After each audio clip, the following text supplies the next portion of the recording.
Welcome to Get Sleepy, where we listen, we relax, and we get sleepy. I'm your host, Thomas. Thanks so much for tuning in for this special bonus compilation, a mix of some of our very best Halloween-themed stories, all of which on this occasion are narrated by me. With a subtle backdrop of stormy weather to accompany our stories, I invite you to cozy up in your bed and enjoy the warmth, comfort, and safety of the place you're in. Make sure you're as comfortable as can be,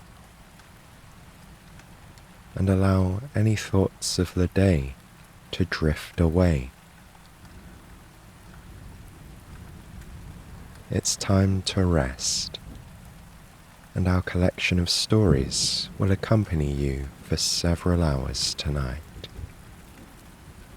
So, without further ado, let's begin.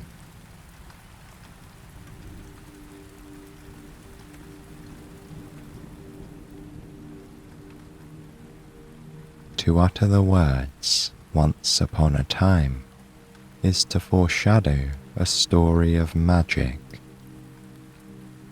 When we hear that familiar phrase, we know there will be heroic and brave characters, or that we're about to discover an enchanted castle resting under a spell. But beyond the royal matches and courageous quests of those well-known tales, once upon a time, there was an even deeper magic. It thrived quietly, unobserved, in the wild places beyond the castle walls. There, it was free to do its work, out of the sight of normal people. Some of the unsung heroes in the world of Once Upon a Time were familiarly known as witches, and it's no secret they didn't have a very good reputation. Cast as the villain in more than one story of princes and princesses, these wise women of magic were often regarded with suspicion and mistrust. However, anyone who truly learned the secrets of their arts also knew that witches did a lot of good, even if they rarely received any credit. While they were solitary figures by nature, these dames of the enchanted world did not do their work without companionship. Although human visitors were scarce, almost every witch eventually adopted some type of animal familiar. Now, we tend to think of witches and cats as being linked, but the truth is that cats are creatures of civilization. They live and thrive near people. In keeping with their taste for privacy, witches prefer animals who crave the secrecy of the hidden places where a wise woman can best do her work. This brings us to our story. You'll find that it's about one such animal familiar. This witch's companion happens to be a very intelligent crow. You may have first met this mysterious bird as a small player in another story. But now you will hear the bird's own beautiful, dark tale. Let's go back to a new kind of beginning. It starts with the practitioner of good magic, who claimed the crow as her friend.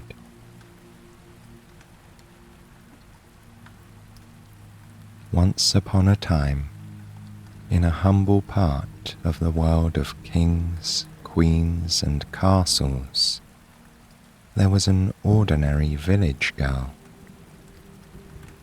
Her name was Hester. As a child, she was very bright and inquisitive. Her family was not wealthy, and there was no opportunity for her to go to school. However, she applied herself with enthusiasm to any craft or trade that she undertook.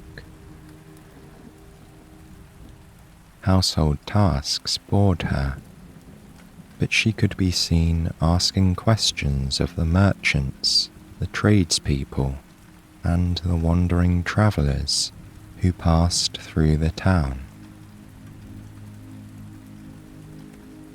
Hester was a good girl who tried to be responsible.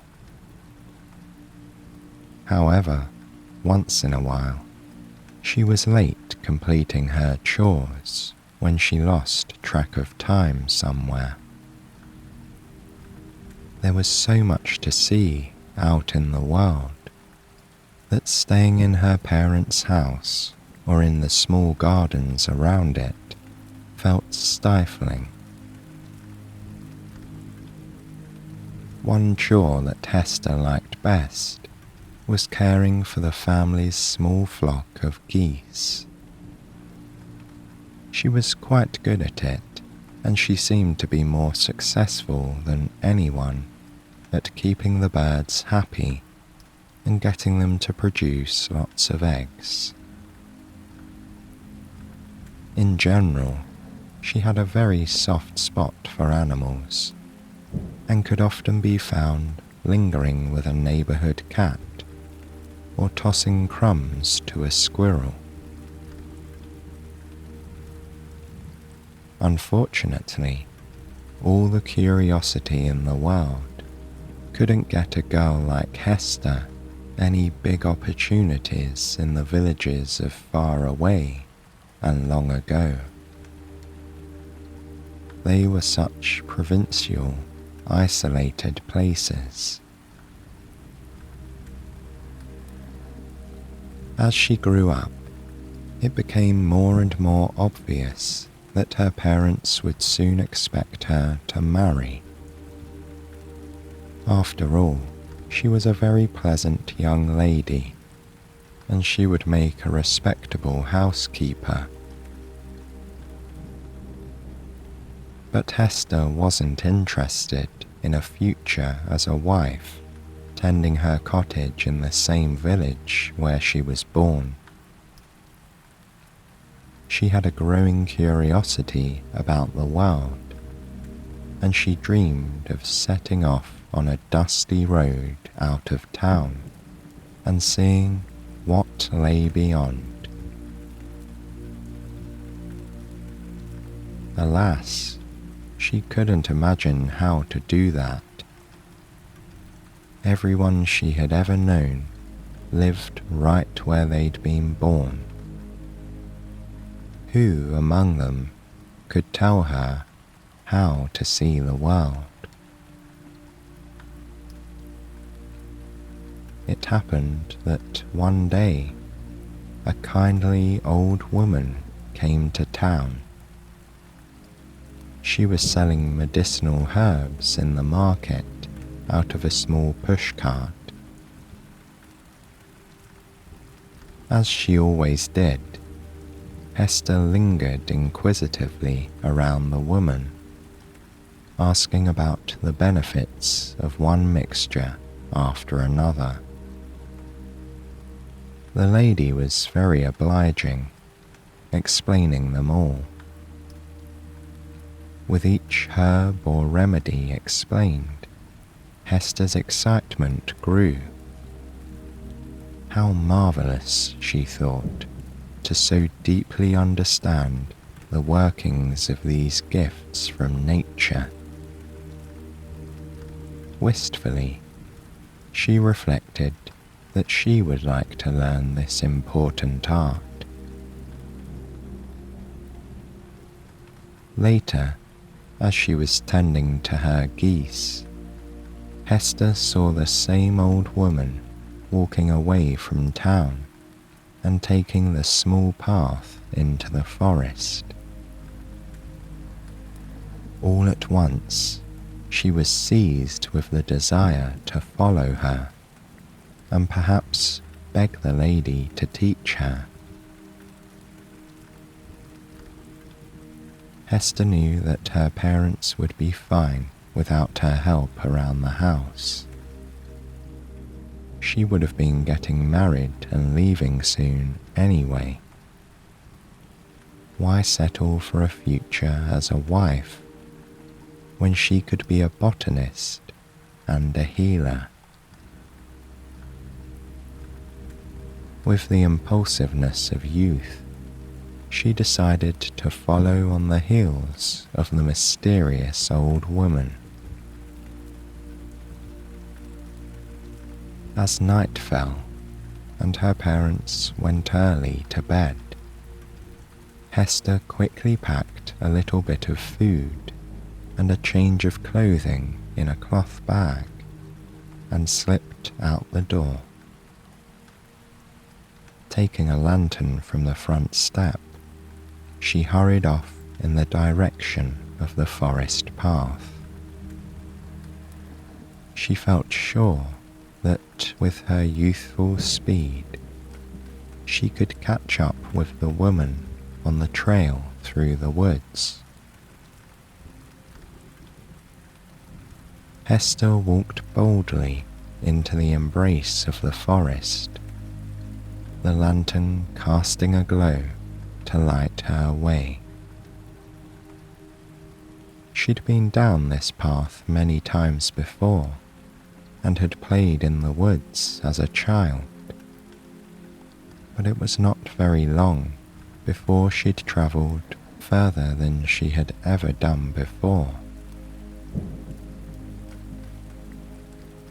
With the leaves rustling in the darkness and the moon casting an eerie light through the gnarled tree branches, she began to doubt herself a little bit. She pushed down her worries. At this point, she told herself, she must surely be catching up. Such an elderly woman could not go very fast, she reasoned. She was sure that if she kept up her pace, she would come upon the stranger fairly soon. Hester imagined stumbling upon the lady any minute, perhaps curled up by the smouldering ashes of a cosy campfire. The path became faint, and eventually Hester's lantern burned out. Having come too far to turn back, the girl bravely put one foot in front of the other, using the silvery moonlight and her sense of touch to guess where the cleared path continued. She was now deep in the forest. As the shadows danced around her, playing tricks on her mind, she began to truly regret this adventure. But there was no good place to stop now. Hester pushed onward, and eventually she was rewarded by the lifting of the darkness when the grey light of dawn finally relieved the gloom around her. Just when Hester felt she couldn't walk another step, she heard a woman singing. It was a happy little tune, and the exhausted girl could tell that it was coming from somewhere nearby, just around the bend. The trail widened ahead of her, and following it, Hester stepped into a clearing.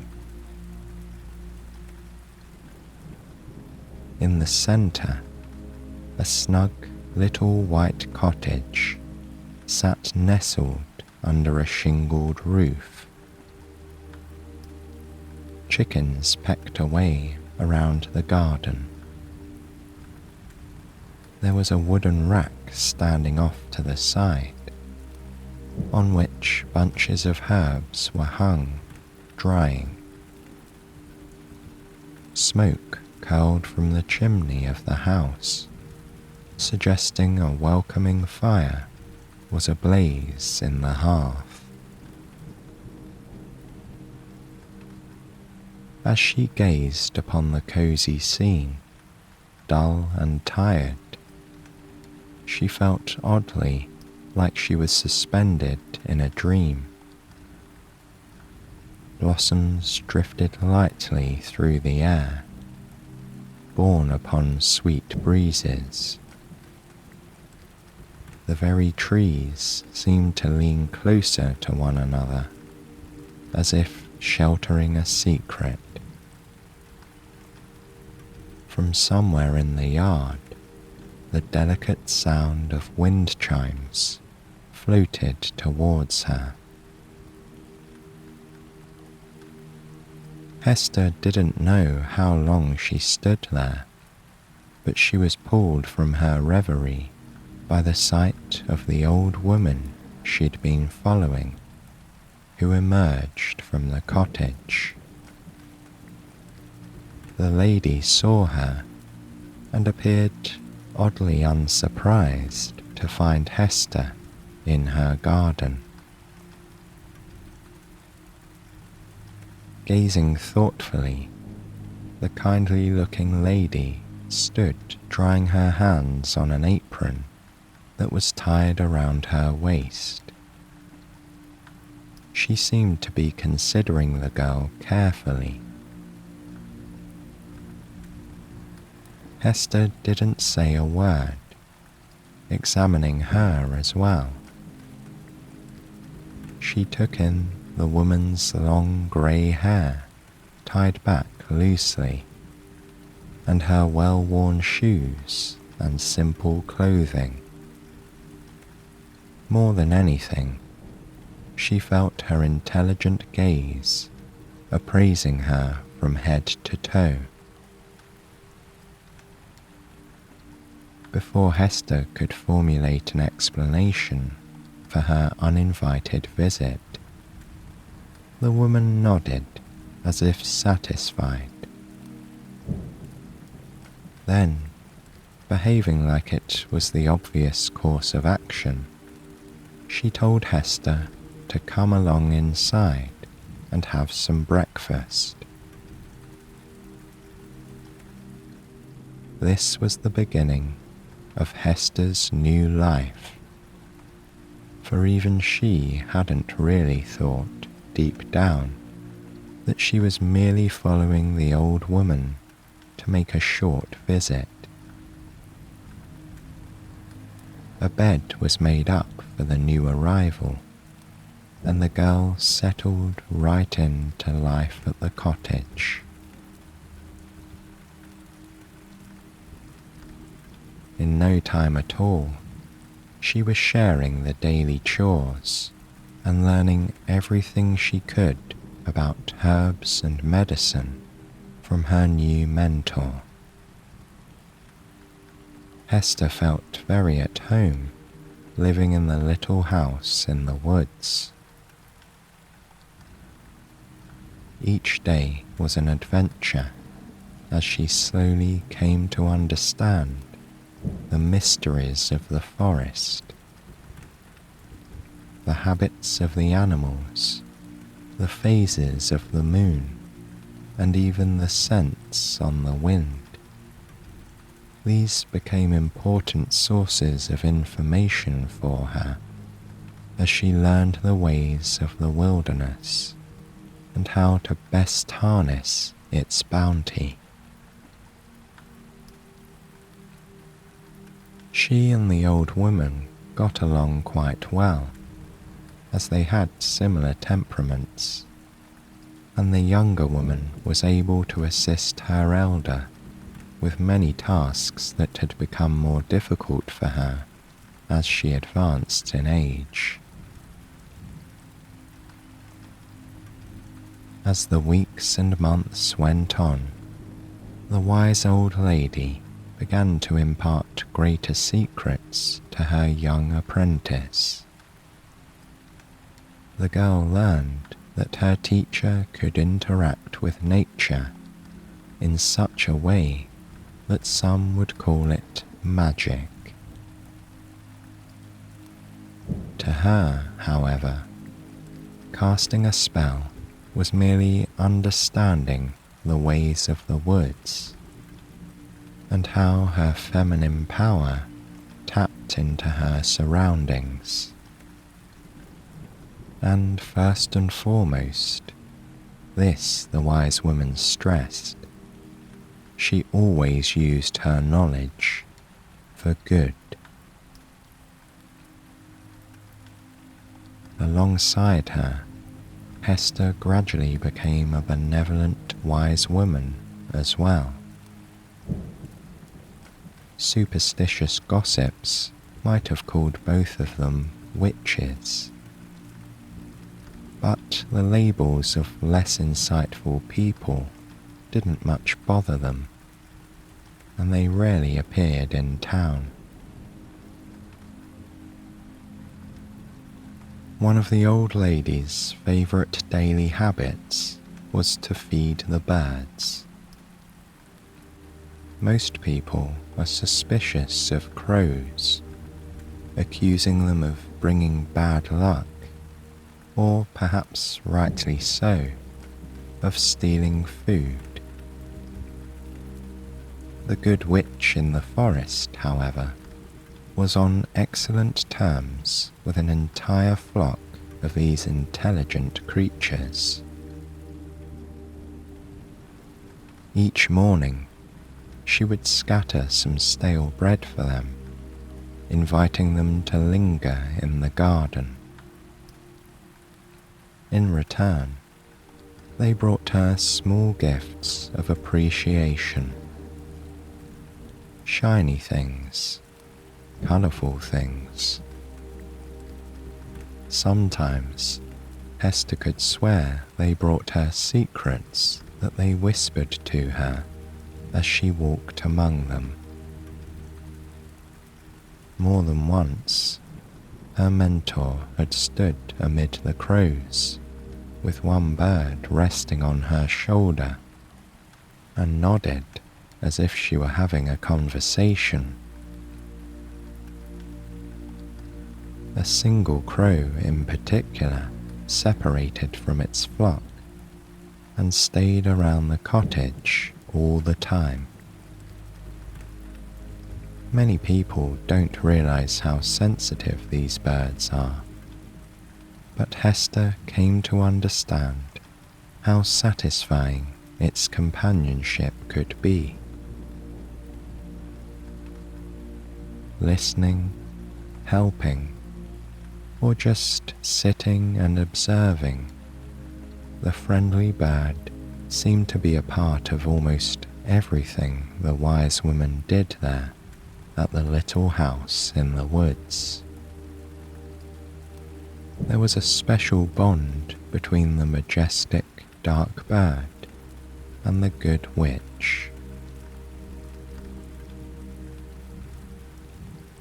The seasons continued in their unending cycle, and one year blended into another. Then, one day, the witch told Hester that the time had come when she would leave the cottage in the woods and journey to live with her sisters. She was leaving the cottage to Hester to carry on her work. The younger woman was nervous about the idea of losing her mentor. After all, she protested, she had so much to learn. At this, the grey-haired old lady shook her head kindly. She told Hester that she underestimated herself, and that she had learned everything she needed to know in order to take her place as the wise woman of the forest. She urged her student to trust herself and what she had become, because she was worthy of this place and its precious magic.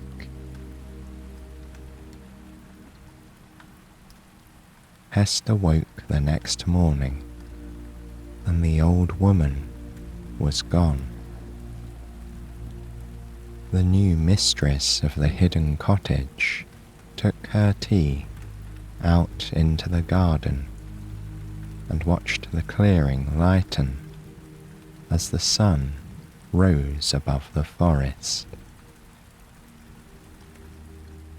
While she stood there, she grappled with the idea that she was now the woman who lived in this cottage, that she was the witch of the woods. In this way, she watched the daylight brighten the land around her. All of a sudden, she was distracted from her thoughts to see the old black crow, which had landed on a nearby branch, cocking its head to the side. It regarded her. Their eyes met, and somehow she knew that this was the last time the old crow would be there. Just as her mentor had retired to the comfort of family, the crow would do the same. She scattered half of her breakfast to the faithful bird, and the crow took it daintily. Then, with a flurry of its raven-coloured wings, it was gone. But if Hester feared being alone, she need not have worried. She didn't realize it, but even as she became mistress of this enchanted hideaway, a new familiar would bind itself to her. A new partnership would be forged. She would not be solitary for long. You see, what many people fail to realize about crows is that they live in dedicated family groups, staying together for generations. They even share the upbringing of baby crows. The older brothers and sisters will help tend the nests when their parents are gone. Crows will flock together, sometimes in the thousands, to sleep at night. These groups of birds are unique to all others, having their own dialect. What might sound like a plain caw or a click or a rattle to a human ear is nonetheless a language of love. On the occasions when crows must join new flocks, they also have to learn a new dialect in order to fit in. As intelligent as they are, and as much as they are bound to one another, crows also pass down knowledge from one generation to the next.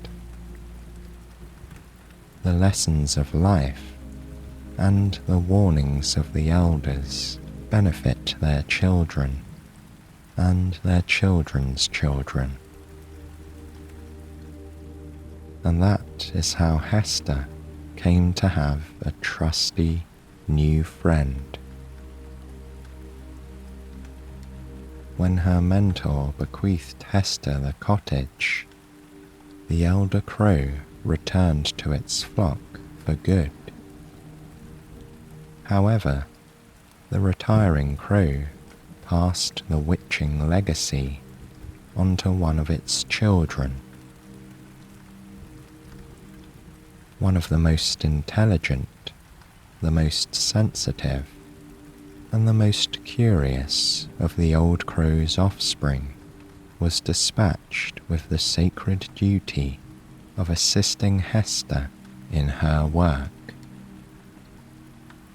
To help balance the humours of the woodland, to draw upon its bounty for healing, to create wonder and inspiration where there was none. Those were the lifelong pursuits of the good witches and their companions. This mission the young crow gladly accepted. It was, after all, an honour. So it was that one morning soon after, when Hester had fed the crows their crumbs, and almost all of her avian visitors had taken wing and gone on their way, one remained behind. Perching itself on a stool near her front door, it watched Hester, turning side to side with its shiny black head. Regarding it with a practiced eye, she knew her initiation to the world of wise women was complete. She and the crow would not be separated now.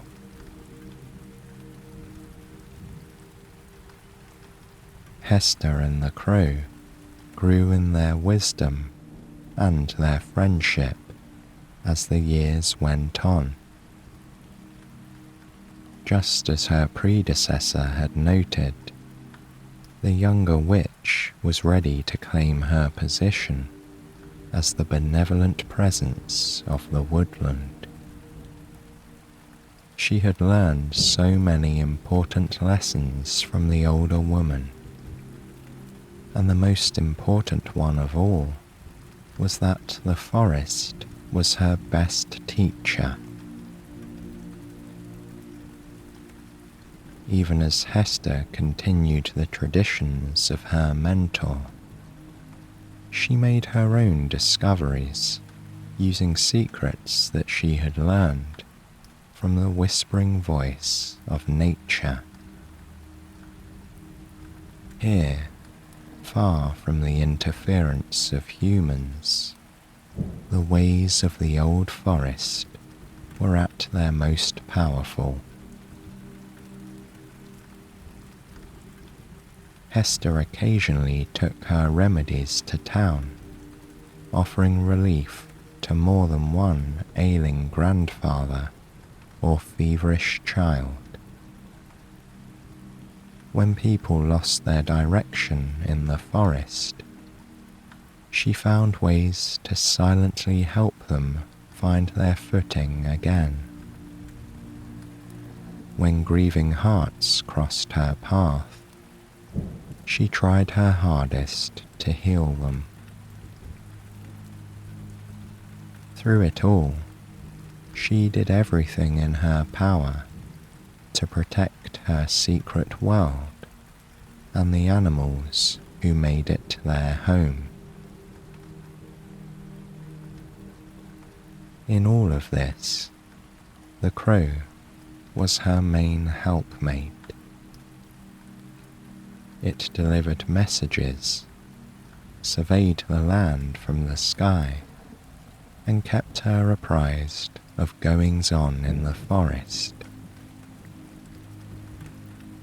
In this way, the seasons waxed and waned, and she and the crow grew older together.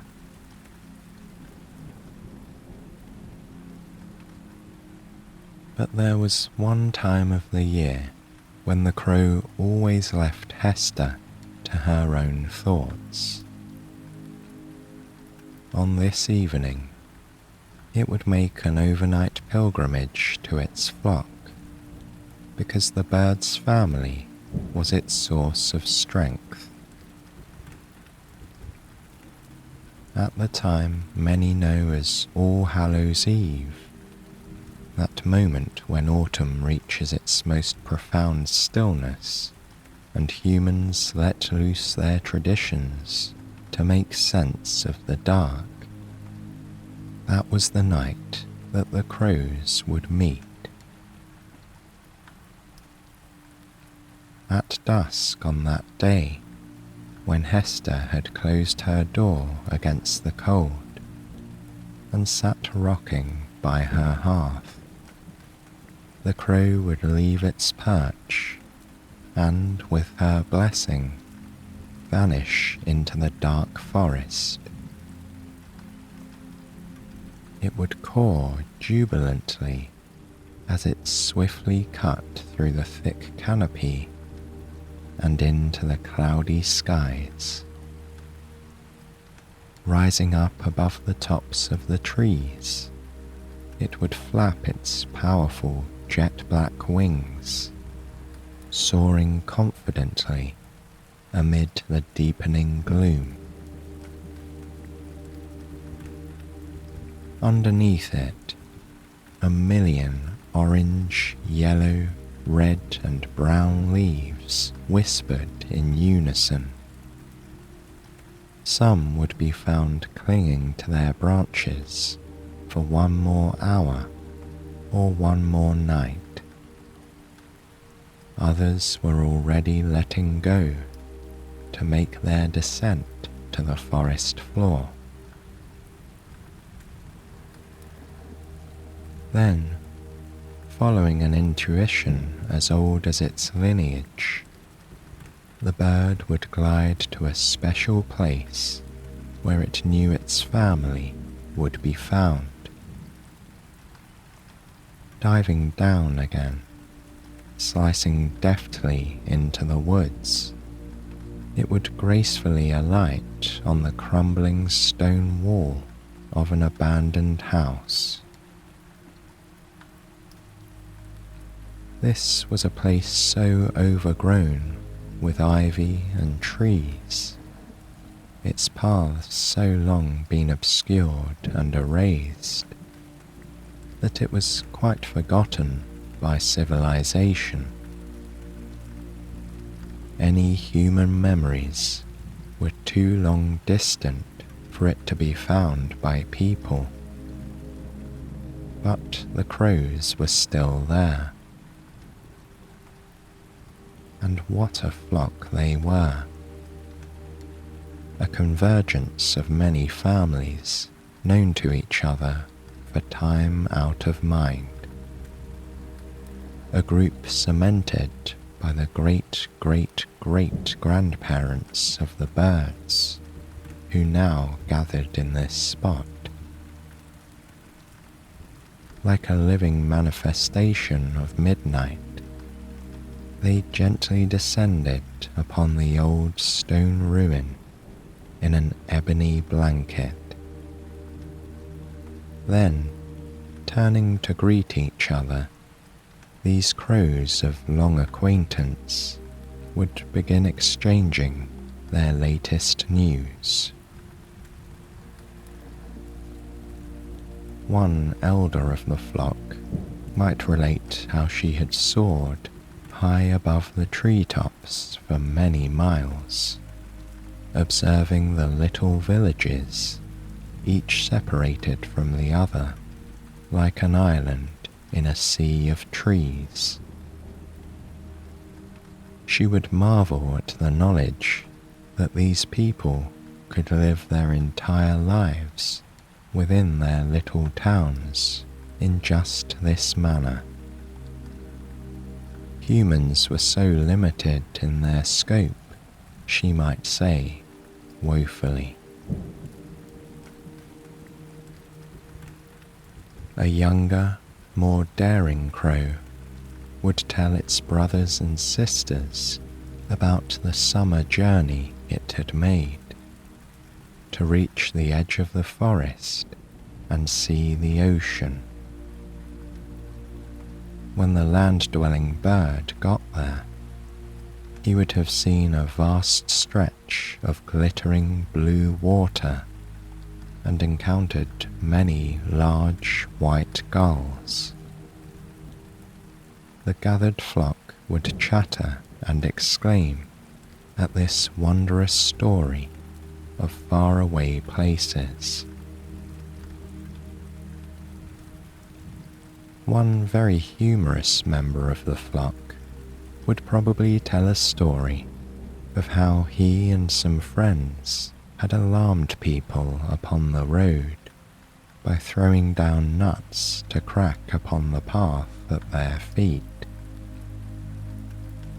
Then, while the people were gathering their wits, the crows might have banded together to snatch bread from their wagons.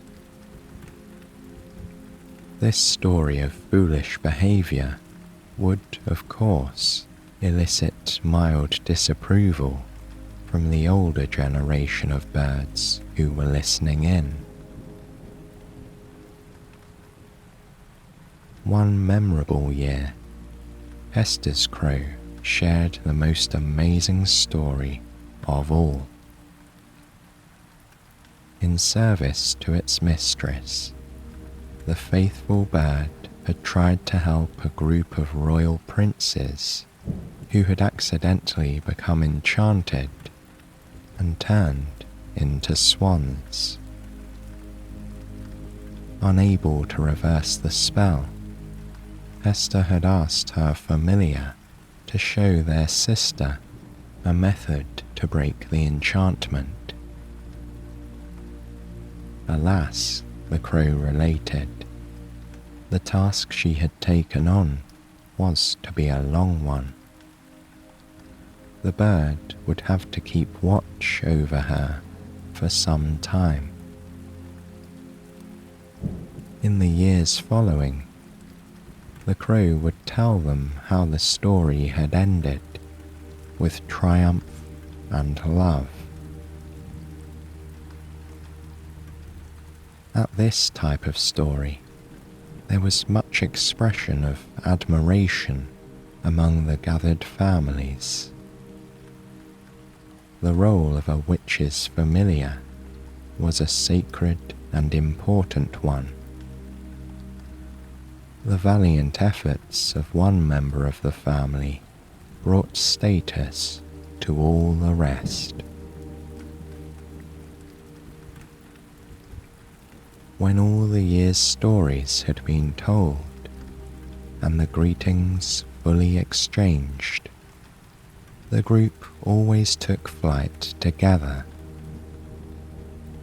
Rising in a heavy mass of feathers, the crows dispersed into the air, once again levitating above the trees and reshaping themselves into a dark mantle.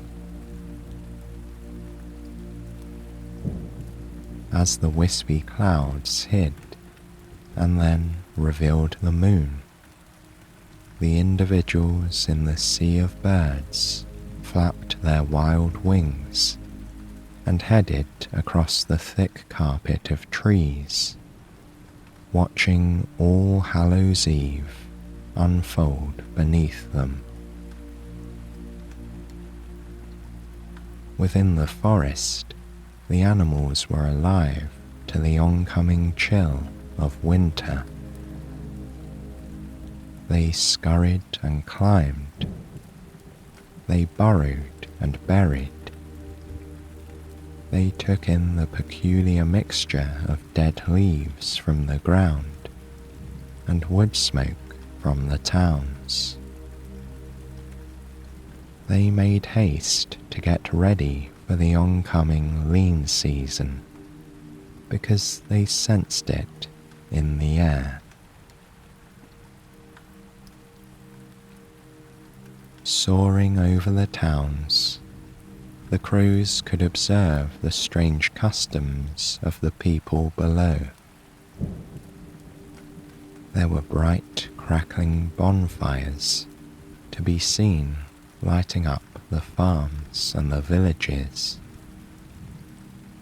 Cakes and other harvest-time delights were being shared and celebrated.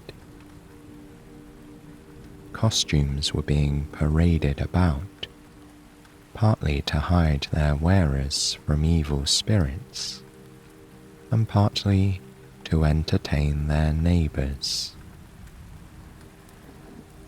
Jack-o'-lanterns grinned their unapologetic and lopsided smiles, illuminating the darkness with their foolishness. All this the crows quietly observed from up high. Under the cover of darkness and in the midst of these revelries, they were invisible, masters of stealth, creatures of the deepest night, but also brothers and sisters, parents and children, and keepers of a tradition older than those that these villagers knew. Just as the humans sensed the turning point in the year, so did the animals. It's just that the birds truly understood that the season's most profound purpose was to reconnect with those who came before and bring them full circle to those who were present. On this night, the flock came home to roost.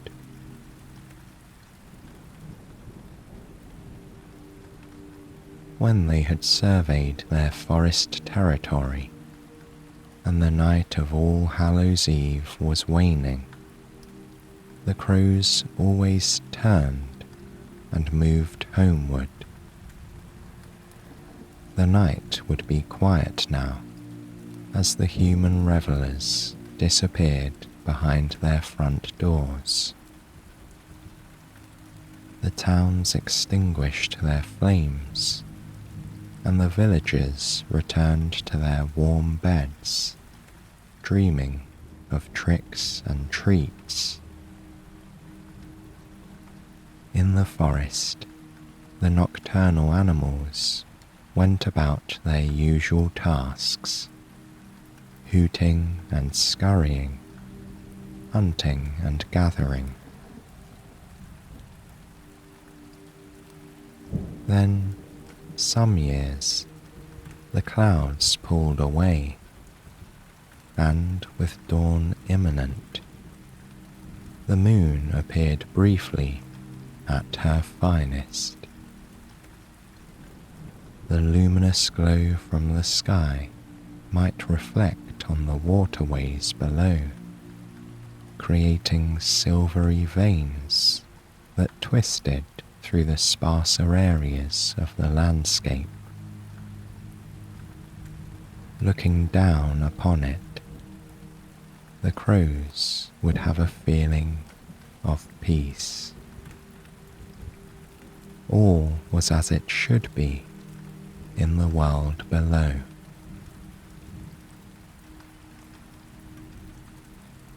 Soon, one small family flock always began to break away at a time, heading off to their own resting place. Eventually, as the reunion dispersed, Hester's crew would smoothly diverge from the remaining birds and glide over the treetops in the direction of her cottage.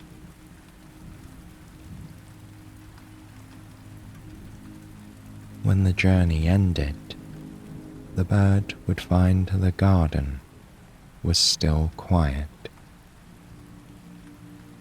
The crow would alight on the stool near her front door and rest.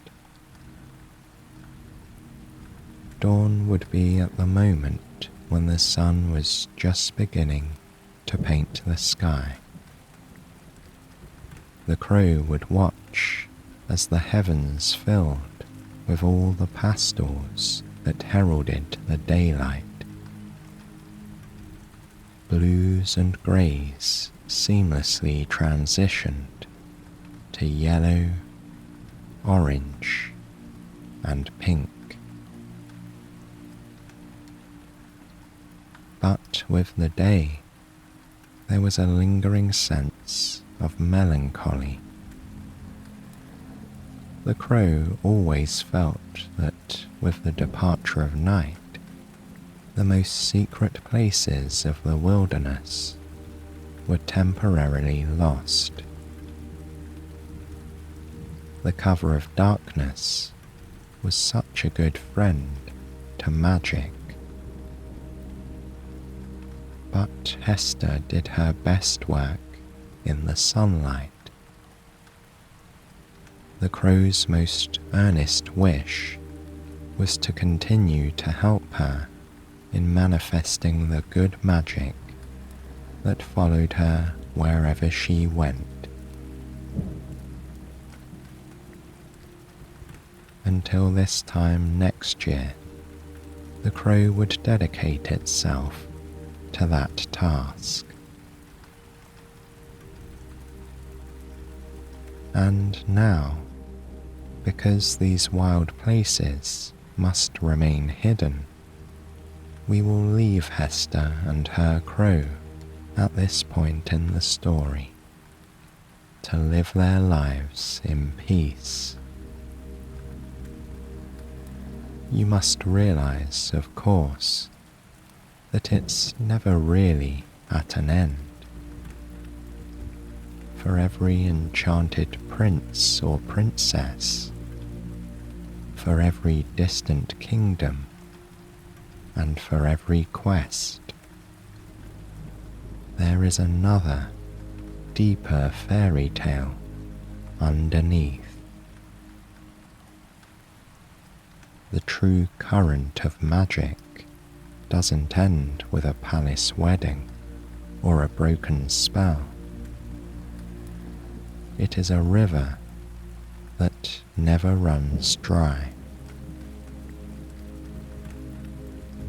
And that tale will go on forever.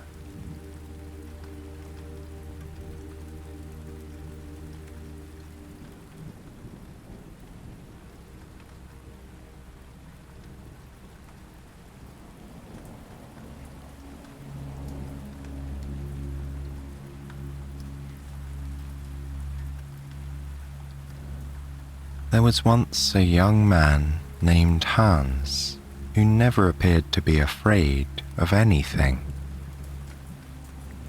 It was understandable that he had not yet reached an age when he had the wisdom to worry about life's little problems.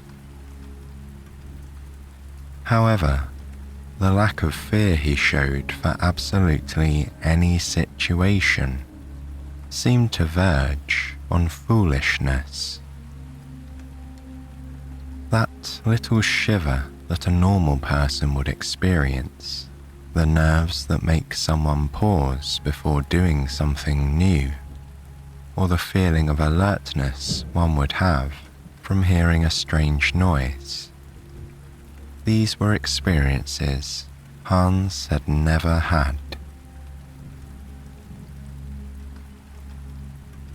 From an early age, no tree was too tall to climb, and no stream too wide to cross.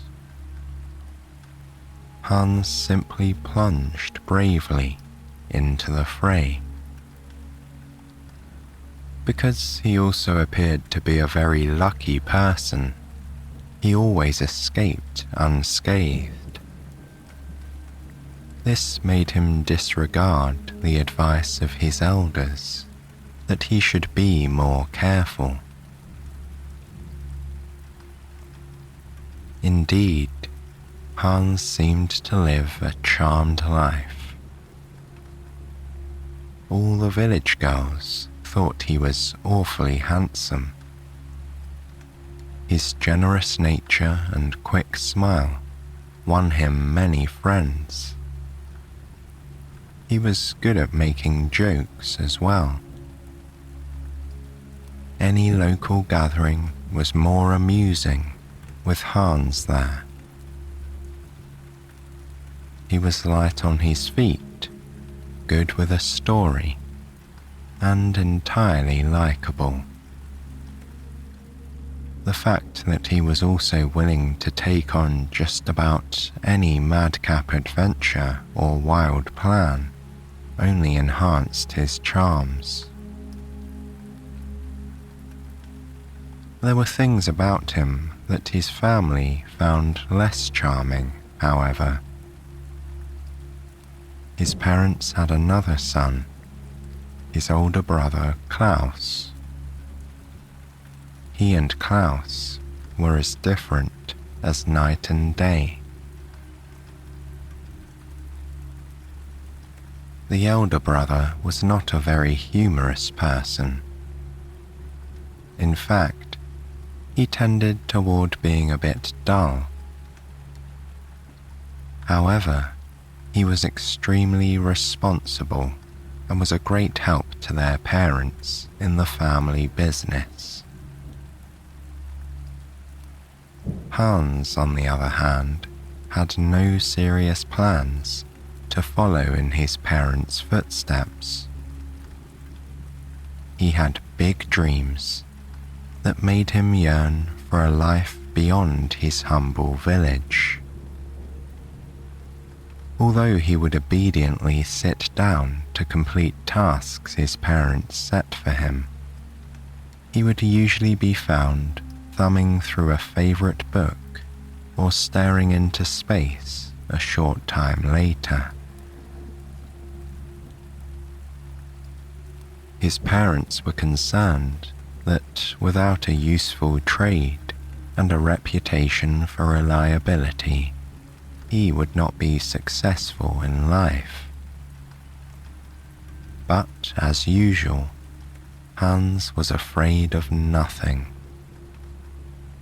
That included experiencing any bad future effects from his unruly ways. When his mother implored him to apply himself more, he patted her kindly on the shoulder and told her not to worry. Hans assured her he would be ready to face any problems that came his way. He was absolutely not afraid. It just so happened that one windy autumn, a stranger passed through town. He was a mysterious-looking older man who travelled with a bundle of books, pen and paper. The visitor got a room at the local inn for there was only one tavern in the small hamlet. Of course, half the town showed up in the pub that night, hoping he would come down from his room for supper.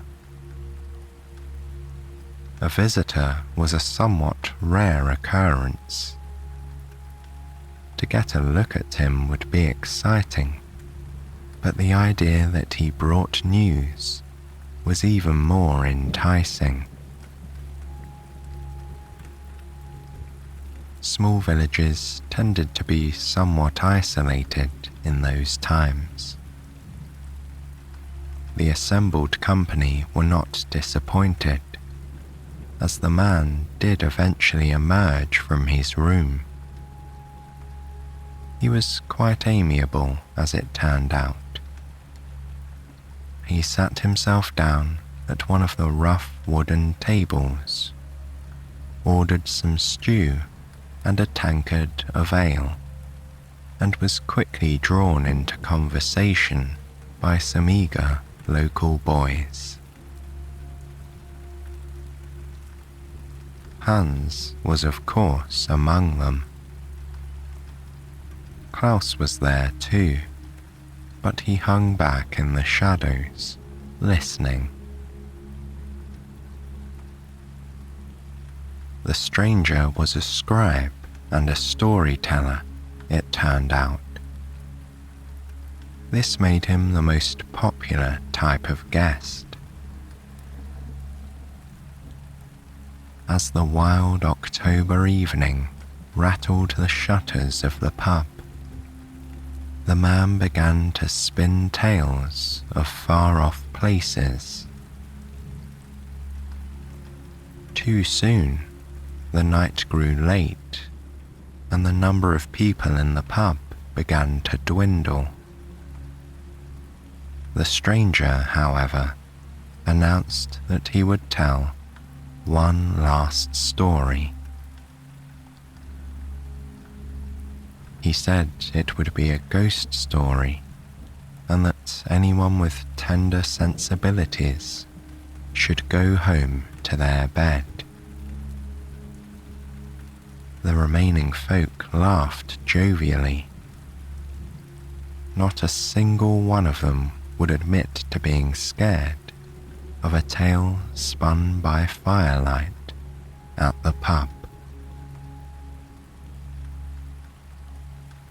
10 minutes later, nearly the entire company in the little tavern were shaking in their boots.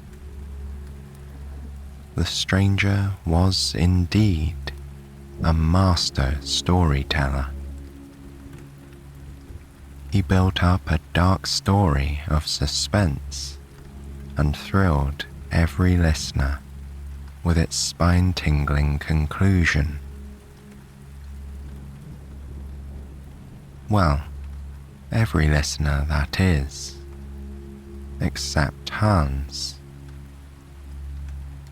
At the end of the story, he chided the others, saying he couldn't believe they were scared.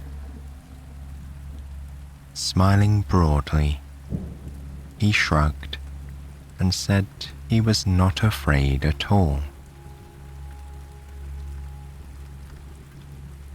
The scribe puffed slowly on his pipe and regarded Hans with a searching gaze.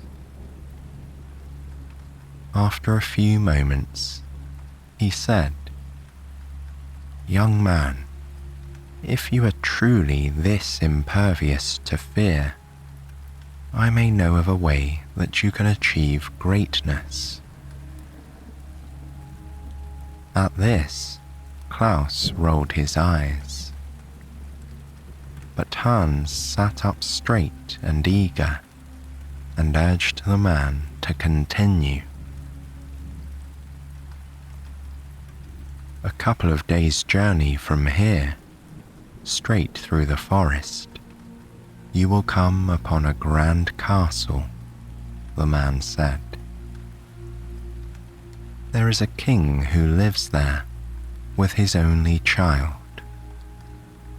she is a maiden of unsurpassed beauty, but her father has impossibly high standards for any man who would seek to marry her. At this, the other boys in the pub laughed, patting Hans on the back. The idea that a simple village boy would somehow meet such high standards did seem ridiculous. Hans asked the man why he would even qualify as a suitor in that case. The man held up his finger, clearly ready to deliver the key piece of information. Then he continued. The castle is beautiful, but it's also rumored to be haunted. Other hopeful visitors have been known to hear and see things so strange that they depart in haste the very next day. Some, in fact, don't even wait until morning. The king is seeking a man who is brave enough to last 3 entire nights in this enchanted place. He must truly be a person who knows no fear. At this, the remaining company fell silent and thoughtful. Hans and his talent for boldness were famous in the village. In fact, his lack of fear was his defining quality. Perhaps a simple country boy would have a chance if this were the test. As the assembled villagers finally disbanded and wandered home to their warm beds, Hans asked the scribe to draw him a map. The grizzled traveller did just that, indicating to Hans where he would find important landmarks and where he must go in order to make his way to the haunted castle. First, according to the man, he must cross a narrow, swinging bridge over a chasm. The visitor cautioned that this was a task that scared some people, but he assumed Hans would have no concerns. Then he would eventually find a cave. He must enter the cave and walk through it. Although it was not apparent from the opening, it was a tunnel to a path on the other side. The scribe suggested bringing a torch for this part of the journey, as the tunnel would be completely dark. Lastly, Hans would come upon a massive dead oak tree. If he could find the courage to reach inside, he would discover a handbell. This bell would summon someone to open the castle gates for him. Without ringing the bell, he would not be admitted. Hans listened carefully to all of these important instructions, for he was a very bright boy, even if he rarely exerted himself. The truth was, he had always been looking for challenges that would truly interest him. This quest appeared to be the test he had always envisioned for himself. Thanking the kind storyteller, he took the map and carefully rolled it up into his coat. As he exited through the door of the pub, he got a final glimpse of the old traveller puffing away on his pipe by the fire, and saw that the man was smiling to himself.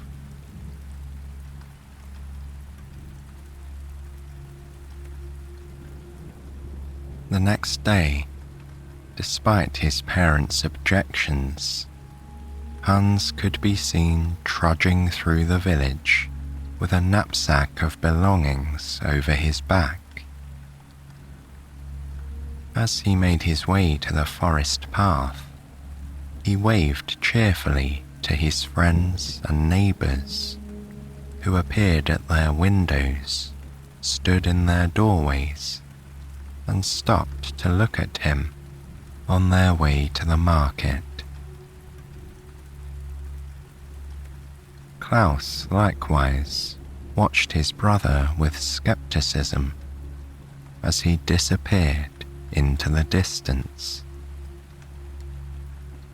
He had no interest in going on such a wild goose chase as this, he thought. Folding his arms in ill humour, he began his chores for the day. Hans looked over his shoulder at the edge of the village and could just barely see his mother waving at him from their front stoop. Then, turning to face the unknown, he began his journey.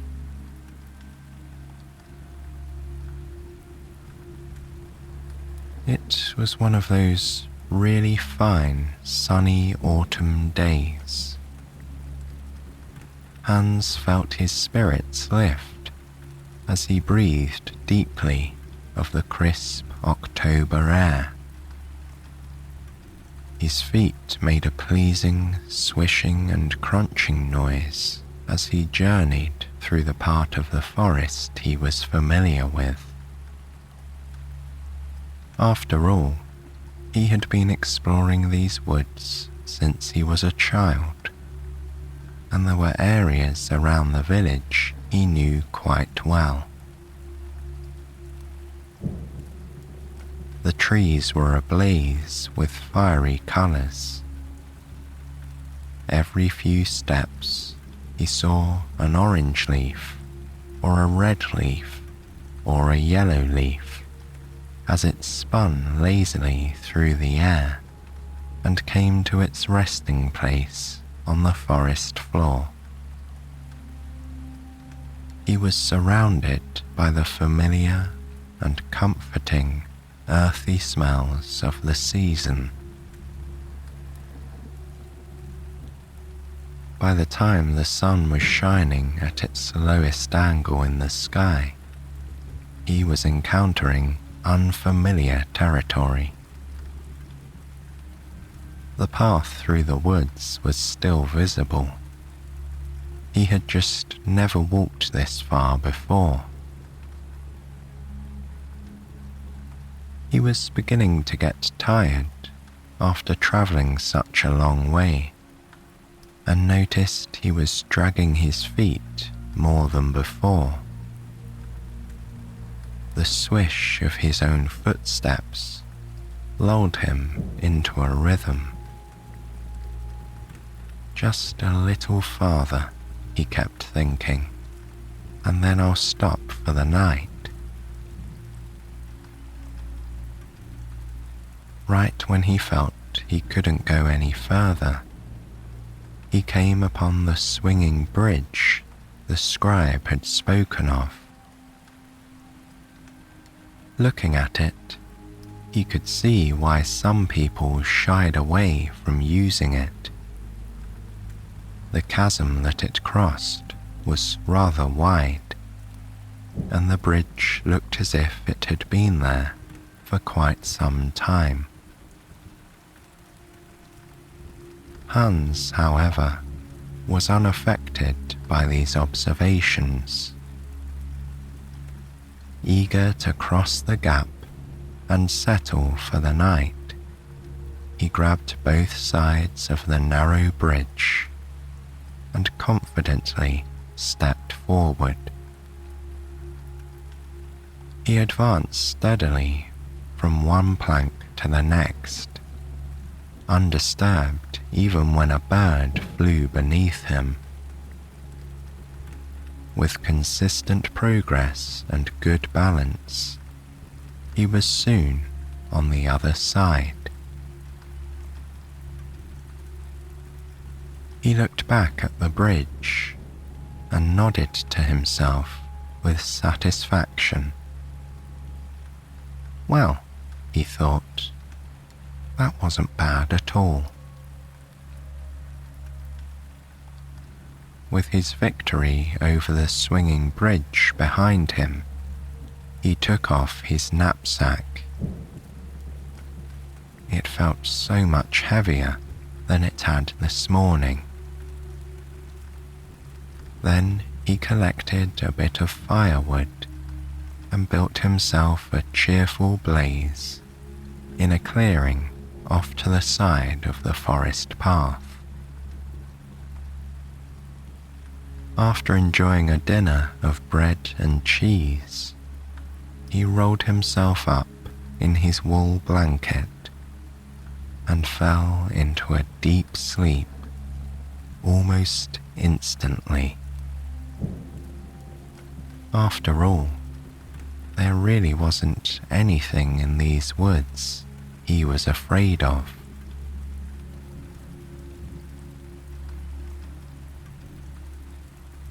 The next morning, Hans awoke to a coating of frost and brilliant rays of sun reaching through the trees. He unrolled himself from his blanket and rubbed his hands together vigorously, blowing into them to warm his fingers and his nose. His first night in the forest had passed without incident, and he was anxious to be on his way again.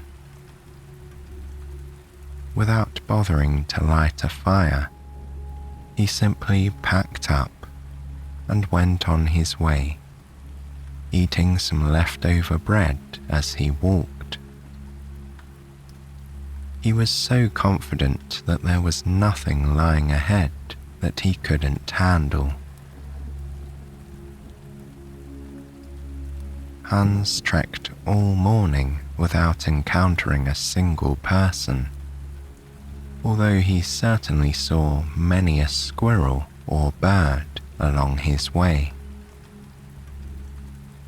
The whole forest seemed engaged in the important task of preparing for winter. As if to make that point, the temperatures slowly dropped throughout the day, and the once sunny skies became cloudy and grey. Hans wrapped his blanket around himself as he walked, and the lad began to think fondly of an evening campfire. But he had not yet reached the tunnel the storyteller had spoken of, and he knew it would be best to get through it before stopping for the night.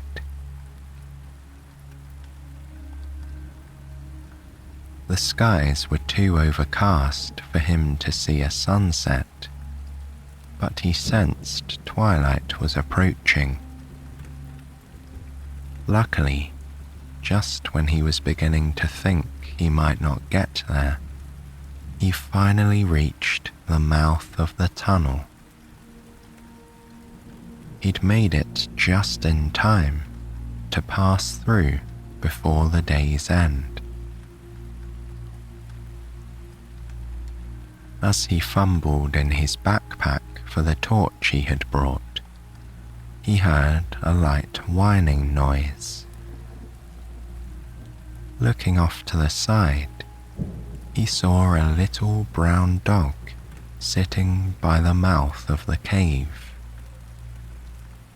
He couldn't imagine how a dog had ventured way out here all by itself, but the creature was certainly excited to see him. Wagging its tail energetically, it slowly walked in his direction, clearly hoping for a friend. Hans had a soft spot for animals. He leaned down to pet the dog, and it wiggled its hindquarters with delight. Hans thought to himself that he would simply let the dog come with him. But there was a problem. The torch Hans had brought would not light. Although he tried and tried, he was unsuccessful. Peering into the mouth of the tunnel, he shrugged to himself. He would just go through it in the dark. As if sensing his thoughts, the little dog trotted confidently forward and then turned to him with a cheerful bark. They would head into the unknown together. Another person might have had some concerns about stepping into that inky blackness, but Hans was unaffected by worry. As he and the dog moved forward, the waning daylight behind them was quickly extinguished. Meanwhile, they were proceeding on faith. If the scribe hadn't told him there was an exit ahead, he would have assumed he was descending into the belly of the earth. The air temperature around them dropped and felt clammy as they slowly put one foot in front of the other. Hans did begin to wish for the friendly guidance of the torch, if only so he could walk without bumping into a stone wall.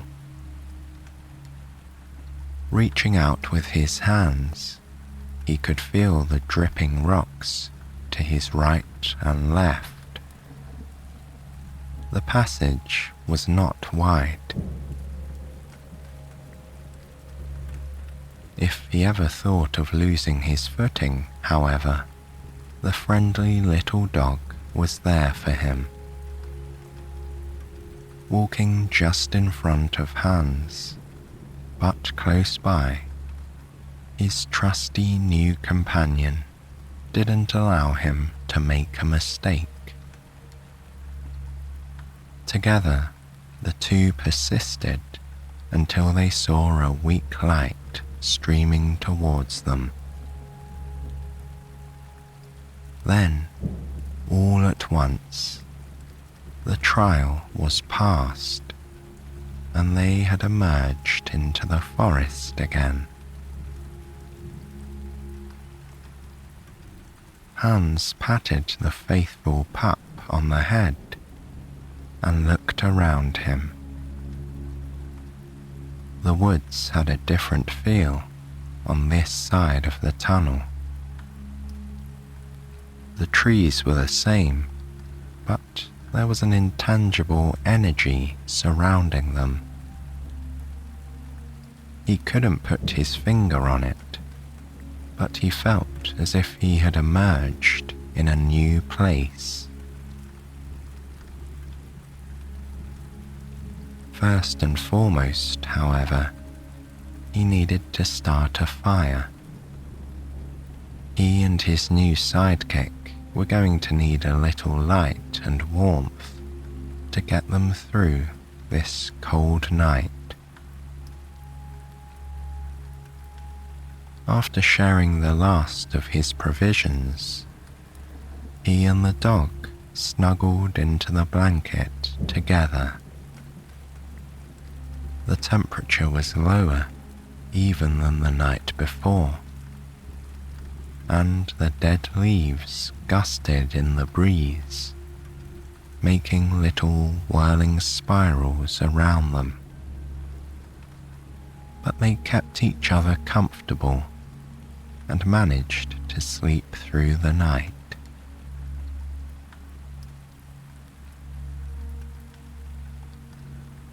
Upon waking the next morning, Hans knew that this day must be the last day of his journey, and that it would end with finding the handbell.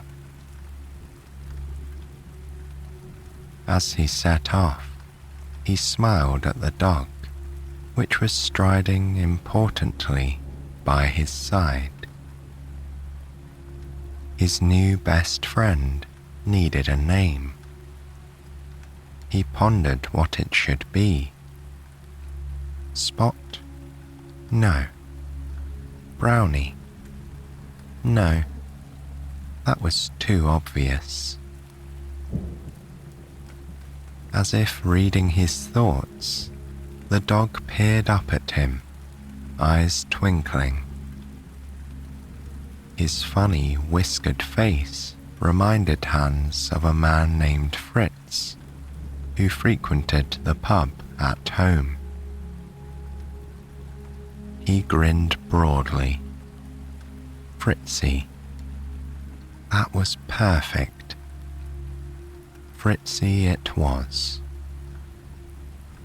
The dog ran ahead of him, as if glad that the matter had been decided.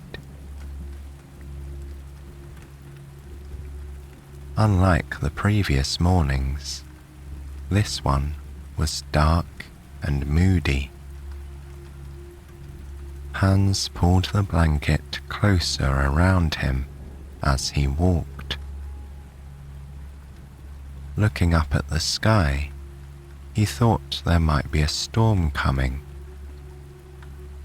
He quickened his pace, hoping that if he covered enough ground, he and Fritzy wouldn't end up soaked to the skin. Luckily, he would soon find that this was to be a shorter travel day. Before he was expecting to, he came to a place where a massive dead oak was sitting in the middle of the road. It was a gnarled and towering thing. Looking upward, Hans could see its weighty branches extending to the sky above the younger living trees below. He wondered to himself how old it was. Walking around the side, he found the hole the storyteller had told him about. It was a bit above his reach, a jagged opening that disappeared into the recesses of the trunk.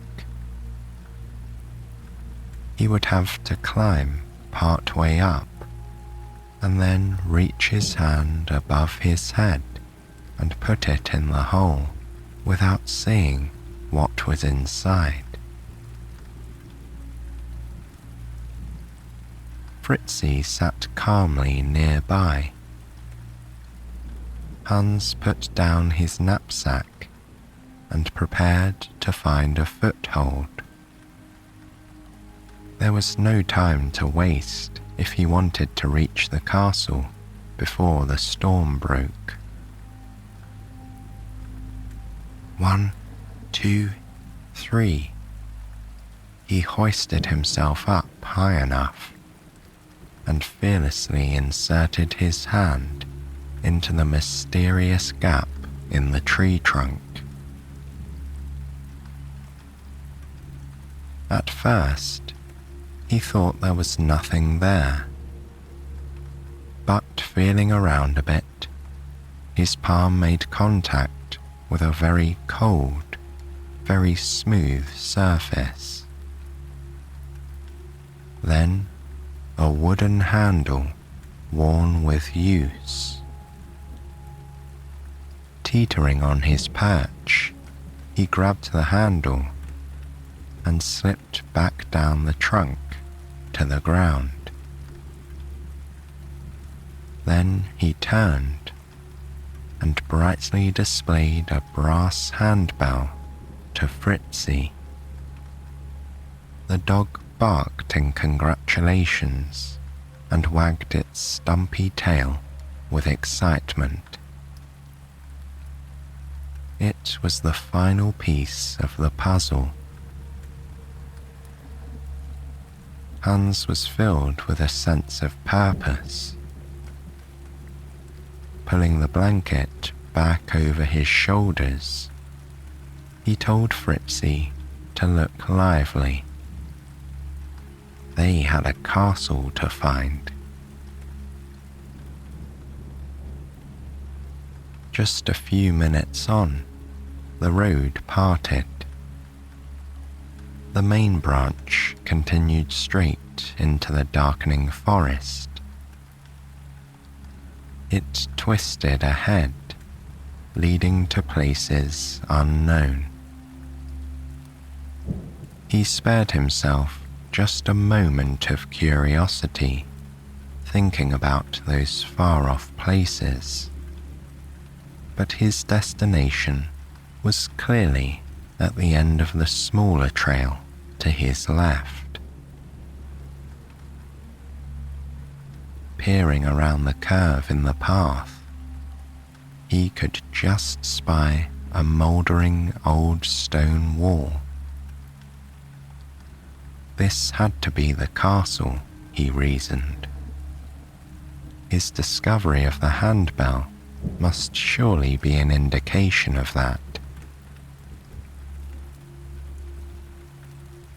As the two travellers approached the wall, they instinctively slowed their steps. It wasn't fear Hans was experiencing. Naturally, that emotion was unknown to him. It was more a sense of reverence. It was obvious to both man and little beast that they were entering a very old place, and that the place itself was an important one.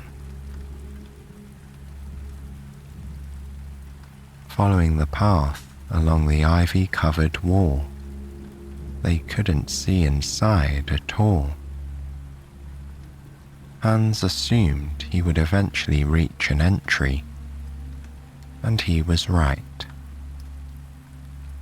After a short time, a massive wrought iron gate appeared. It looked for all the world like it hadn't been opened in years. Of course, Hans thought to himself, that was ridiculous.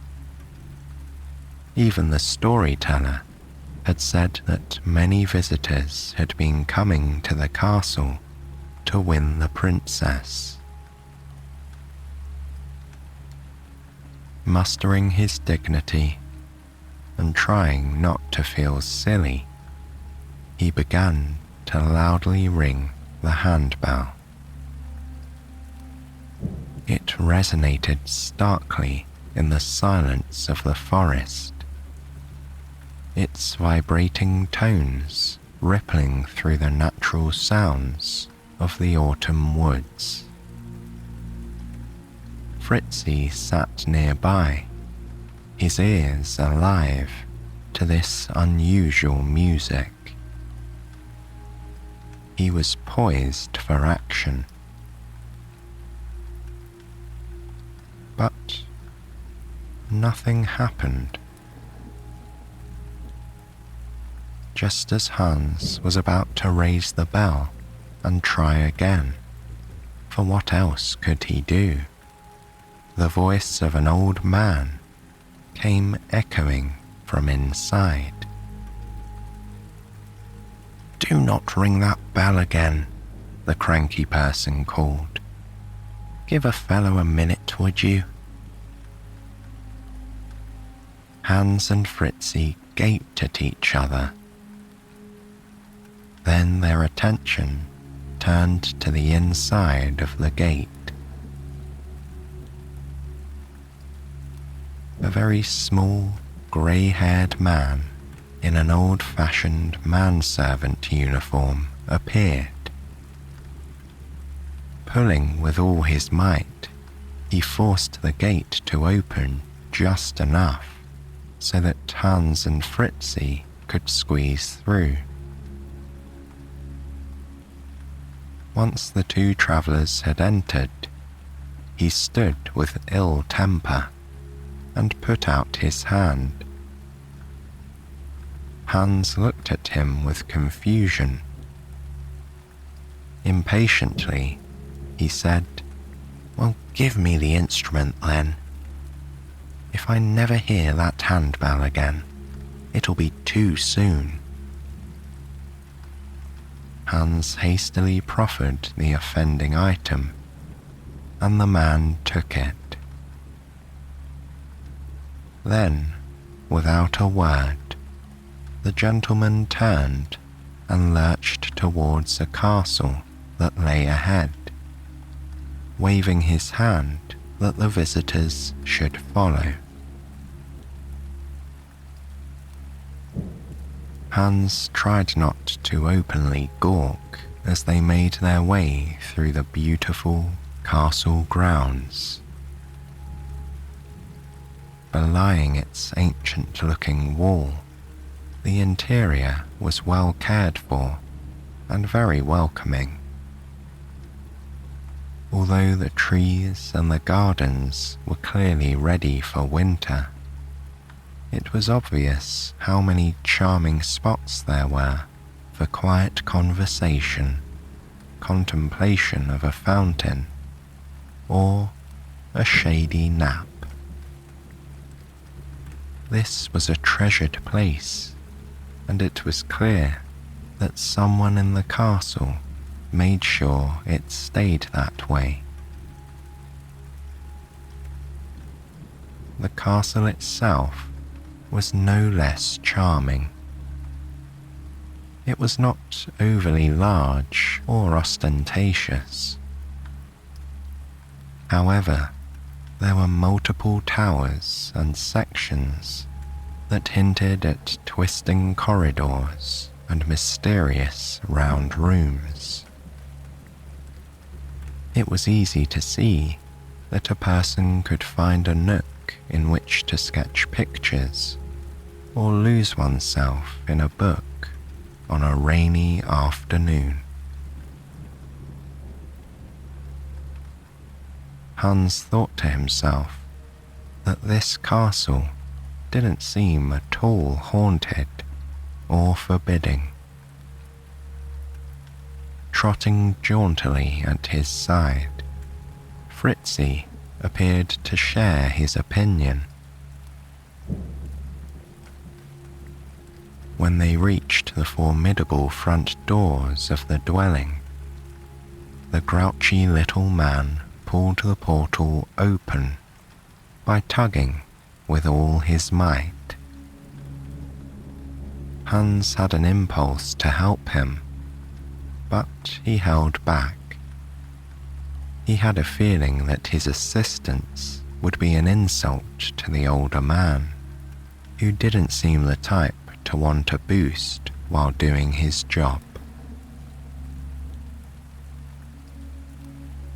Once the heavy doors were open wide enough, The man strode wordlessly inside, clearly expecting Hans and Fritzi to follow. Then, almost causing them to bump into him, he turned abruptly and began to speak at them in a voice that exuded boredom. "I assume you're here to court the Princess Maya. As I'm sure you've heard, no man has yet demonstrated the courage to stay 3 nights here at the castle. Each and every suitor has been sent packing." Here, the man paused and rolled his eyes. "You don't get to meet the king or the princess until you've at least lasted 1 night. It is," and here he paused with a smirk, "a waste of their time." Hans nodded in a way that he hoped looked humble. The servant continued by saying that Hans would be shown to his room and dinner would be brought up for him. If he was still here in the morning, he would be allowed to join the king and the princess for a luncheon. Having rattled off this well-rehearsed speech, he cocked an eyebrow at Hans and appeared to regard him with skepticism. Then, without saying another word, he turned again and began to climb a wide staircase to the 2nd level of the castle. Hans and Fritzi hurried to keep up with him.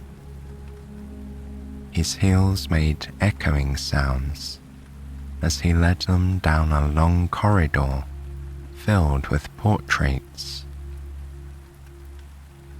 Finally, when they were almost at the end, he stopped and opened a door to a round room in a turret. Throwing it wide, he motioned to Hans to enter. The younger man stepped obligingly inside, and Fritzi was barely able to scoot in after him. Then, in a monotone voice, the man said, "My name is Peter," and Hans had no time to respond before the door was firmly shut.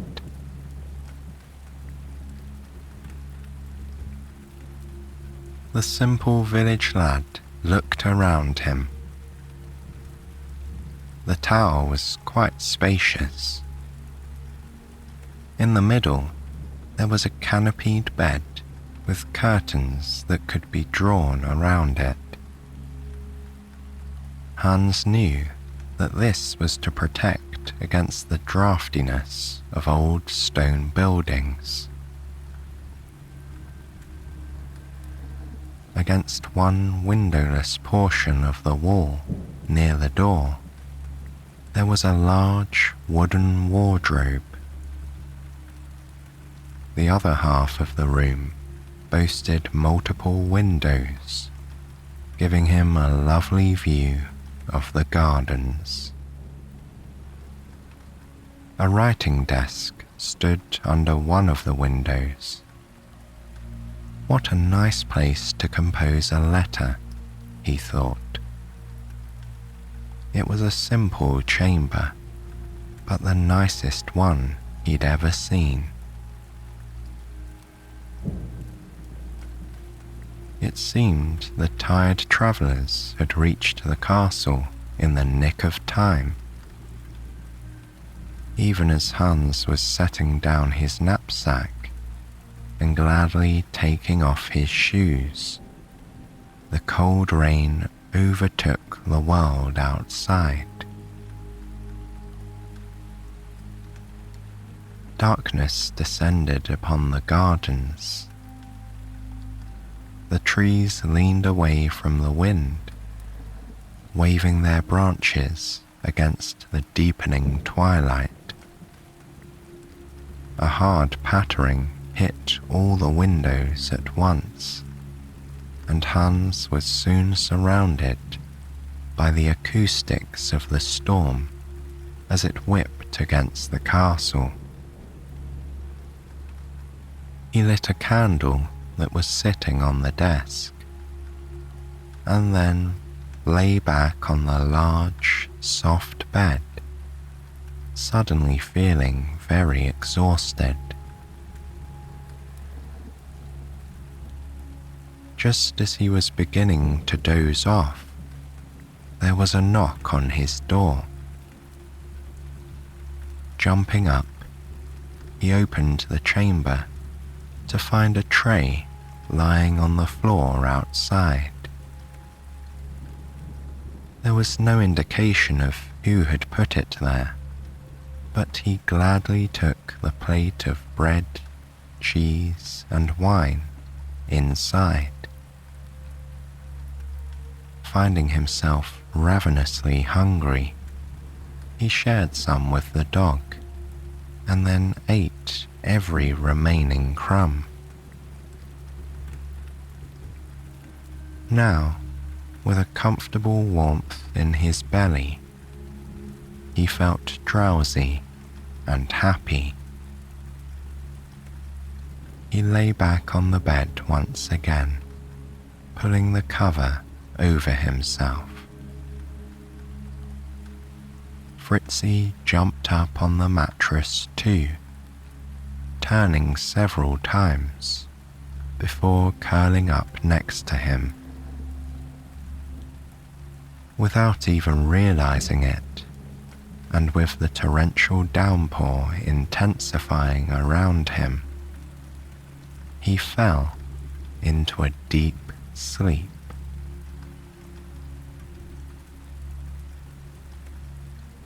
Hans must have passed many hours in dreamless slumber, because when he suddenly awoke, the candle had burned down. The rain was still lashing the windows, and it was very dark in the room. At first, he couldn't think what had pulled him from his sleep. But then he heard it. There was a noise in the hallway that sounded like chains being dragged across the floor. He sat upright in bed and held his breath, trying to figure out whether it was right near his room or down the hall. The sound stopped. Fritzy had heard it too. He was sitting in front of the door, his stubby tail thumping, and he was whining lightly. Rising from the bed and walking to the door, Hans threw it open, half expecting to find something right outside. But nothing was there. Sticking his head out, he looked up and down the hall. Torches blazed along the corridor, casting shadows on the stones. But it was silent. Hans closed his door, puzzled, and began to stroll back to his bed. Just then, he heard it again. The noise sounded as if a chain was hitting the stone and then being dragged.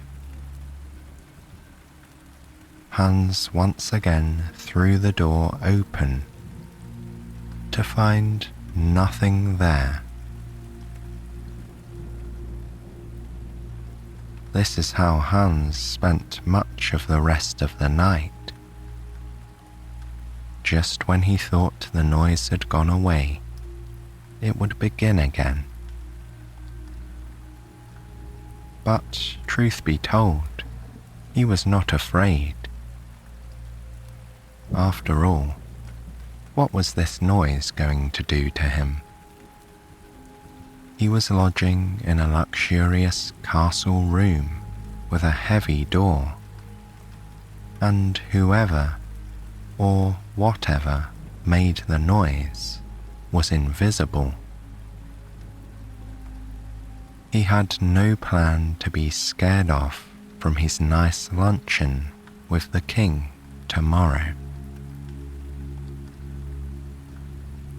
Shrugging, he dozed on and off until the bright sun once again shone through the windows of his room.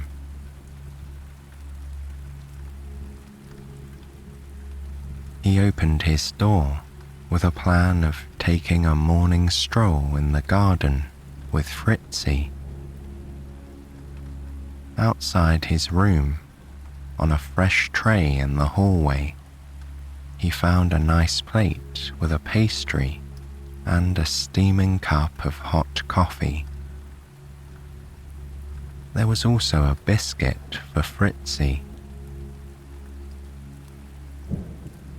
Next to the plate of breakfast was a note in pretty lettering that invited him to luncheon with the king and Princess Maya. Hans grinned triumphantly and offered the biscuit to Fritzi with a flourish. He felt victorious. After a chilly romp through the garden, Hans left Fritzi in the turret room. Not knowing exactly where to go, he appeared in the foyer of the castle at the hour indicated on his invitation. Hans wasn't sure what was supposed to happen next, but as he suspected, the stern-faced Peter appeared exactly on the hour and indicated that Hans should follow him. He was led into a richly furnished sitting room where he was left alone to enjoy the roaring fire and peruse the many books on a nearby shelf. He didn't have long to wait, however. The servant soon threw open the door, announcing in a formal voice that the king and the Princess Maya had arrived. Hans turned eagerly, although he was wondering to himself if the royal pair would be all he had hoped and expected. After all, he had never seen a king before. The man in question walked confidently through the door, wearing rich velvet robes and a guarded expression. He was a substantial man, if not tall, and he had a very noble-looking beard and moustache. But Hans was more interested in the young lady who followed behind. Wearing a simple grey gown, the Princess Maya nonetheless sparkled with humour and intelligence. Her dark brown hair was tied back and she wore no jewellery, but she did not need it. She was the prettiest girl that Hans had ever seen. Hans bowed to the king, who said, "Well then, who's this lad who made it through a whole night in the haunted castle?" Maya's face revealed nothing. She regarded Hans curiously and with reserve, but she didn't appear unfriendly. The lad responded by introducing himself. Then he added, "Your Majesty, I believe you have a bit of a noise problem late at night in that hallway. I was unable to determine the source, however." Feeling bold, he flashed a smile at Maya and nodded his head in a small bow. Whatever Princess Maya thought of his comment, she didn't reveal it. The king raised his eyebrows as if skeptical. Then he and Maya sat down at a table which was laid with shining plates and silverware for three. Hans did the same. It was a very elegant meal. Rich hot soup and generous sandwiches were followed by delicate cookies and tea.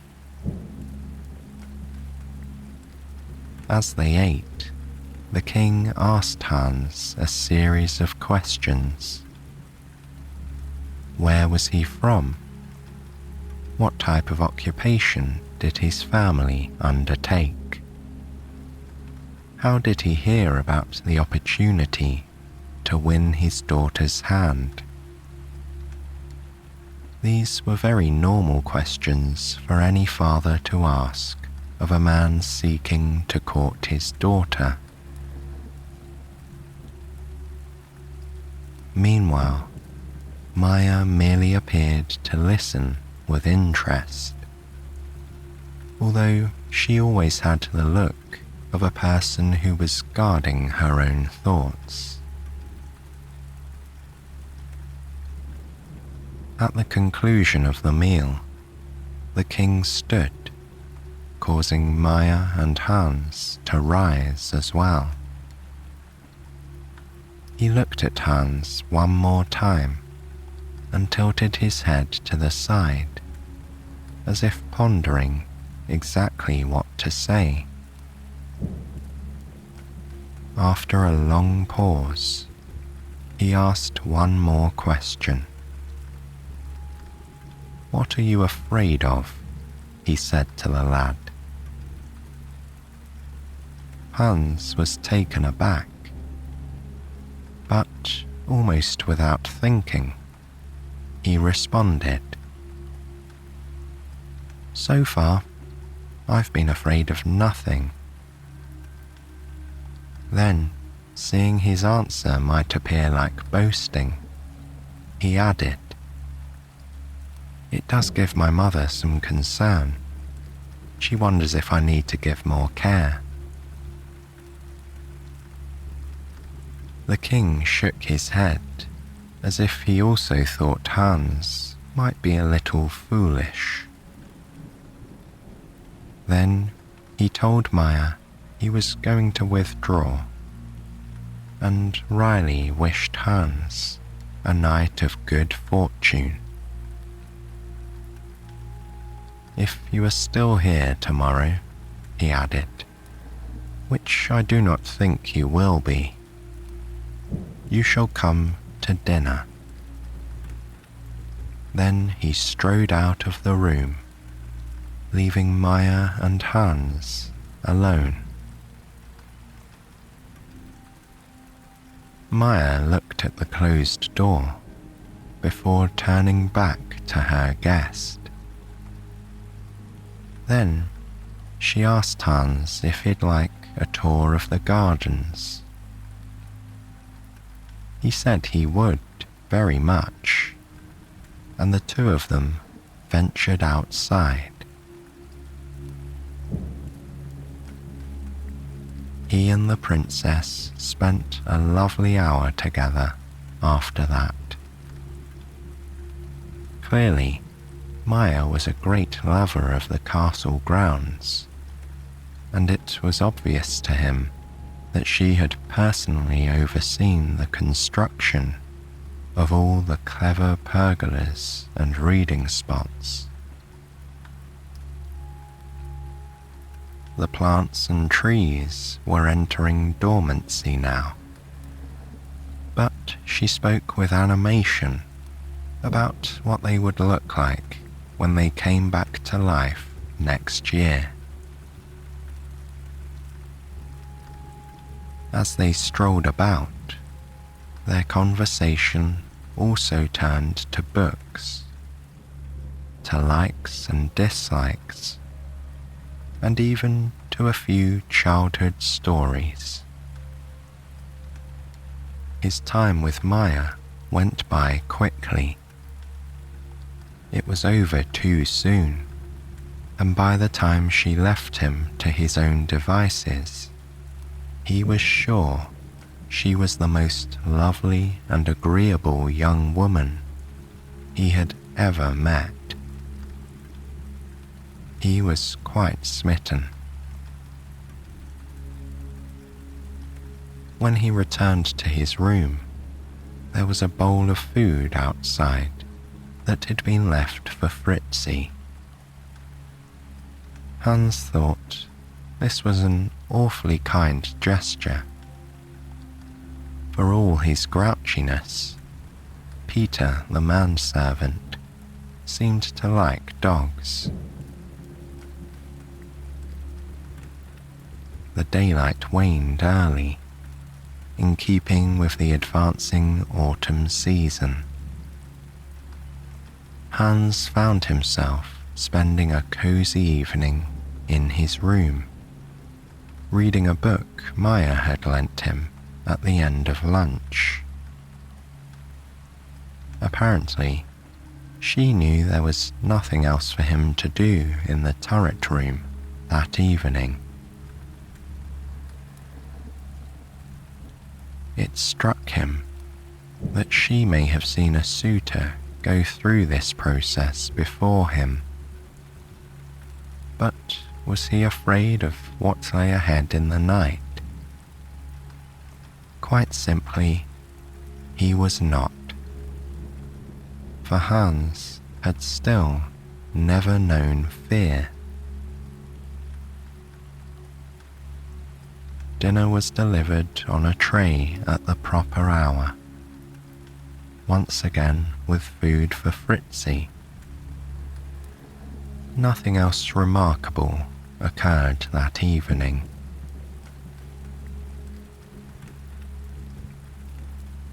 As nighttime descended, a howling gale struck again. Hans thought to himself that if he didn't know better, he'd think the king was requesting this sullen weather just to deter him. He knew that was silly, however. It was merely the autumn in its stormiest mood. Once again, he dozed off in his big bed with an untroubled mind.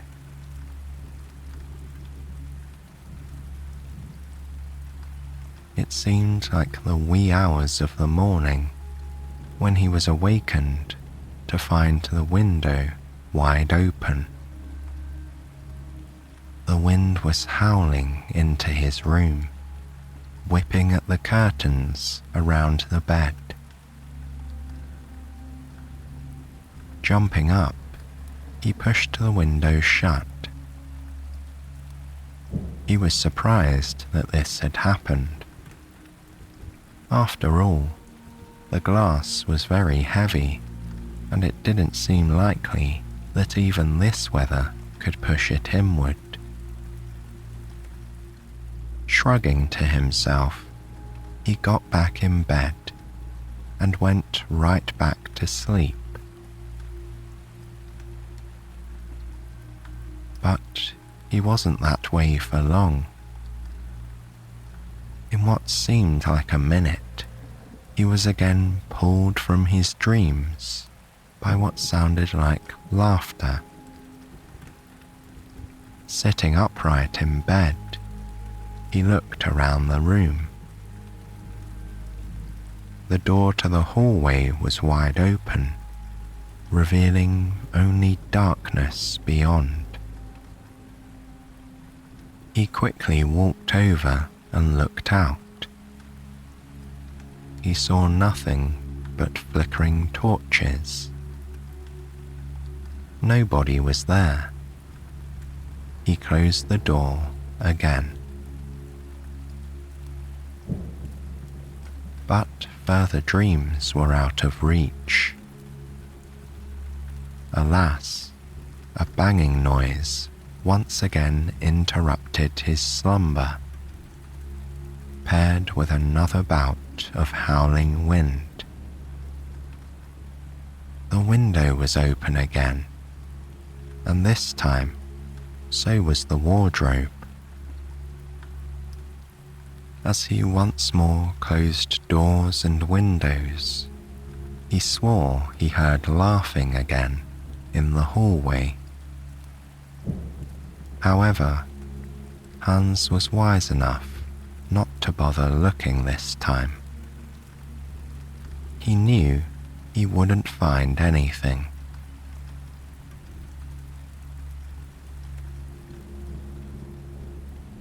He ended up with a rather sleepless night.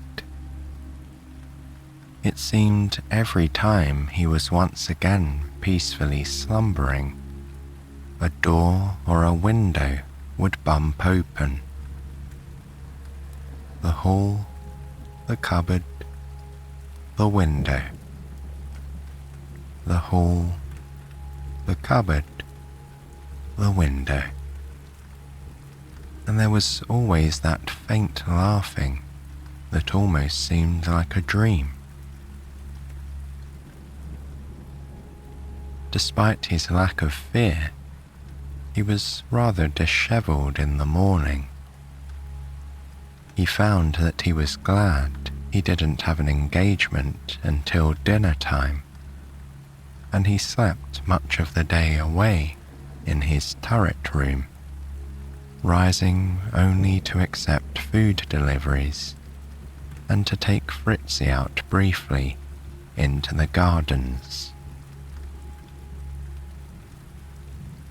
When he returned from that quick foray, there was a snack outside for Fritzy.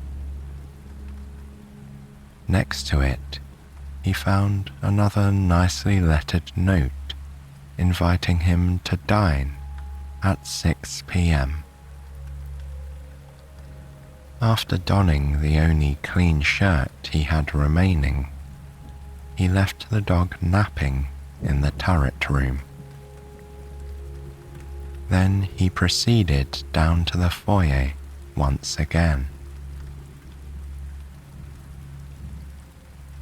This time, Peter took him to a room with a long dining table that had silver candelabras and a white cloth on it. Here, too, the hearth contained a cheerful fire. Hans found he was quite hungry, and he sat in a chair on one side of the table, waiting for the king and Maya to appear. Once again, he didn't have long to wait. The door to the room soon opened, and the princess entered, curtsying briefly to Hans, and then walking around to sit across from him at the table. The lad stood and bowed his head at the king, who took the third place, which was positioned between the younger people at the end.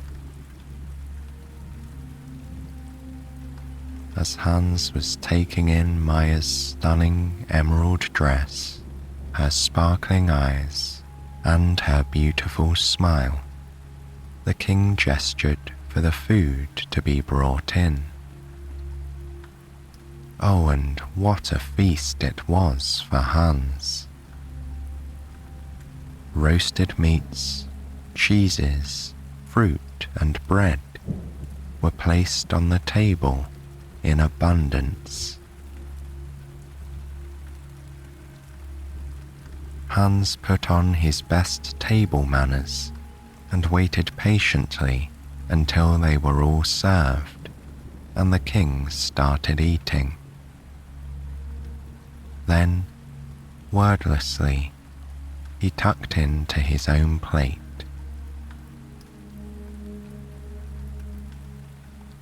After a minute or two, the king finally spoke. "So," he said, "I gather that you managed to keep your courage for another night." He cocked an eyebrow at Hans, as if waiting for him to explain himself. Maya smiled a little bit. Hans could have sworn she was blushing.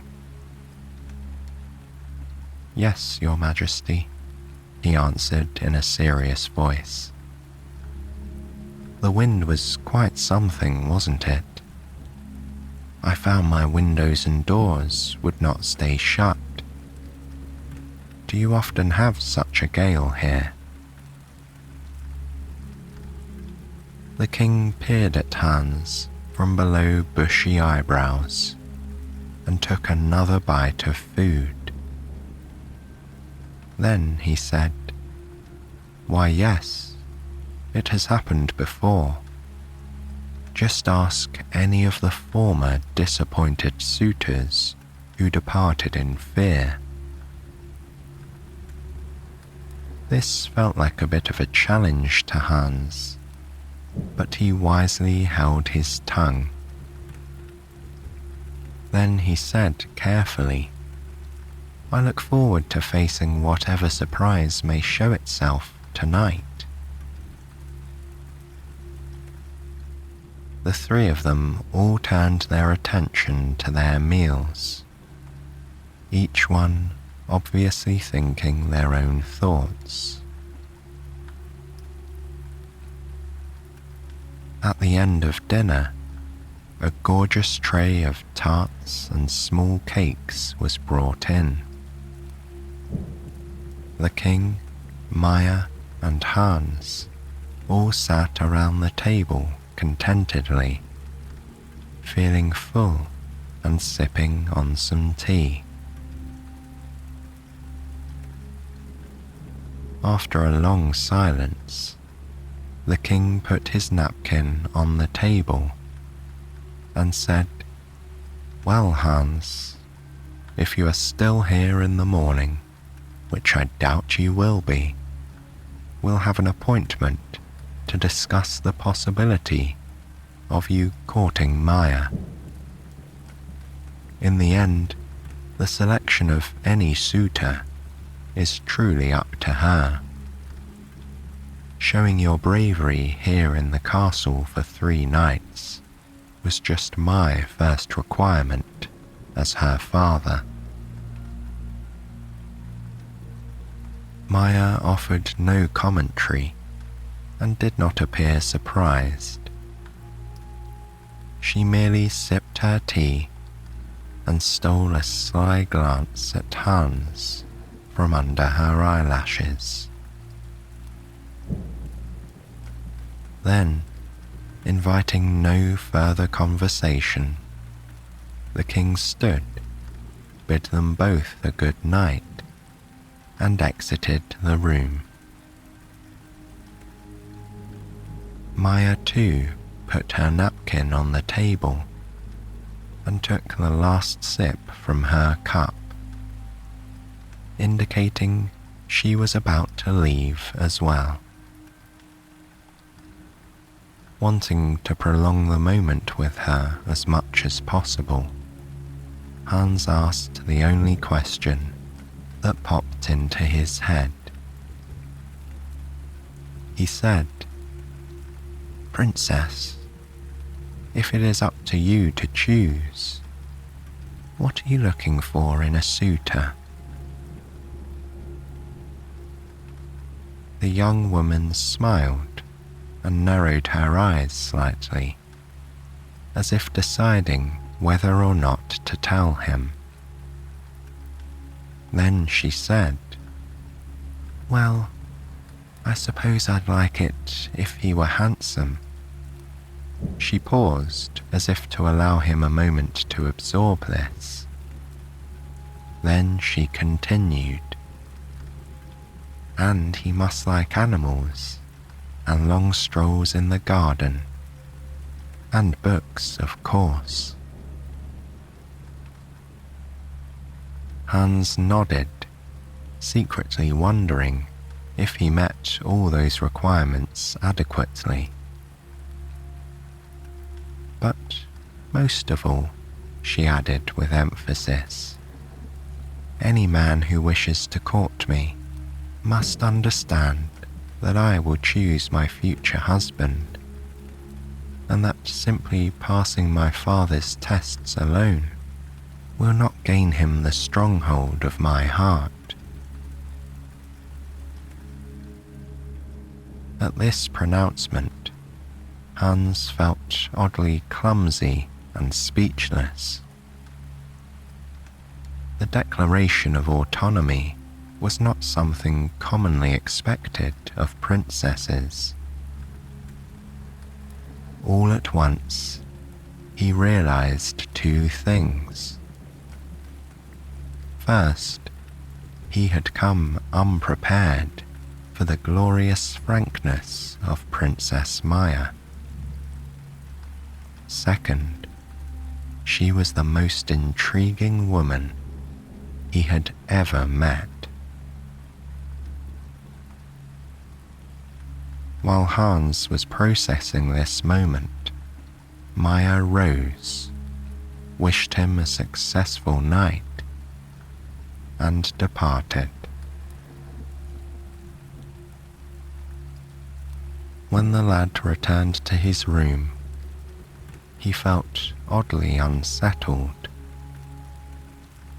This was a new emotion for him, and it continued to distract him from his reading, and even from Fritz's snuggles. As the candle burned low and the night approached, he wrestled with his thoughts. He was not fearing the third and final night of hauntings. No, that wasn't it at all. But he had this growing and unfamiliar sense of concern. Yes, he was concerned, and the longer he searched his soul for the source of the uncomfortable feeling, the more he found himself thinking of Maya. Her wit, her intelligence, her beauty.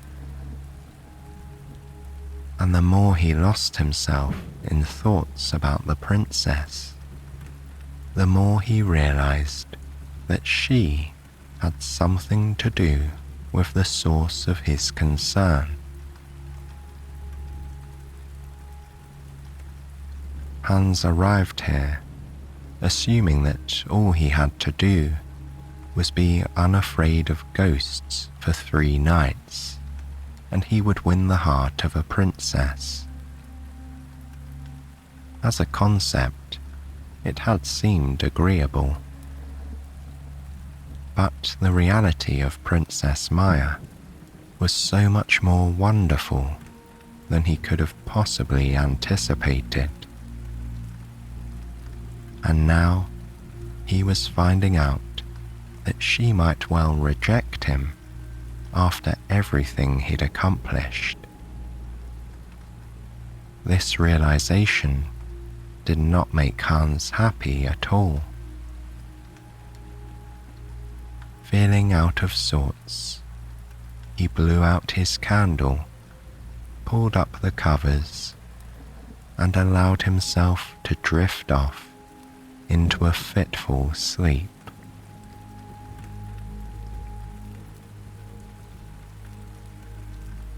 He was awakened by a low growl from Fritzy.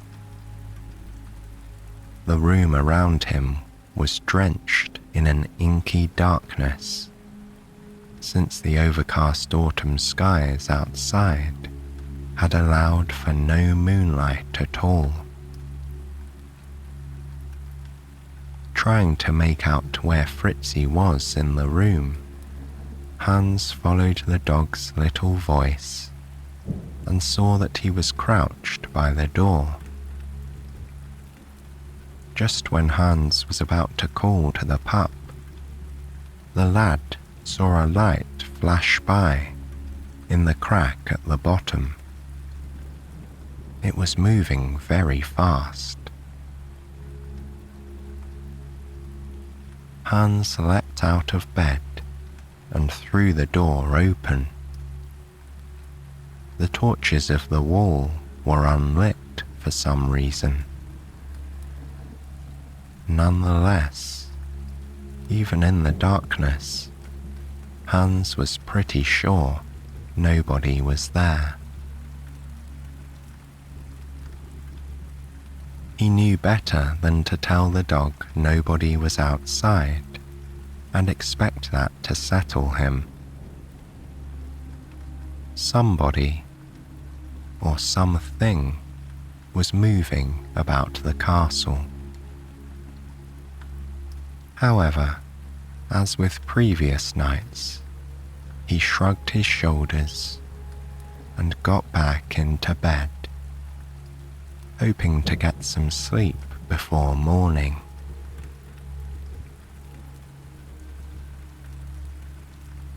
Alas, a bark from Fritzy pulled him from sleep just when he had drifted off. This time, the dog was standing on his hind legs, looking out of the window. Groaning, Hans drew aside the covers and walked across the cold stone floor to investigate the garden beyond. When he did, he saw why Fritzy was agitated. A glowing light was moving quickly through the night. It vanished downstairs at the door to the castle. This gave Hans the idea that whatever carried the light was probably inside once again.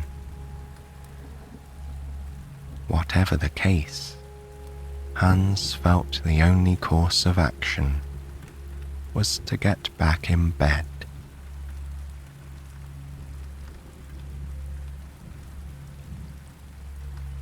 This time, he may have slept for many minutes or hours. He wasn't sure. He was dimly aware of the wind rattling the windows. Yet another stormy night, he thought, with a groggy awareness of the noise. But just as this was blending into his dream, he felt the vibrations of a low growl at his side. The dog was alert to something, and it felt very close. Hans cracked open an eye and saw a light hovering right in the middle of his room. It was levitating in the darkness, or so it appeared. The gloom was so profound that Hans could really not see anything else. Jumping up with youthful agility, he lunged for the light and grabbed something soft instead. The glowing orb disappeared in the direction of his cupboard, and he was left holding the soft thing. After he lit his bedside candle with a shaky hand, the object was revealed to him. It was nothing but a dark blanket. But how had the light disappeared without the door to the hallway opening? Holding up the candle, he pulled the cupboard door ajar. Pressing here and there, it only took him a moment to discover a latch inside the back.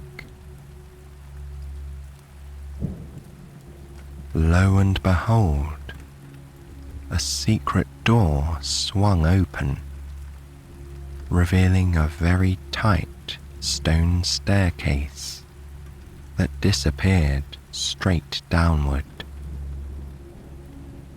Easing himself through, he carefully descended the steps to find another wooden door directly below the one in his own closet.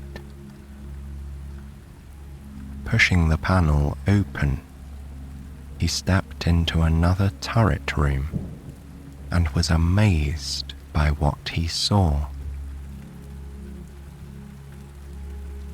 Peter and the king were both there, and they appeared to be having a disagreement. The king was in his nightshirt, holding a candle. Meanwhile, the servant was in his usual uniform, and he was carrying an unlit torch. "You let him catch you," the king was whispering at the servant. "Don't blame me," the ill-tempered little man was retorting. "How did I know he'd grab my disguise in the dark?" Hans cleared his throat and held out the blanket as the dishevelled pair regarded him with surprise. "I believe this is yours," he offered wryly. And that was how Hans discovered that the castle wasn't really haunted.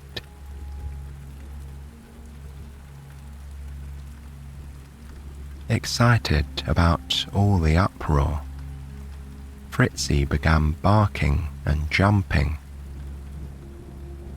With so much noise, it wasn't long before Maya appeared at the door of the chamber in her long white nightdress. Walking into the room, she demanded to know what was creating such a commotion. Once she saw all three men, she covered her mouth in amusement and started laughing. Seeing her unsurprised reaction, Hans realized in that moment that she knew all the hauntings had been play acting. It was obvious that she was perfectly happy to have sent so many suitors packing. This revelation gave him butterflies in his stomach. As Hans regarded her, with that unpleasant feeling of concern surging through him again, her father turned to the lad in exasperation. and said, "Nothing worked to scare you away. What are you afraid of, man?" Without missing a beat, and without even pondering the truth that was coming, he looked at Maya and answered her father's question. "As it turns out, I'm terribly afraid that your daughter will send me away now," he said with a crack in his voice. At this, Maya's face became very serious, and then she gave him a comforting smile. But he was not sure if it was meant as a consolation prize, or if she was going to realize his hopes and tell him he could stay. After a few seconds that seemed like an eternity, she responded, "Oh, don't worry, Hans. You can stay around for a while and try to impress me some more." Then, with a wink, she added, "Besides, I like your dog."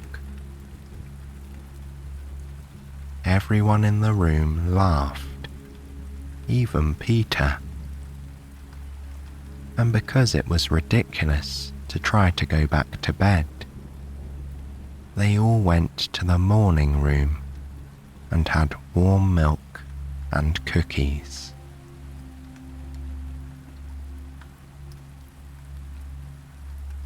Maya didn't agree to marry Hans the next day, or the one after that. But the two young friends did begin spending a lot of time together. Hans pitched in to help out with some tasks around the castle in his free time, which made him a welcome guest. There were no more hauntings, of course, and when the cold snows of winter passed and spring brought the world back to life, the one-time village boy finally heard the words he'd been waiting for. Seated in one of her charming little pergolas, with a graceful fountain pattering nearby, Maya agreed to marry Hans.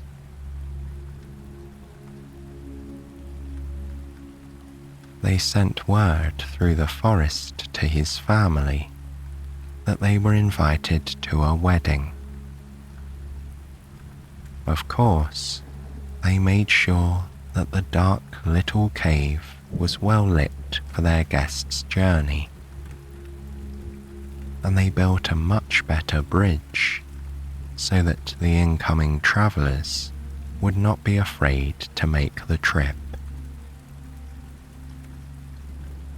And, at Peter's request, the front gates were thrown wide open for their visitors' arrival, and nobody rang the loathsome handbell ever again. And because of that, even grouchy Peter lived happily ever after.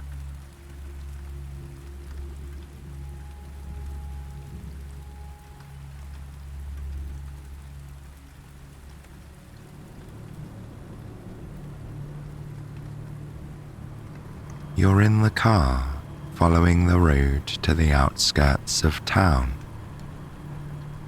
You're on your way to Sleepy Hill Manor, an old home perched atop a little hill not far from here. It's the perfect place to spend a quiet autumn weekend away from the demands of everyday life. You've never been out this way before, and had never heard of Sleepy Hill Manor until recently, when your friend invited you to come for a few days. It was a strange series of events that led to the invitation, your friend told you. One day, they'd been sitting at home when they heard a knock at the door.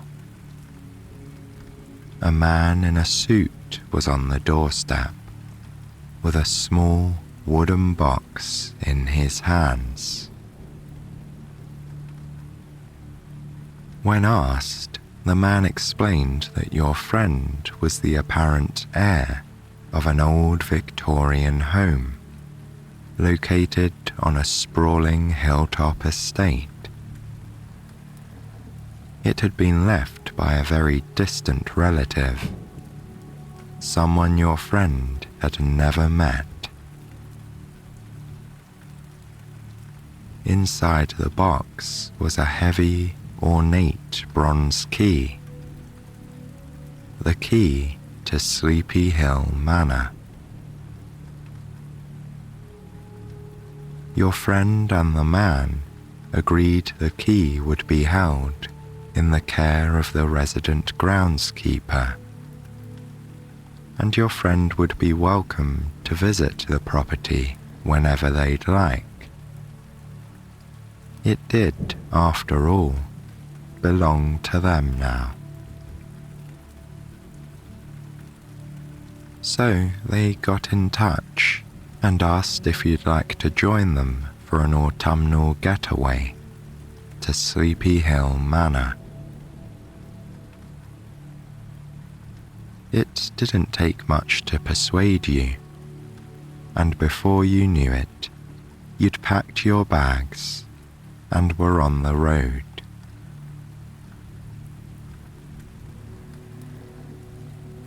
The rhythmic sound of the car lulls you into a kind of trance. You're still paying attention to where you're going, of course, but you allow yourself the space to really take in your surroundings. Autumn leaves blanket the ground on either side of the winding road. A few specks of yellow and orange dot the pavement, like flecks of paint on a black canvas. The sky overhead is moody and dark. Stormy weather, you think to yourself. You're excited to see what Sleepy Hill Manor looks like. Your friend told you they'd only seen a single exterior photo of the place. A beautiful old Victorian home with towers, gabled roofs, and bay windows to spare. You almost feel it isn't fair that you'll get to see it for the first time before your friend does, especially since they are the rightful owner now. They sent you a message this morning to let you know they'd been delayed. They'll be arriving tomorrow, just in time for breakfast, instead of tonight. It means the first night at Sleepy Hill Manor will be yours, and yours alone.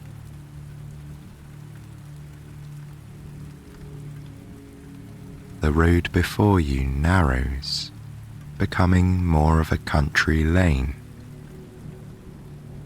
It still winds upwards, climbing the hill gently but purposefully. You feel as though you're being carried along to another reality, a secret hideaway not too far from town, but removed from the concerns of the world.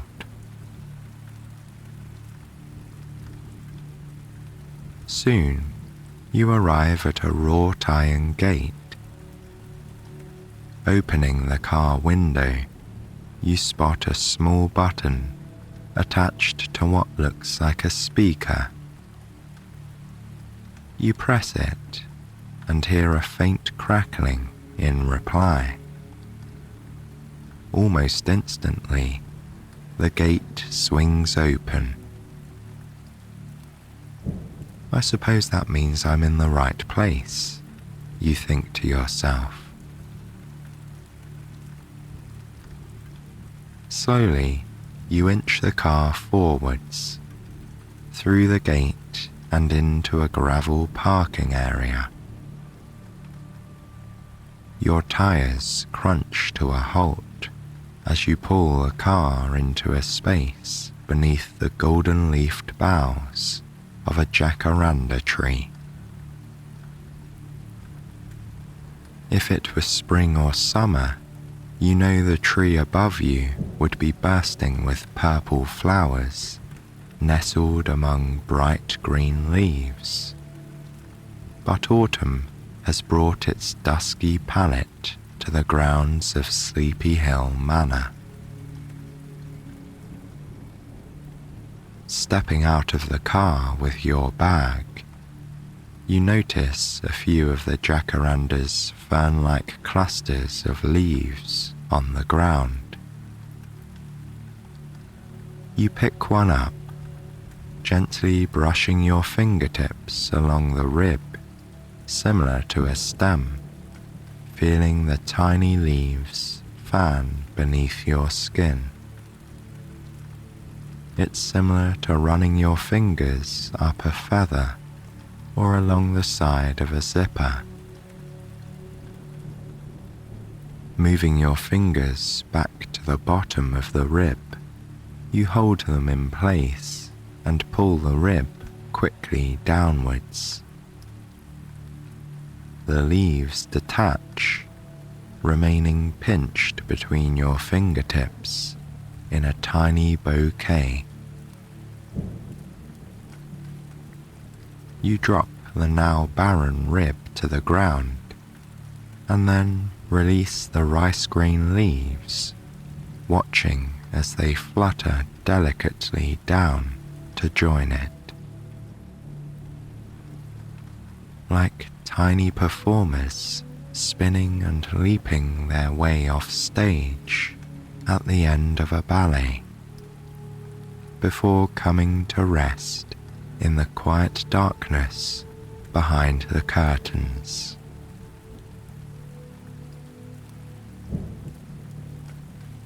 You take a deep breath of the cool evening air. It's brisk with a touch of humidity. As you breathe, you detect the complex scents that mark this season. There's the smell of decomposing leaves mixed with damp wood and soil. There's a cold freshness. No flowers or pollen, just bare branches and quiet garden plots. And behind it all, there's a hint of wood smoke, aromatic and familiar. Turning to find the source of the wood smoke, you notice a small cottage at the edge of the property, near the gate. Standing just outside is an older man wearing a flat cap and an olive-coloured knit vest. He nods to you when your eyes meet, and you make your way over to him. Perhaps this is the groundskeeper, you muse, and your suspicion turns out to be correct. A man of few words, he introduces himself brusquely and presents you with the large bronze key. You take it and thank him, feeling its cold weight in the palm of your hand. He nods in the direction of the manor, just down the gravel drive beyond a nearby cluster of trees. It's obscured by the autumn foliage, but you gather it's only a few minutes' walk. Everything's been prepared for your stay, he tells you. There's firewood in each room, and the beds have been made. He's also lit an oil lamp in the room you'll be sleeping in. The house has electricity now, he says, but the previous owner liked the ambience of the older furnishings. You imagine you will too. As you part ways, the caretaker reaches over and taps your arm. "Storm's coming," he says, looking up to the sky and then towards the manor. "And blustery nights make for strange sounds in an old house like that." It could be a mere observation, but there's a small part of you that wonders if there's a gentle warning there too. Then he turns on his heels and walks into his cottage, closing the door with a clunk. With his words lingering in your mind, you make your way up the gravel drive to Sleepy Hill Manor.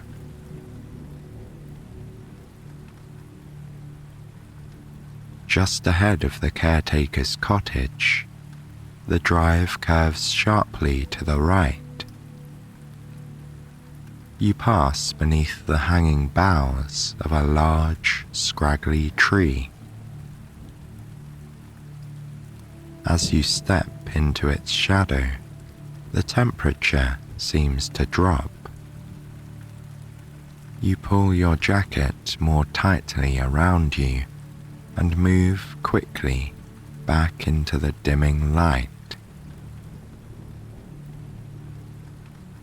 The gravel slides beneath your shoes.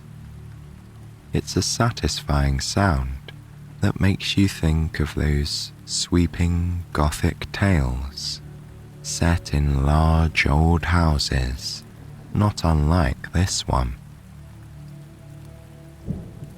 You smile briefly. Perhaps this is the beginning of your very own night of intrigue, you think.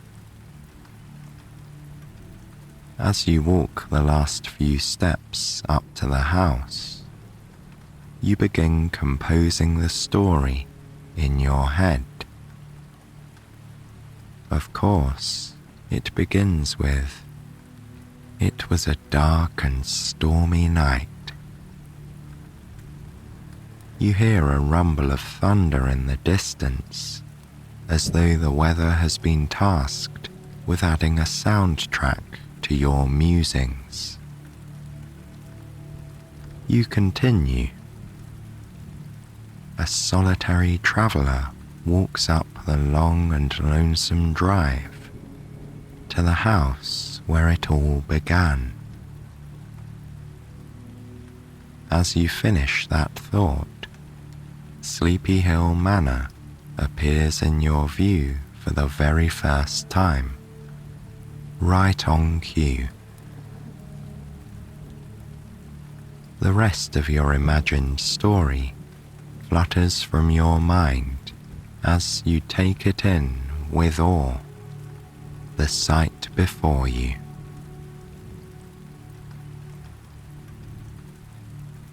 Sleepy Hill Manor is breathtakingly beautiful and mysterious, you think. Its wine-red exterior blends in with the long evening shadows and is punctuated by black and gold trim.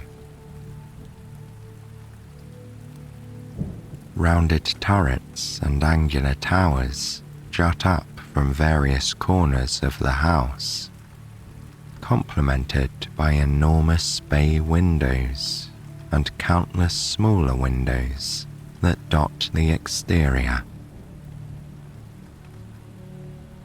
The roofs are steeply pitched, and a large covered porch, shrouded in darkness, sits at the front to greet you. A set of thick steps leads up to a round keyhole-style entrance to the porch.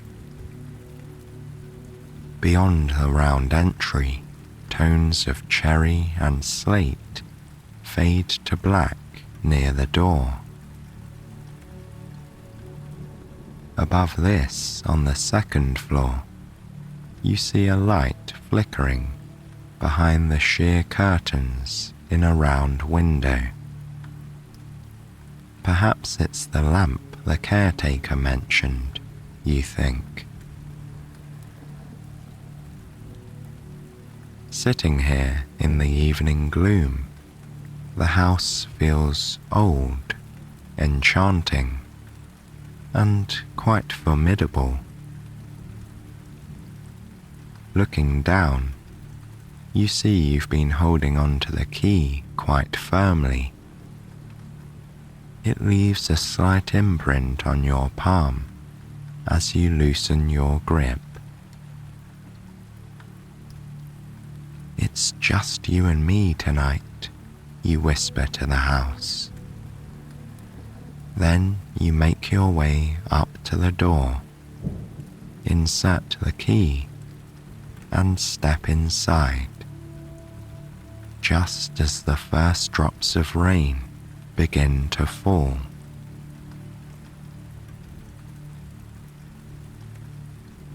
Upon entering, you are greeted by a dim flash of light. Electric candles flicker to life along the walls. Strange, you think.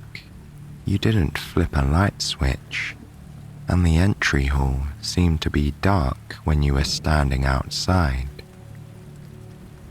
Perhaps you just didn't notice the light through the thick, leaded, stained glass windows. You set your bag down and take a look around. The walls are a rich, dark wood, filled with unique recesses, protrusions, and other curious accents. The ceiling is white here, with detailed moulding. The floor is also wood, covered in a heavy crimson rug, splashed with curlicues in blue and green. A red velvet chaise lounge sits in the right corner. To your left is a wall-to-wall bookshelf filled with old, leather-bound books whose spines are stamped with gold, silver, and black lettering.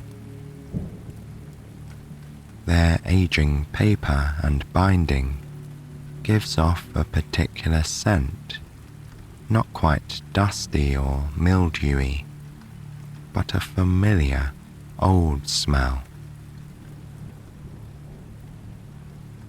It would seem to be a perfectly normal entry hall, save for one peculiarity. this is the extent of it. You can see no other doors, nor windows, nor stairs. The entry hall appears to be a dead end. How curious, you think. There must be a way to get to the rest of the house. You begin to inspect the room for any signs you might have missed, or even a note from the groundskeeper explaining that you should use a back door instead. You run your fingers across the wood of the walls. It's smooth and highly polished. Your fingertips bump over the ridges and dips where it's been elegantly shaped. What wonderful craftsmanship, you think to yourself. Reaching the enormous bookcase, you move your fingers over the leather-bound tomes. There are a few classic mystery novels you recognize, along with history books and a few about old houses like this one. Perched on a shelf at eye height is an ornate silver candlestick. You can't help but touch the spindly, spider-webbed patterns of its hefty base. As your skin meets the metal, a crack of thunder sounds outside the house. A bolt of lightning flashes through the front window, and the bookcase begins to move. Slowly, it slides open to reveal a long corridor. This must lead to the rest of the house, you realize. You turn around to pick up your bag and see that it's now resting on the chaise lounge. You're nearly certain you left it on the floor, but perhaps not.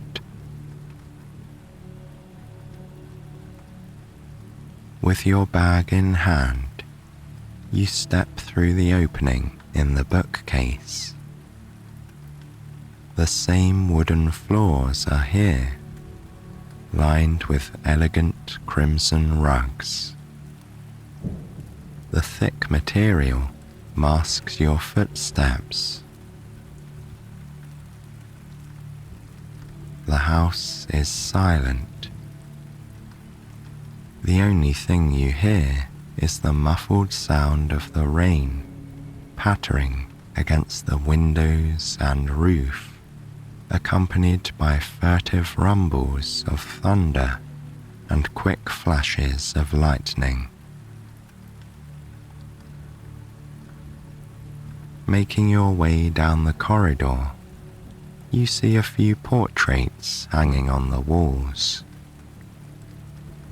There's an elegant woman in a black gown and pearl necklace, a man in a top hat, and even a painting of a dog sitting near a chair.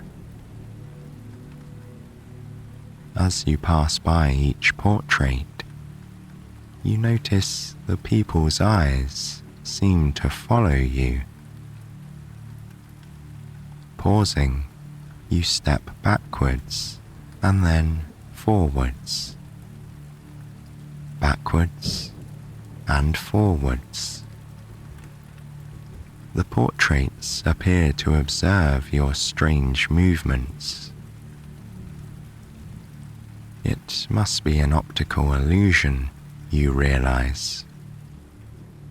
Some trick employed by the painter to make the portraits more lifelike. You give a quick nod to the dog and then smile to yourself. Painted or not, animals can be such a comfort in unfamiliar spaces, you think.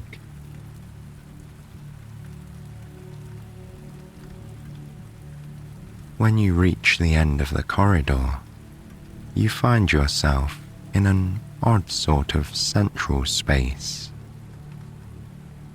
In every direction, there are rooms or additional corridors to choose from. In this middle hall, there's something you never expected to find. An old-fashioned bar. Tall wooden stools stand in a line beneath a counter. Behind it are rows of glasses in all shapes and sizes, arranged in front of a wide mirror. The ceiling in this hall is different from the others you've seen. It's covered in pressed tin, which boasts elegant patterns and lends a sort of gloomy shine to the room. You wonder if the people who lived here before used to host grand parties. This space is so central. It's the perfect location for people to gather and chat. You can imagine guests in elegant, old-fashioned dresses and suits, sitting here or milling about, moving from room to room. As you're daydreaming, you catch a flash of movement out of the corner of your eye. Turning towards it, you find the hall is still empty. For a moment, you thought you saw the heavy fabric of a long skirt moving through a doorway, but it was probably just a trick of light. Moving on from the bar, you make a left into a small chamber, only big enough for a piano, a few stools, a wingback chair, and a tall standing table. Softly, you run your fingertips over the yellowing keys of the piano. They plunk down gently under your touch, sending solitary notes into the room. You can imagine how wonderful it must have been to sit in such an intimate space, listening to someone playing a long, moving piece. With a sigh and a last glimpse of the piano, you turn and continue to the next room.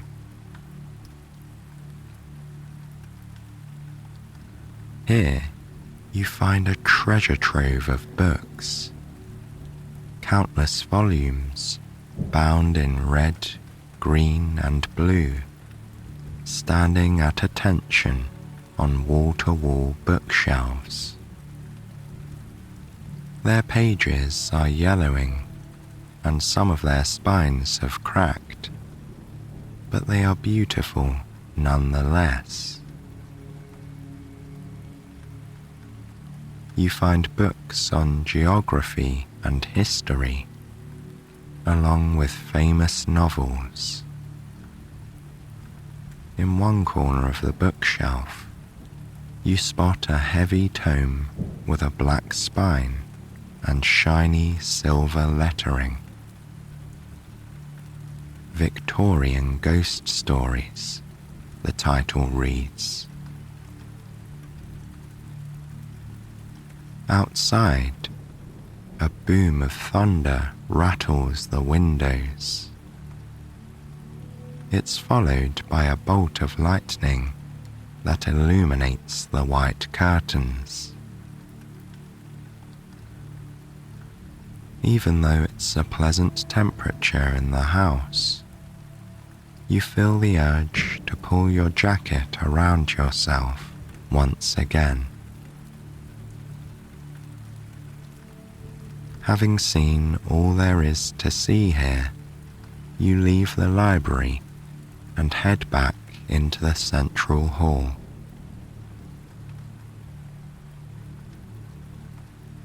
Resting your elbows on the bar, you stifle a yawn. You hadn't realized how sleepy you were until you began exploring the house. Now, what you'd really like to do is have a good, long rest. Your friend will be arriving early tomorrow, just in time for breakfast. You smile at the prospect of getting a full night of sleep once you find your room. You've seen the piano room and the library, but off to the right is another corridor. Third time's the charm, you whisper to yourself. As you're heading for the unexplored territory, you think you hear a faint sound coming from behind you. Pausing for a moment, you close your eyes and listen carefully. Yes, you think to yourself, that's the unmistakable sound of a piano. You turn back, walking past the bar and into the music room. When you enter, you feel some cool air that you hadn't noticed before. It flows over the skin on your arms, raising tiny goosebumps. Old houses can be drafty, you remind yourself, mentally making a note to close any windows you might find open. Cool temperatures aside, the room is just as you left it. The piano and the furniture are all undisturbed. You shrug and leave the room. It was probably just the storm, you tell yourself. It's time to find where you'll be sleeping tonight.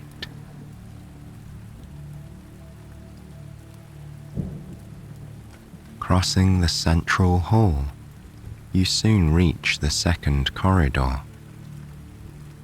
This one is shorter than the first, leading directly to a staircase.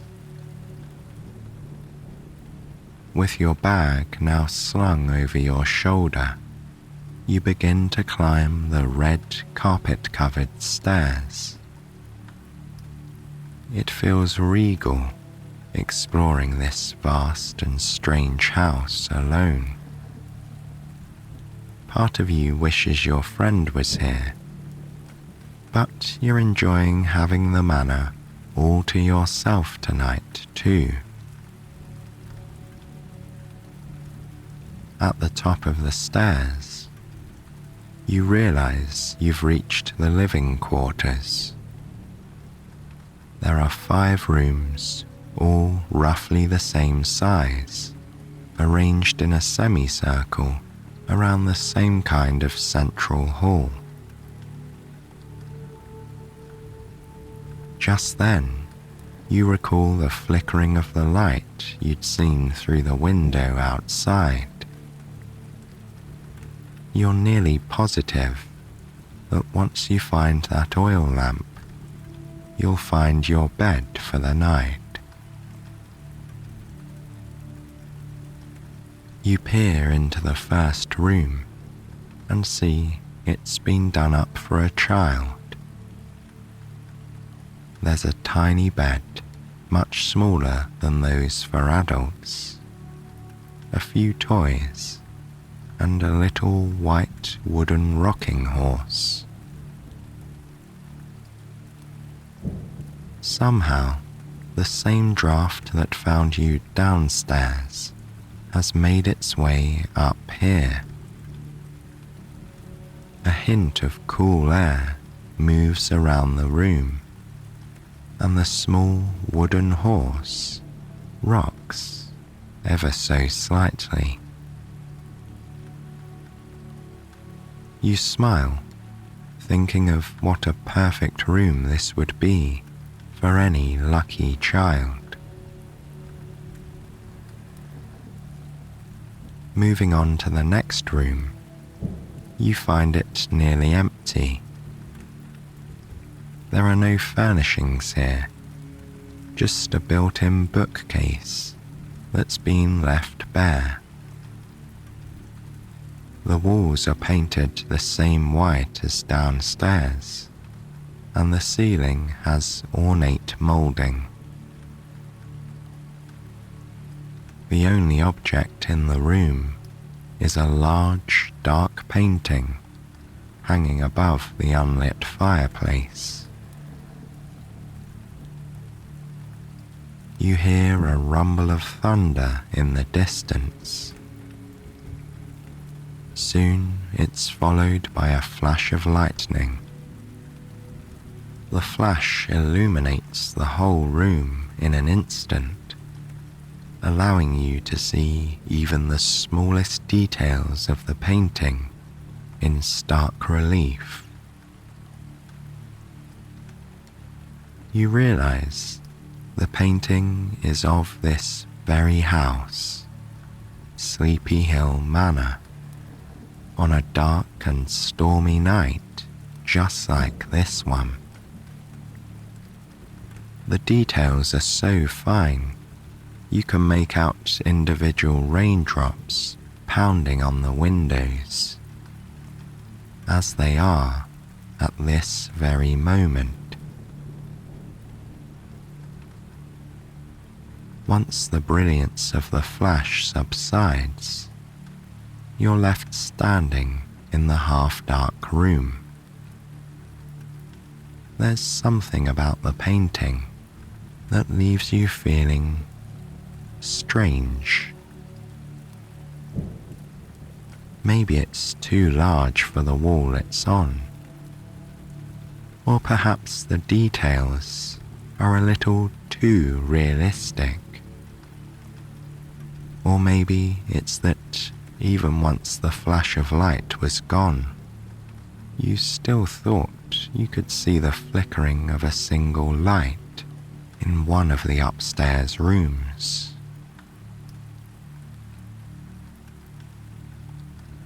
A gentle creaking sound brings you out of your reverie.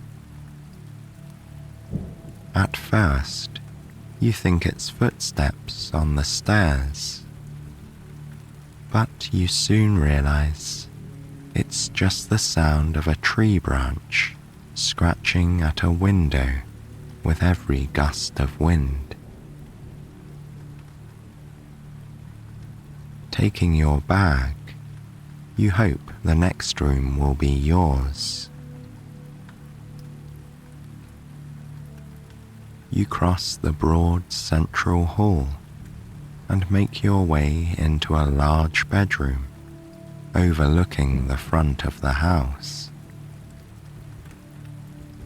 The room is dark, save for a single oil lamp sitting in the window. Behind it, streaks of rain run down the glass, like 1,000 tiny rivers flowing over hills and valleys. You smile. You've found your bed for the night.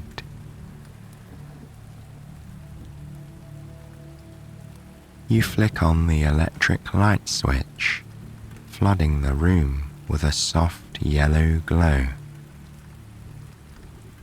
Then you turn and close the door behind you.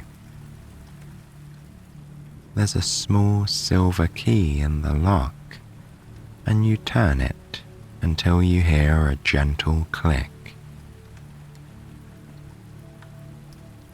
You take a moment to appreciate how unique this space is before getting ready for bed. It has the same crimson carpeting and elegant white walls and ceiling. Near the door stands a display case with several tiny knickknacks arranged on glass shelves. You spot an old playbill from a theatre production, a spyglass, a deck of playing cards, and more. A large clawfoot tub sits near the door to the bathroom. You also have your own chaise lounge, as well as a large, rich red velvet armchair and mahogany writing table. The bed looks inviting too, covered in crisp white sheets. You can't wait any longer to lie down. You change into your pajamas and brush your teeth in your private bathroom. Then you flick off the electric lights. The room grows dark, save for the single oil lamp in the window.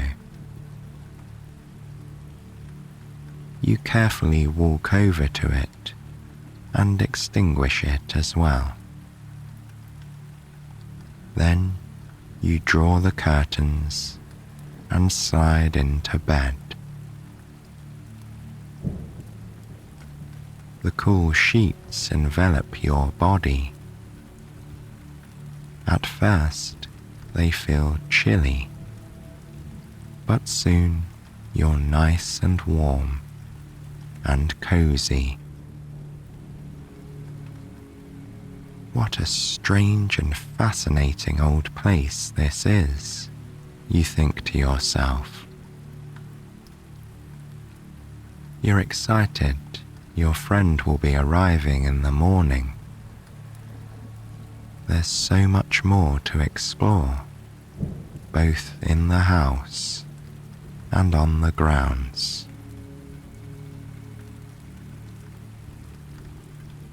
Before you know it, you feel your eyelids growing heavy and your eyes beginning to close.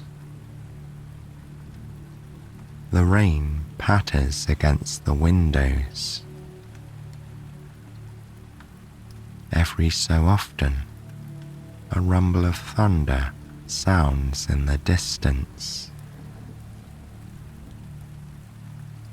And just as you're starting to drift off to sleep, you think you can almost hear a few solitary notes from an old piano floating through the air here at Sleepy Hill Manor on this dark and stormy night.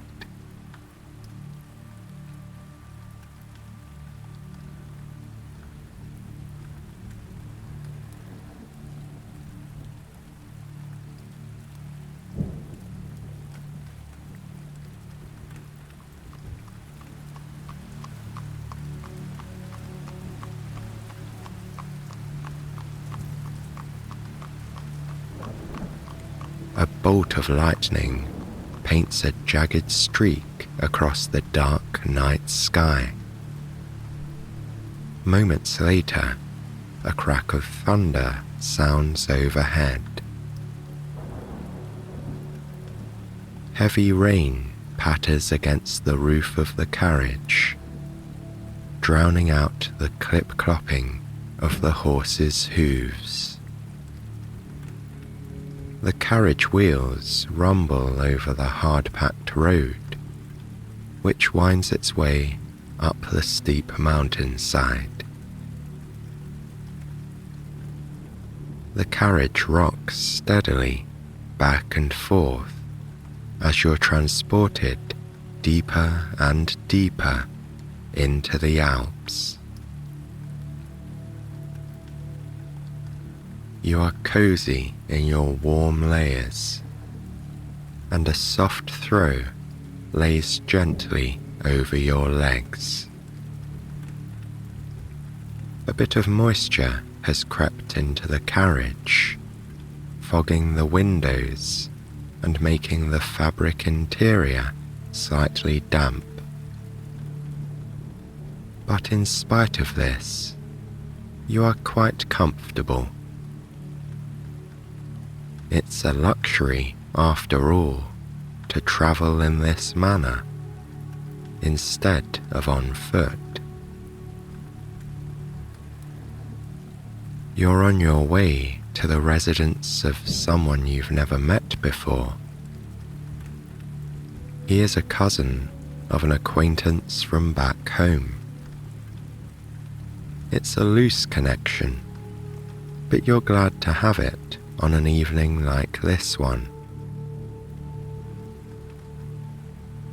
Before you left home, you happened to mention in passing that you would be travelling through these parts at this time of year, and your friend told you they had a distant relative who would surely be happy to provide accommodation for a night or two. Your travels have taken you through the picturesque towns of Bavaria and through the river valleys of France. You've tasted exquisite meals in Italy and sipped the finest drinks by candlelight in small, dark rooms where conversation is just as potent as the spirits.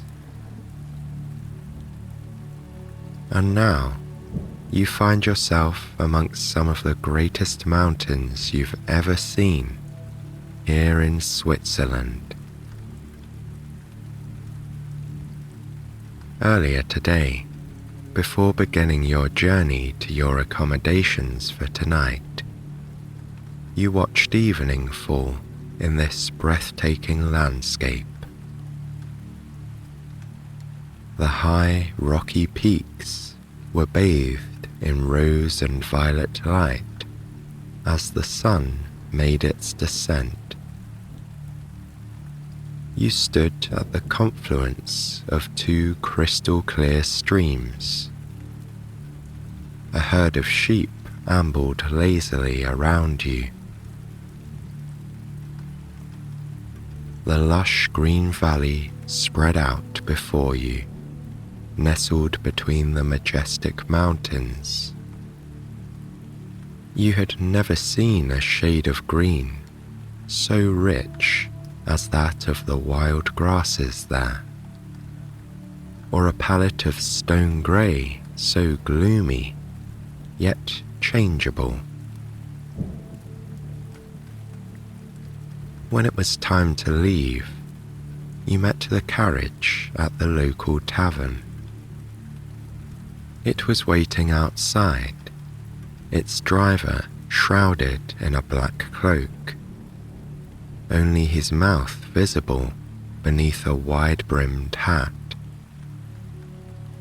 The horses pawed at the ground, eager to move, and perhaps sensing the coming storm.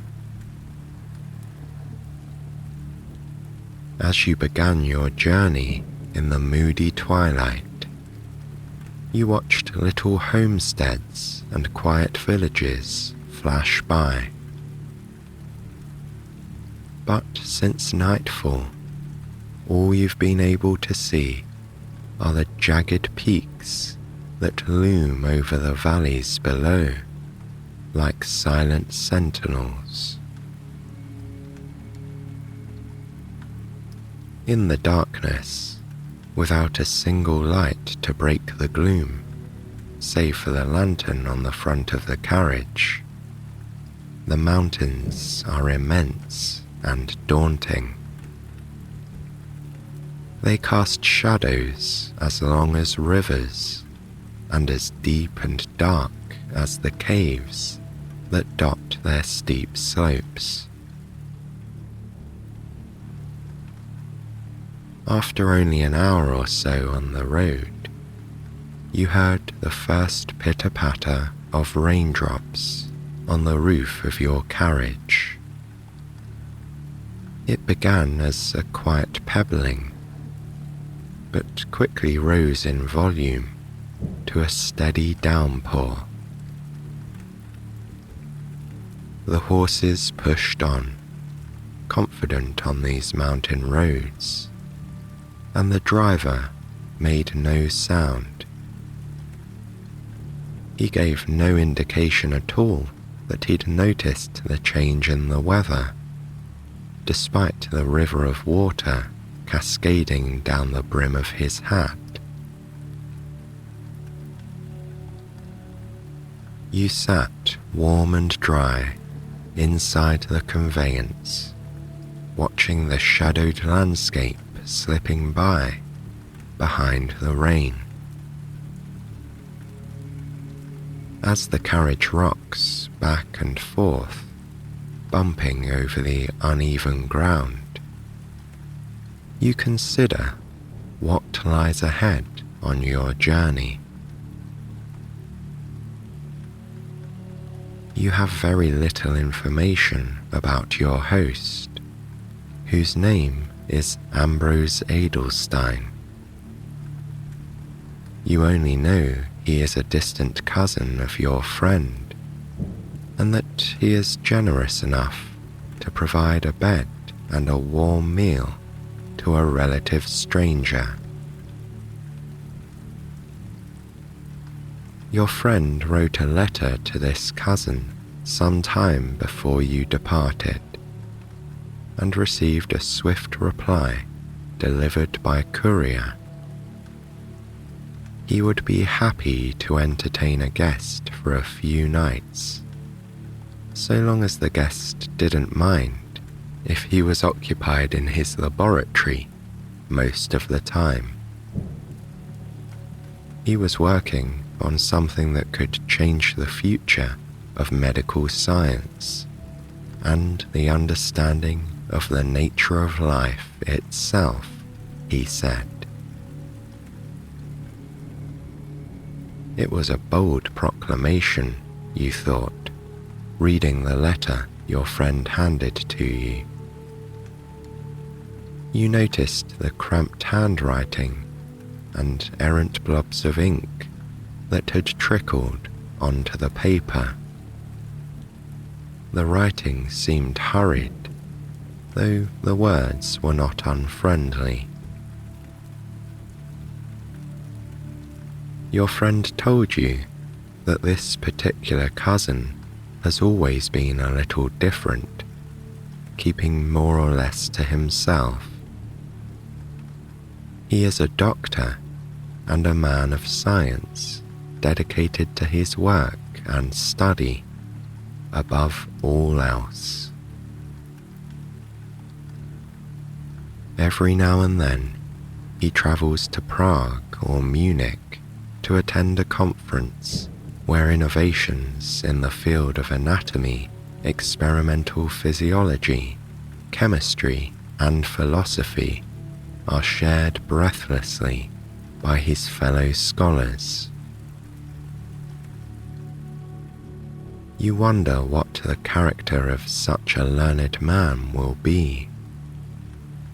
Studious, you assume, perhaps quiet or easily distractible.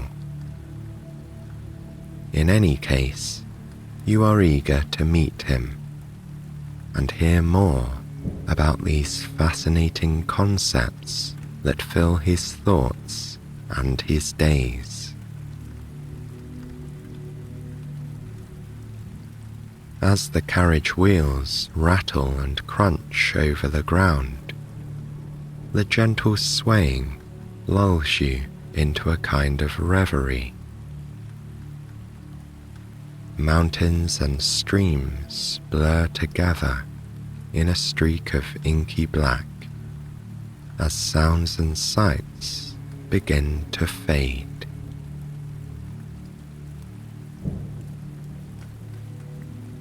You aren't sure how long you exist in this half-dream state, but soon you feel the carriage roll to a stop. One of the horses whinnies and chuffs, and the stoic driver hops down from his bench. The door to the carriage is opened from the outside, and you catch your first glimpse of the home of Dr. Edelstein. Based on what you've heard from your friend, you were expecting something large and lavish, but nothing like what stands before you now. You'd describe it more like a small castle than any type of house, with thick grey stone walls and multiple square turrets. A large rose window stands in the middle of the central facade. Wide stone steps lead up to a significant arched wooden door with metal studs. But what catches your eye is a thin, forked metal rod perched atop the highest tower, pointing to the sky. Squinting through the gloom, you try to make out the purpose of the rod. But then, a bolt of lightning flashes overhead. It strikes the metal rod with a crack.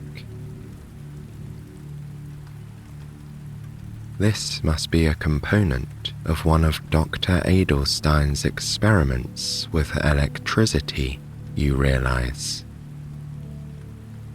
It piques your interest, and you find yourself even more intrigued by your mysterious host. Just then, you hear the sound of a heavy metal latch being lifted and a wooden door creaking open. You turn towards the entrance to the house and see the outline of a figure standing in the doorway. The figure is illuminated by the glow of the candles flickering in the hall behind him. Without a word, he motions towards you, beckoning you inside. You see the driver has already brought your trunk to the door, so you grab your smaller travelling case and hop out of the carriage. Your foot splashes in a deep puddle, which sends up a small spray of mud onto the lower edges of your clothing. Shaking off the excess water, you make your way towards the figure at the door. As you approach, you see he is a small man wearing a strange black outfit. halfway between a cloak and a suit. You begin to ask if he is your host, but he quickly shakes his head, beckoning you closer. "Follow me," he says in a low voice. With a quick glance over your shoulder at the carriage, you step over the threshold into the home of Dr. Adelstein.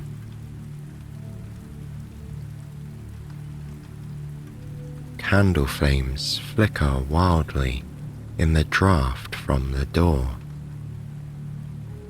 Cold, damp air swirls around your legs as you walk into the entry hall. The man waves you past him and then drags your luggage over the threshold. He motions you away from helping him. It will be delivered to your room in short order. Then he turns and closes the heavy door with a clunk. The sound of the rain fades into the background, replaced by the mellow silence of the empty hall. You set down your case on the cool stone floor. The sound lightly echoes in the open space. You turn to ask the man where to find your host, but realize he has already disappeared.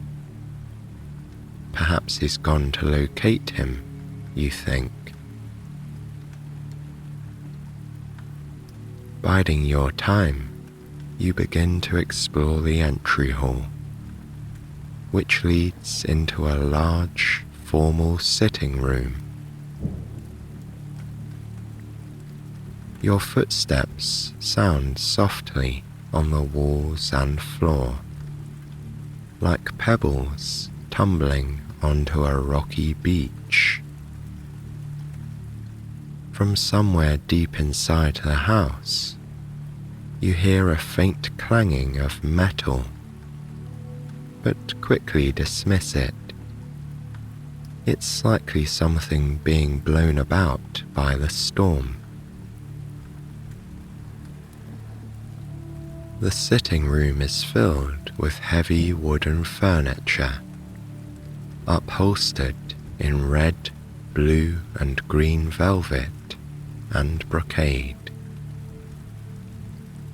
Everything has an air of opulence, and yet there is a time weariness to the place, as though it is rarely filled with the laughter of friends or the hum of conversation.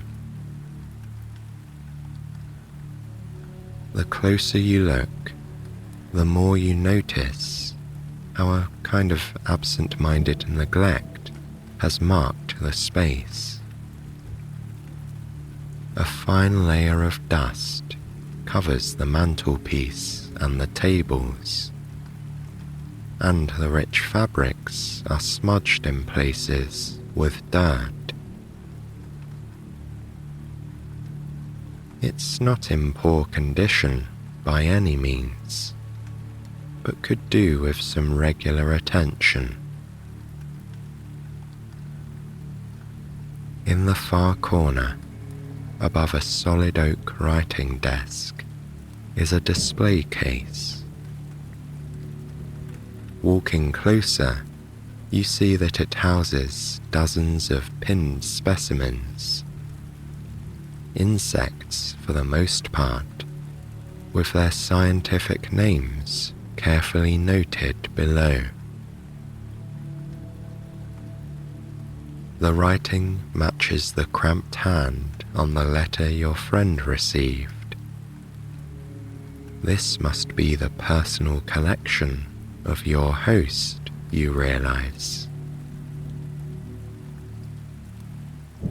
Just then, a smooth yet gentle voice sounds behind you. "I am a humble student of the natural world," the voice says. Turning, you see it belongs to a tall, thin man, dressed in a nice yet well-worn suit. "Dr. Adelstein, I presume?" you say in reply. The doctor nods, extending his hand. You shake it, noting the calluses on his fingertips and palm. This is someone who works with his hands, you think, and your curiosity grows deeper. He gestures to one of the velvet armchairs, inviting you to take a seat. It's quite comfortable, with ample room to move. He walks over to a sideboard and offers you a drink from one of the many ornate glass bottles and crystal decanters on display. You accept, and he pours you a small glass, and one for himself. Settling down, he asks you about your travels. You've been comfortable enough despite the weather, he hopes. You nod, praising the carriage driver for a swift ride as you take a sip of the drink. It's smooth and ever so slightly sweet, the perfect remedy for a chilly night. You thank him for hosting you, a perfect stranger. He smiles warmly in reply. He doesn't get many visitors, he says. Few are hardy enough to brave the mountain road. You motion in the direction of the insect collection, saying your friend told you of his scientific pursuits. "Ah, yes," he replies. "I am working on something different this time." As he speaks, his eyes almost seem to glaze over, as though he is lost in thought. "It's an all-consuming passion, I'm afraid," he tells you, "and it makes me poor company at times. I spend most of my hours hidden away in my laboratory." You shake your head, saying that you're simply grateful for a place to sleep.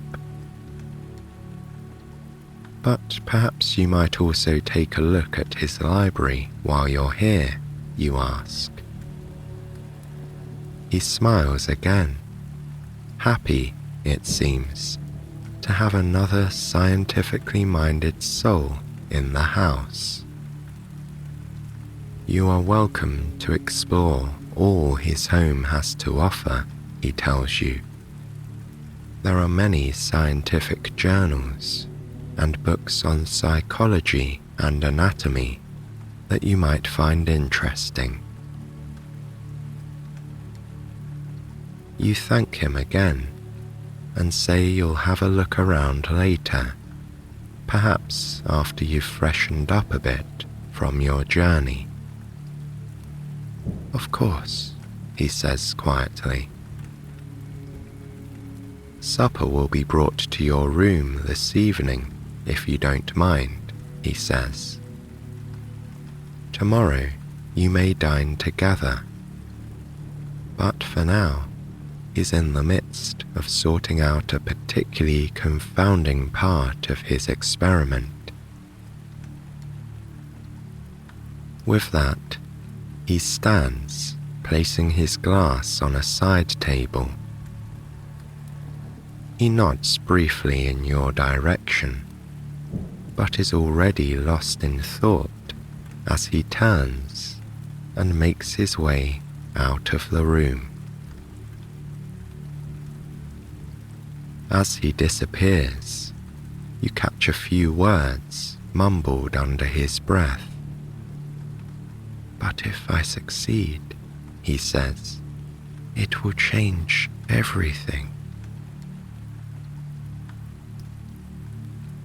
Moments later, the small man in the strange black outfit appears before you. He motions for you to follow him. You set down your glass and retrieve your case before heading up the stairs to the second floor. Here, the man turns right and walks down a long hallway. Near the end, he stops in front of a wooden door.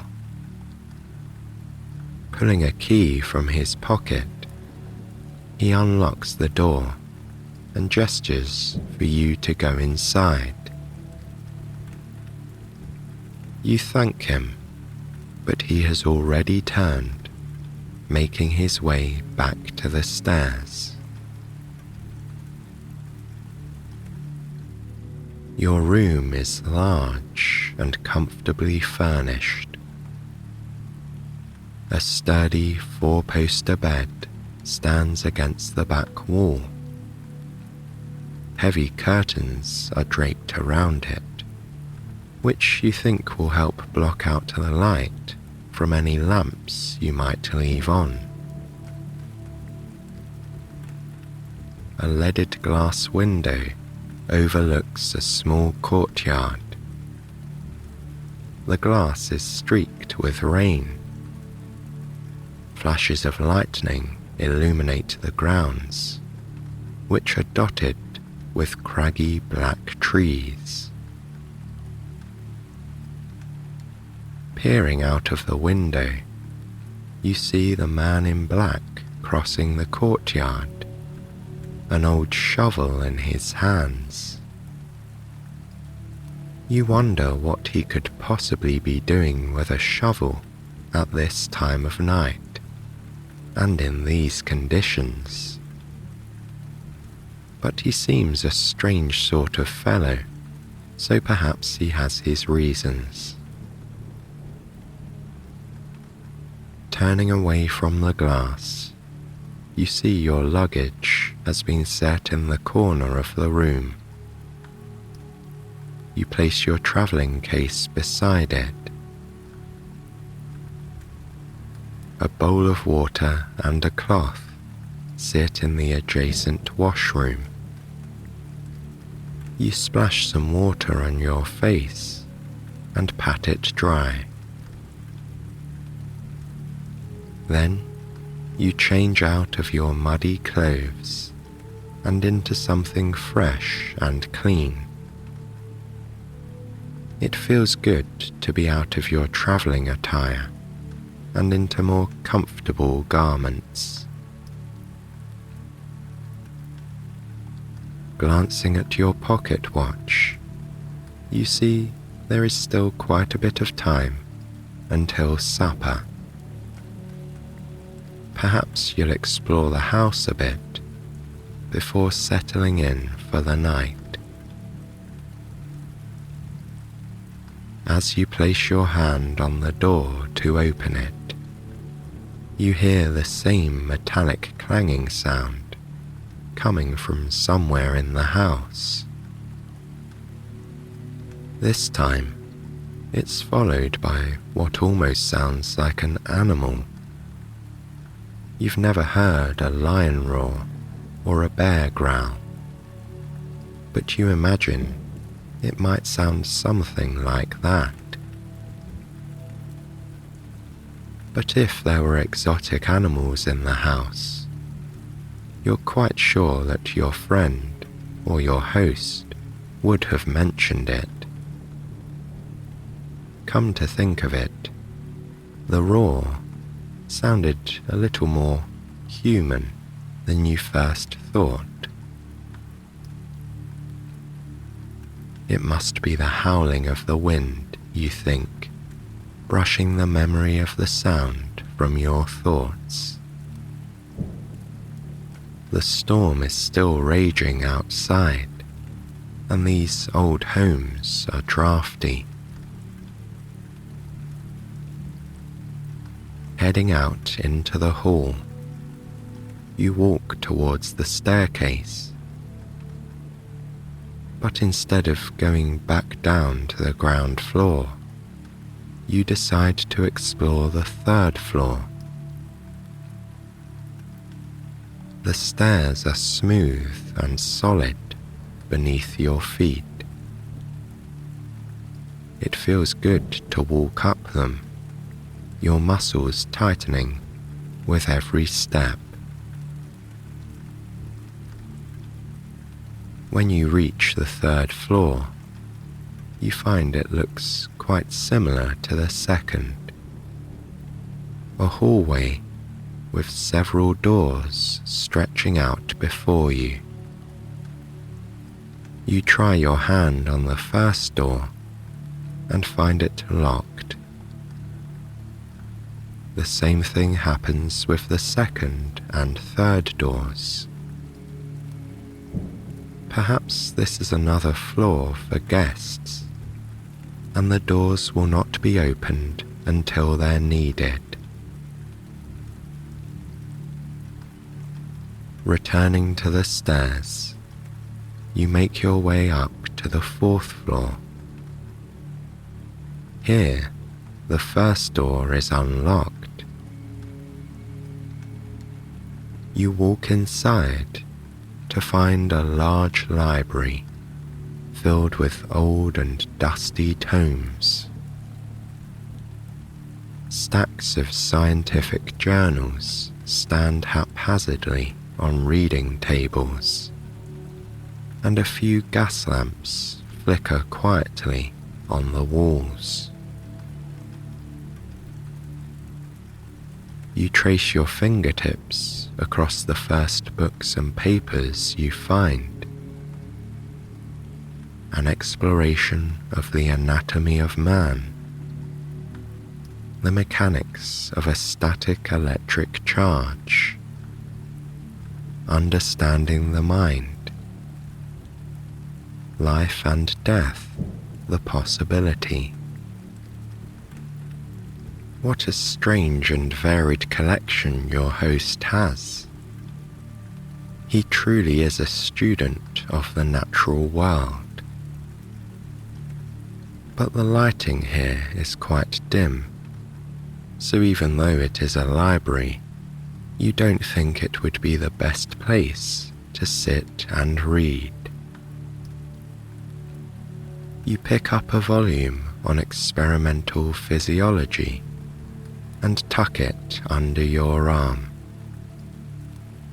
You'd like to find out more on the subject, perhaps as you enjoy supper in your room.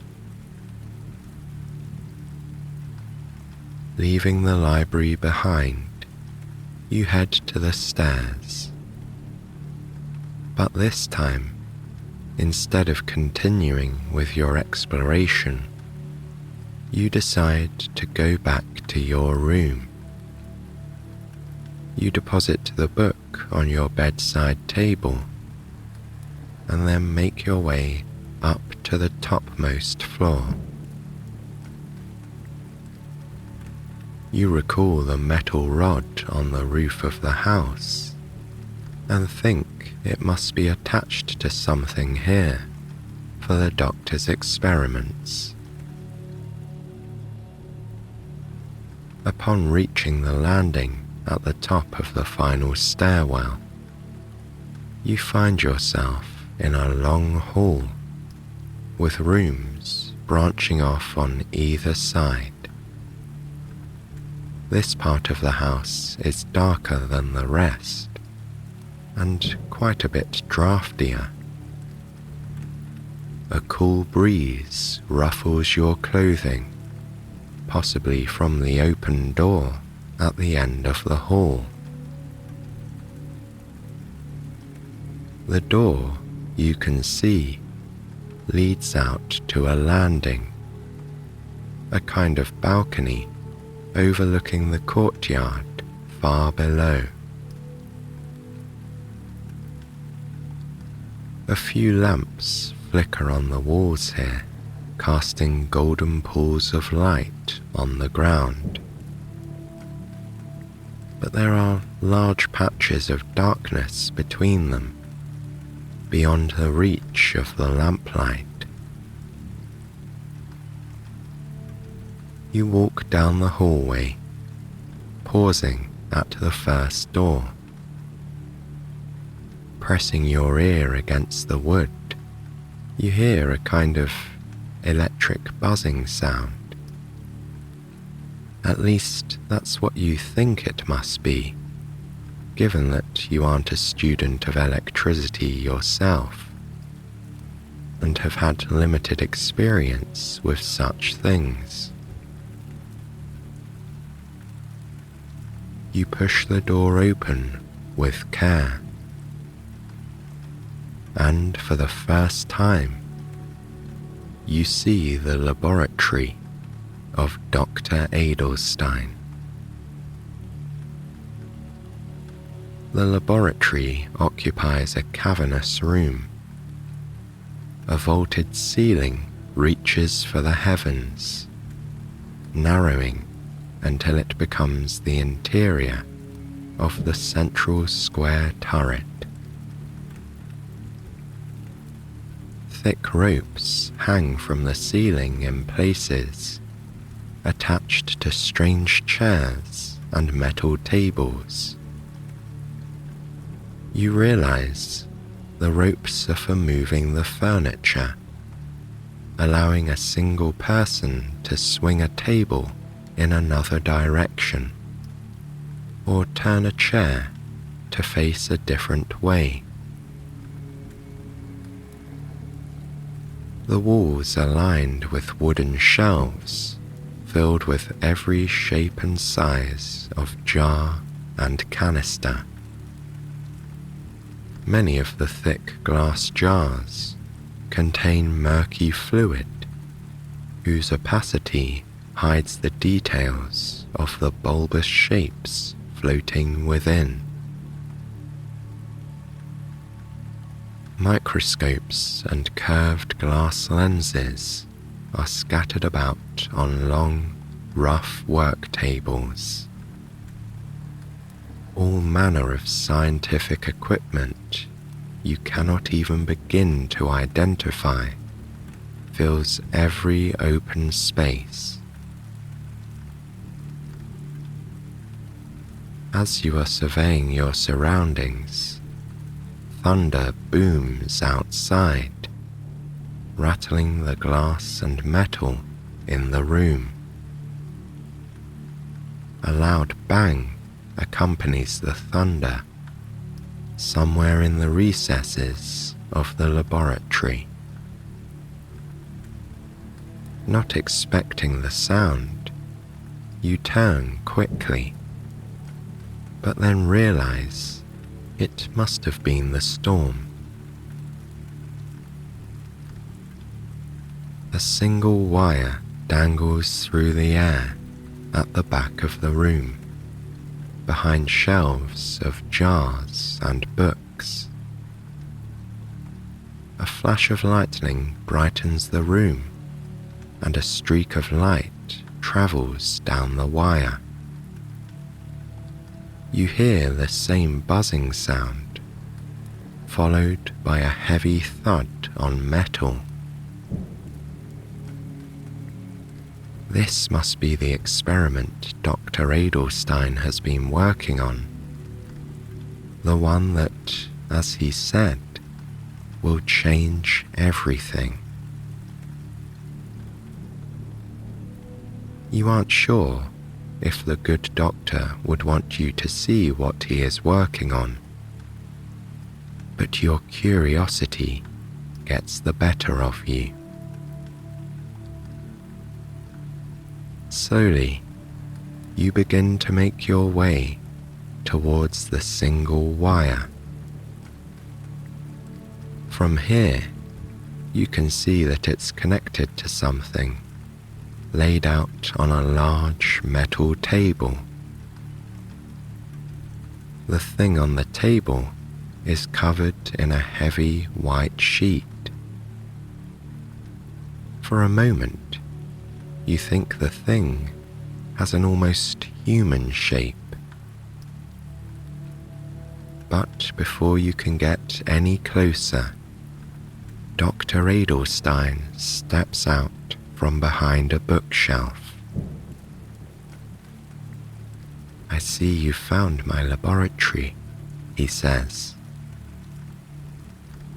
Though he doesn't seem upset, the doctor appears somewhat distracted, glancing over his shoulder at the large metal table.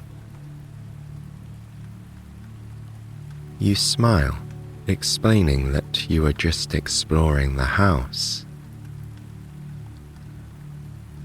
He tells you in a friendly manner that you're more than welcome to continue looking around. But perhaps let's leave the laboratory for another day, he says. After all, we wouldn't want to disturb anything before it's time. Nodding in agreement, you let him guide you towards the door. "I trust your room is comfortable," he asks. "Yes," you tell him.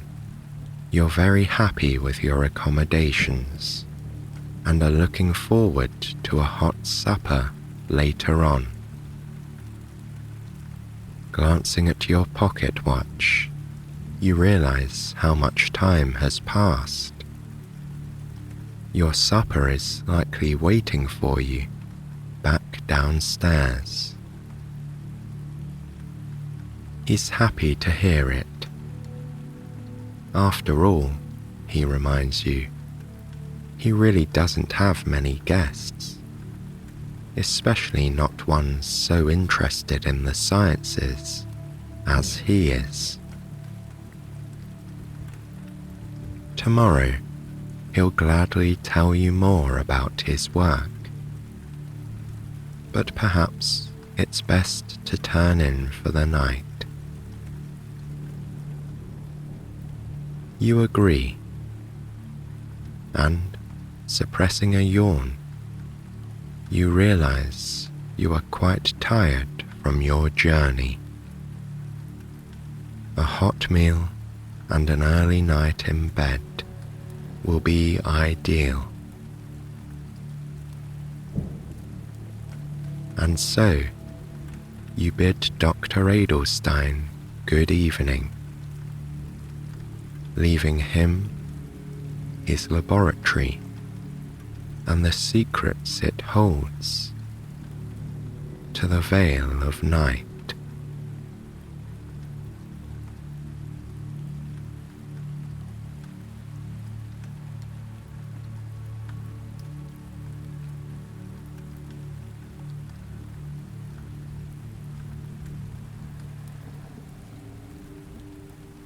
The bright sun beats down on the green and grassy square.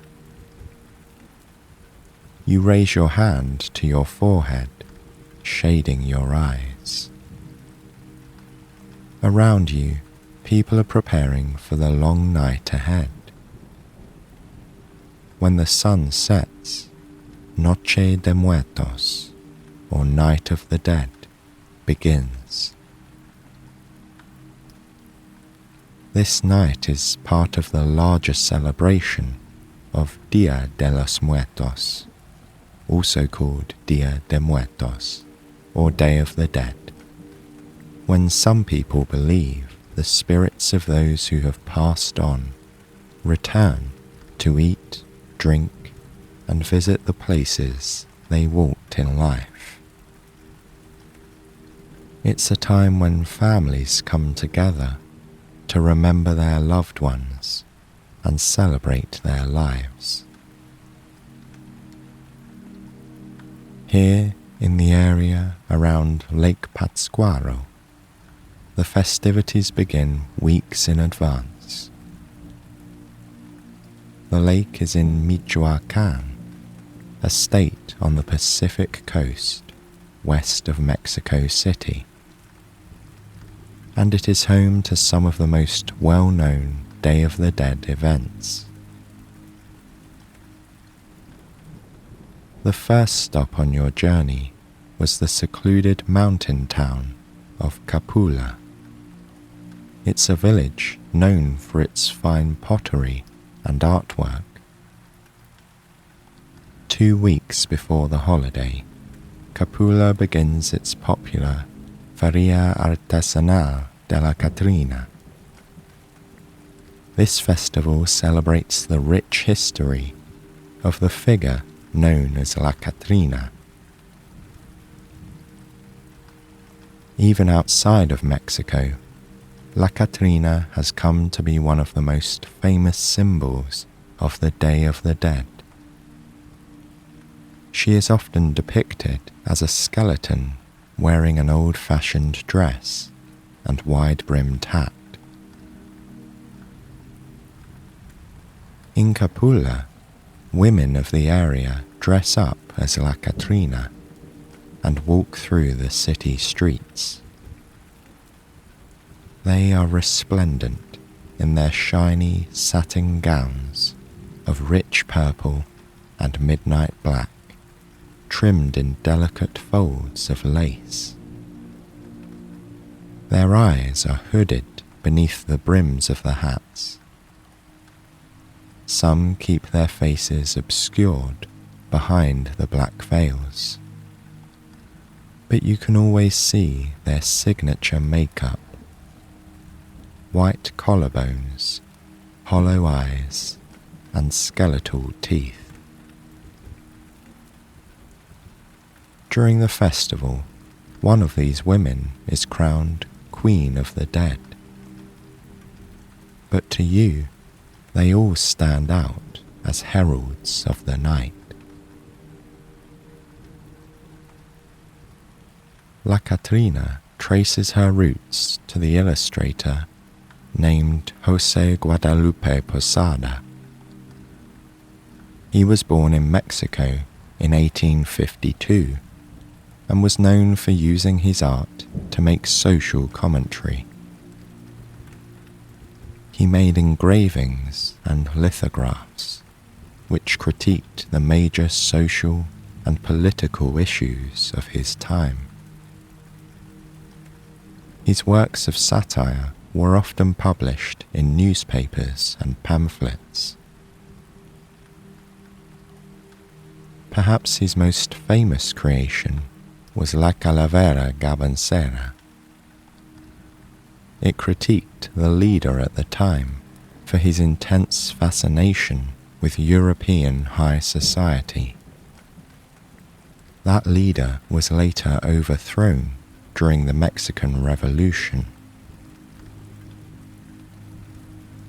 The original drawing shows the chest, shoulders, and head of a skeleton. She grins with large white teeth. On top of her head is an oversized lady's hat. It is covered in flowers and enormous drooping feathers. The hat hangs above her like a parasol, comically large. This drawing came to be known as La Calavera Catrina, or the Elegant Skull. Over the years, it found its way into many facets of Mexican culture. La Catrina even appears in one of the most famous murals ever made by the artist Diego Rivera. In it, she stands between him and his wife, fellow artist Frida Kahlo. Now, she is most commonly seen during the Day of the Dead celebrations. While people may dress as many different types of skeletons, La Catrina is the one you are most likely to see. In Capula, you spotted her everywhere as you explored the stalls of the artisan market. In every shop window, there were little calacas, or figurines of skeletons, grinning at you through the glass. In one display, several of them were posed together as the members of a mariachi group. They had white shirts, red ties, and ornately embroidered black jackets and trousers. They each held a tiny instrument, and you could almost hear the music they seemed to play. Capula was a beautiful place to begin to understand the aesthetic of this special occasion. Walking through one of the alleys, you watched papel picado flutter in the air above you. These little squares of delicately cut tissue paper are meant to catch the wind, allowing souls to travel through them on their journey. They are vibrant and colourful, and they tell a story, like so many aspects of this holiday. After Capula, you travelled down the mountain to the town of Pátzcuaro, which is situated on the edge of the lake. This is the hub of activity during the holiday week. But there are things to do in all of the villages along the waterfront here. When you arrived in Pátzcuaro, the first thing you did was make a stop at Plaza Grande. There, in the main square, was another artisan market. Stalls were lined up in tightly packed rows, selling pottery and other local handicrafts. At one table, a woman showed you ceramic skulls painted rich brown and red, with white around the eyes and mouth.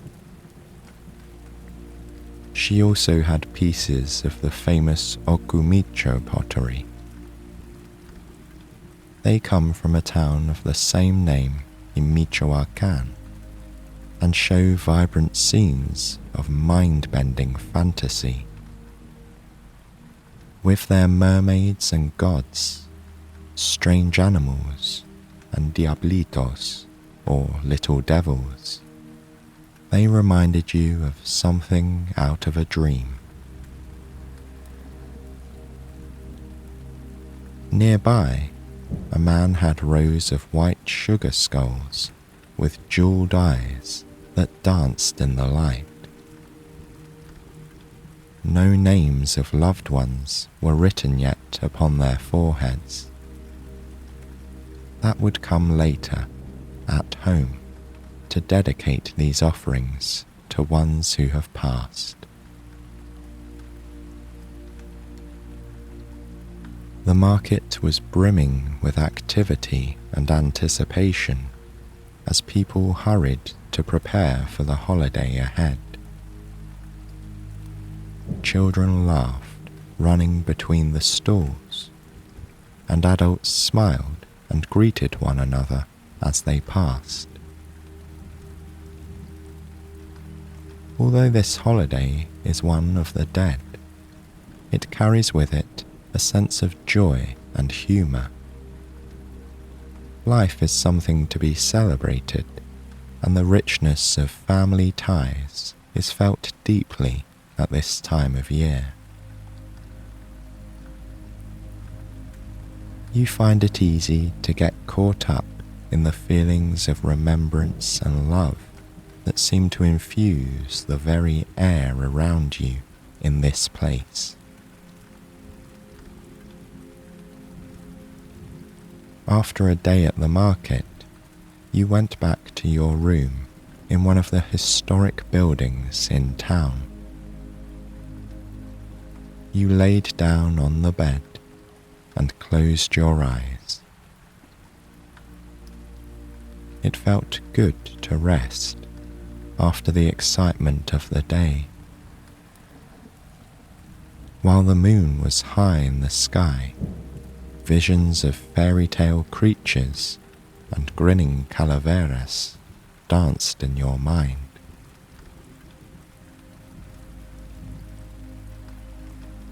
A few days later, it was time to visit the area near the basilica for the wondrous world that is the flower market.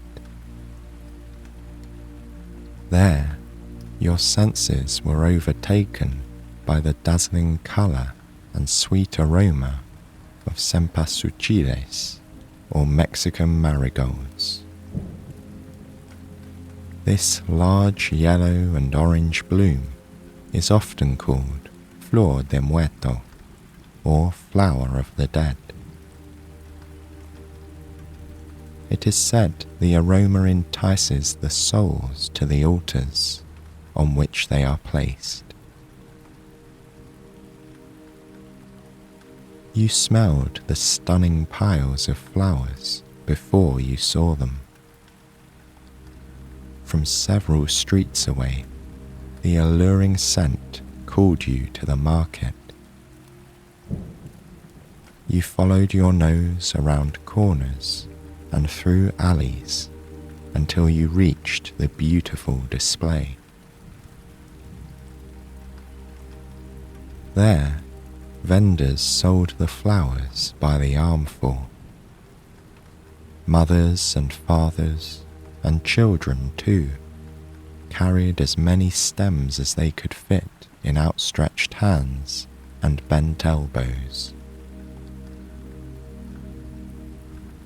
From one side of the street, it almost looked as though a volcano had let off a mighty eruption.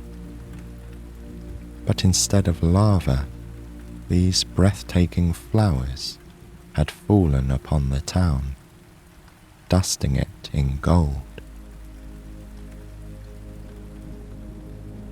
In and around the orange marigolds were bunches of the maroon and raspberry-coloured Mota de Obispo flowers, or coxcomb. They are named for their uniquely ruffled shape, which is reminiscent of the comb on the head of a rooster. After a day wandering through the flower market and up and down the streets of Pátzcuaro, it was time to head back to your room once again for a good night's sleep.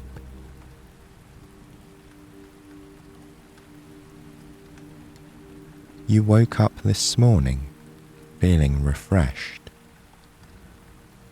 It was welcome, as you knew you'd have a long day and night ahead of you. And now you're standing here beside a green square, enjoying the feeling of the sunshine on your face. You decide to take one final walk around town before you head down to the docks where this evening's festivities will begin. You leave the greenery of the square and head out onto one of the small streets that border it on either side. As you walk, you notice the sun has shifted from directly overhead to a lower position in the sky. Sunset is on its way. Continuing on, you fall into a rhythm with your feet. They carry you up one street and down the next. Time passes quickly as you note the movement of your legs and the feeling of your shoes connecting with the pavement beneath them. After several minutes, you pause for a moment on a quiet street corner. There are not many people out and about in this part of town.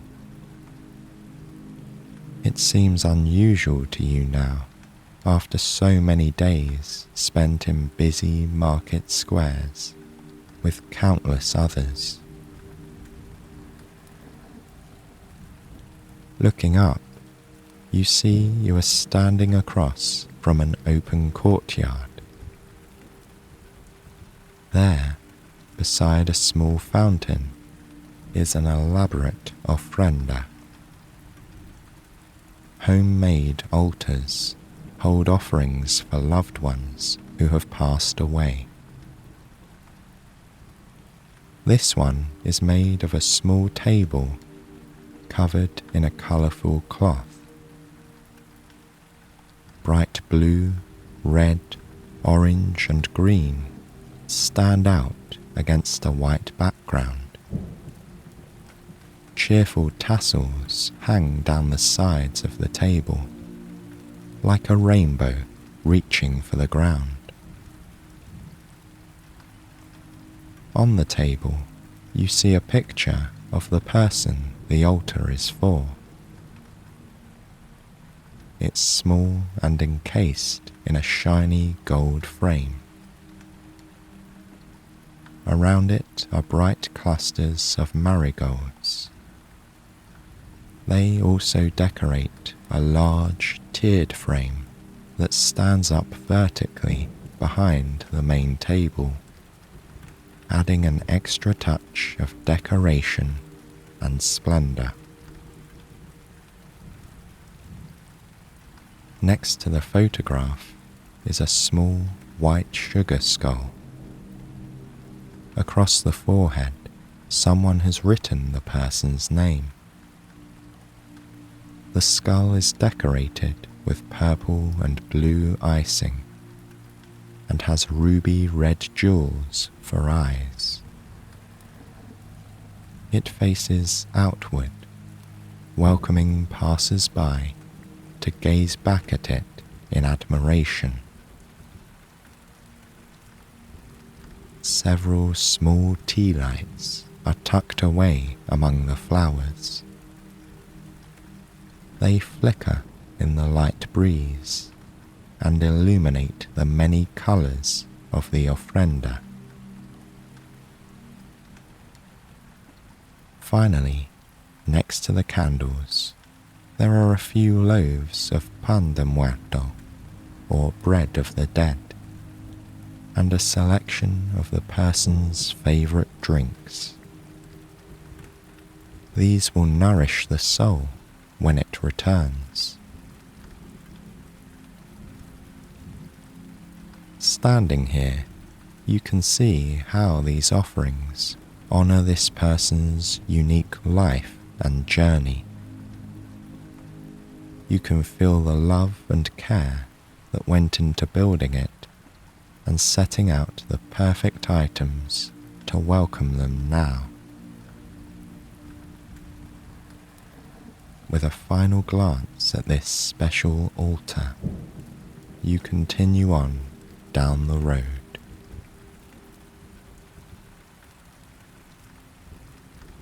After a while, you come to a crossroads. You choose the path on the right and make your way towards the waterfront. The closer you get, the more people you encounter walking past you on the street. Some are carrying armfuls of flowers to bring home for an altar. Others seem to have just left home and are slowly heading to the docks like you. A little further down the road, you smell something delicious. It catches your attention, and you stop for a moment to figure out where it's coming from. There, in a shop window, you see what's giving off such a tempting aroma. There are rows and rows of pan de muerto on display. They are small loaves which look like a cross between a circle and a square. That's because of the bone-shaped accents that have been baked into the top of the bread. They are coated in a thick layer of sugar. The smell is so familiar to you. It is warm and sweet, and lets you know the bread is fresh out of the oven. You take a minute to enjoy its scent and the fond memories it brings. By now, the sun is beginning to set. As much as you would like to stay and enjoy the aroma of the fresh bread, it's time to head down to the pier. When you arrive, you find the waterfront is bustling with people. You make your way carefully through the crowd until you reach the edge of Lake Pátzcuaro. There, you shift your gaze away from shore and out over the water. This is where you are heading tonight. You watch as the sun makes its final descent below the horizon. It's time to be on your way. Looking down, you see the first set of boats are about to head out to the island of Janitzio. They are long and thin, and floating in the water a short distance offshore. Many belong to this region's indigenous Purépecha fishermen. What makes these boats special is the large butterfly-shaped fishing net that extends far past the rim on either side. It gives the appearance of wide, delicate wings, which is how the group has earned the nickname Butterfly Fishermen. In each of the boats stands a sturdy candle which flickers gently in the light breeze. Together, the boats begin their journey to the island. From here, they look like 100 tiny lightning bugs with wings like dragonflies skimming the surface of the water. They seem to enchant the lake with their presence, shimmering through the gloom with the magic of their movement and luminescence. Without hesitation, these small boats lead the candlelight procession across the lake. You board a boat with several of the people around you, and before long, you feel the smooth sensation of gliding across the water. You find yourself in the middle of this dance of fireflies and watch as the tiny lights flicker long reflections on the darkened lake. After several minutes, you see the island of Janitzio rising out of the water in front of you. It is a striking sight. A small mound dotted with homes and crowned with an immense statue made of stone. This is the memorial to José María Morelos, one of the people celebrated as a hero of Mexico's independence. It stands 40 meters tall and depicts Morelos with his fist raised in the air, a symbol of strength and perseverance. The boat docks at the pier of Janitzio. Slowly, people pour out onto the sidewalks and roads. They take their time, walking together, arm in arm, making sure their families are close. Together, they meander through the city streets until they come to the island's church and cemetery. This is where families will gather and hold a vigil through the night. Like most things during this festival, it represents a blend of cultures, practices, and times. For days, families have been preparing the grave sites for their arrival, and that of the souls whose journey will bring them here. Every grave is piled high with marigolds. There are so many, the space blends together as one. It looks as though someone has laid an enormous blanket of amber and gold across the hill. The aroma of these flowers is sweet and inviting. Surrounding the marigolds are hundreds of candles.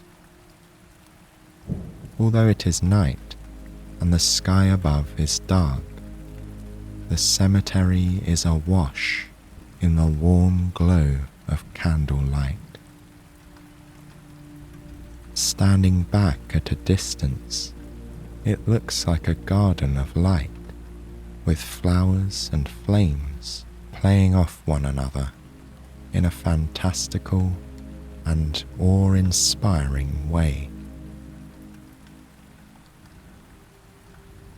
The candlelight flickers in the dancing breeze, casting shadows on the ground that move and turn with every whisper. The flowers catch the light, mirroring the flames with their rich yellow petals that set the cemetery ablaze in radiant colour. The air itself brims with a special kind of anticipation, and also a sense of deep peacefulness. While it is a beautiful thing to see, it is time to leave these families to their memories. Night is upon you, and your boat is waiting. You walk back down to the pier and board the same vessel that brought you here. Slowly, it makes its way back out onto the lake. You feel the cool breeze flow around you as the boat picks up speed. It makes you think of something you've heard before. That tonight, on Noche de Muertos, the souls return with the wind. Looking back at Anitzio, bathed in candlelight, you can feel the beauty of this time and place.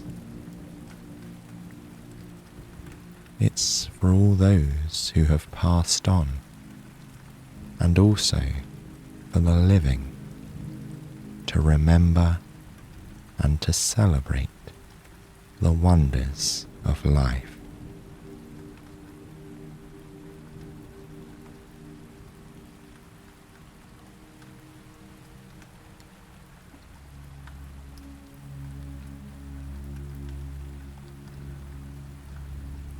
The car tires crunch as you make your way down the loose gravel drive. You turned off the highway several minutes ago and are now being carried deep into the forest along this secluded lane. You're heading to a quiet bed and breakfast that promised to be off the beaten track. And so far, it seems to be living up to its description. Tall trees arch over the car, forming an intertwined web of branches that obscures your view of the sky. Every so often, you spot a dark cloud passing overhead, and watch until it drifts behind a thick trunk and out of sight. The road turns unpredictably, weaving in and out of the trees. You're never able to see more than a few dozen feet ahead of you at a time, before it twists away, leading even deeper into the woods. The directions say you should stay on this gravel track for several miles. So, you cruise along slowly and carefully. You're in no hurry to get there. You'll arrive when you can, and not a moment sooner. Through the glass, you can see there's a light wind outside. You roll down the window, letting in some fresh air. As soon as it's open just a sliver, a cool, crisp breeze flows into the car. It brings with it the scent of damp leaves and pine needles, moss and oak. You relish the feeling of the air on your cheeks and smile as you navigate down the lonesome road. This is just what you were hoping for. A cozy spot tucked away in nature to relax and restore your mind and spirit. The road curves to the left and then drifts to the right, before leading you to a narrow gravel parking area in front of a humble bed and breakfast. With your first look at your home away from home, you like what you see. The exterior is made of stacked, split logs, like a classic log cabin. It's 2 stories tall, with checkered curtains in every window. 2 large, bushy trees, heavy with clusters of tiny red berries, loom over it on either side. And a short fence encloses a pretty garden in the back. Above the midnight blue door is a hand-painted sign. It shows the silhouette of a wolf howling at a large glowing moon hanging low in the sky, and it bears the name Lunar Lodge. Lunar Lodge, you whisper to yourself, feeling the way the words play on your tongue. It's a pretty name, romantic even. You imagine you'll feel quite at home here for the next few days. Beside the door is a round button for the bell. You press it gently and hear a faint ringing sound echo within. You wait for a few moments, but there's no answer. So you try the bell a second time. All is quiet in Lunar Lodge. Taking a step back, you look around to see if there's a sign. Perhaps you can call the owner to let you in. Just then, you notice a thin envelope resting against the bottom of the door frame with your name on it. You pick it up and use your finger to slide open the flap. Inside is a note written in an elegant, sloping hand. "Welcome to Lunar Lodge," it reads. "You'll find the key under the mat. Please come inside and make yourself at home. My apologies for not being here to greet you in person. I hope to meet you in the morning." It's signed by the owner. You notice a hastily scribbled postscript at the bottom. "P.S." the note continues. "It might be best to keep to your room tonight. I hope you'll find it cozy and to your liking." How strange, you think to yourself. But looking up at the sky, you see heavy storm clouds drifting past. Perhaps it's predicted to rain tonight, and he wants to make sure you'll be safe and dry. You appreciate the owner's thoughtfulness and give him a word of thanks in your mind before retrieving the key. It's right where he promised it would be, under the mat. You slide it into the lock and turn the knob. The door opens into a cozy little parlour that doubles as a breakfast nook. Right across from the entrance is a desk with a handful of pamphlets. You idly flip through them. There's a guide to local flora and fauna, a page of recommended nature walks, and a tattered almanac that lists the sunrise and sunset times for the year, along with the moon phases every month. There's also a second envelope addressed to you. Inside is a metal key attached to a plastic keychain with the room number stamped on it. It looks like you'll be staying in room 2 on the second floor.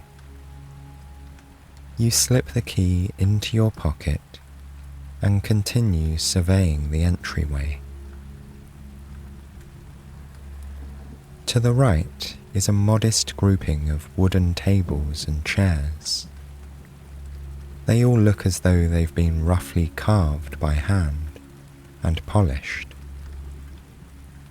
The heady scent of pine and sandalwood fills the air. making you think of wintry evenings in a hidden forest. The ceiling here is low. While you don't have to bend down, you sense the presence of it not too far above your head.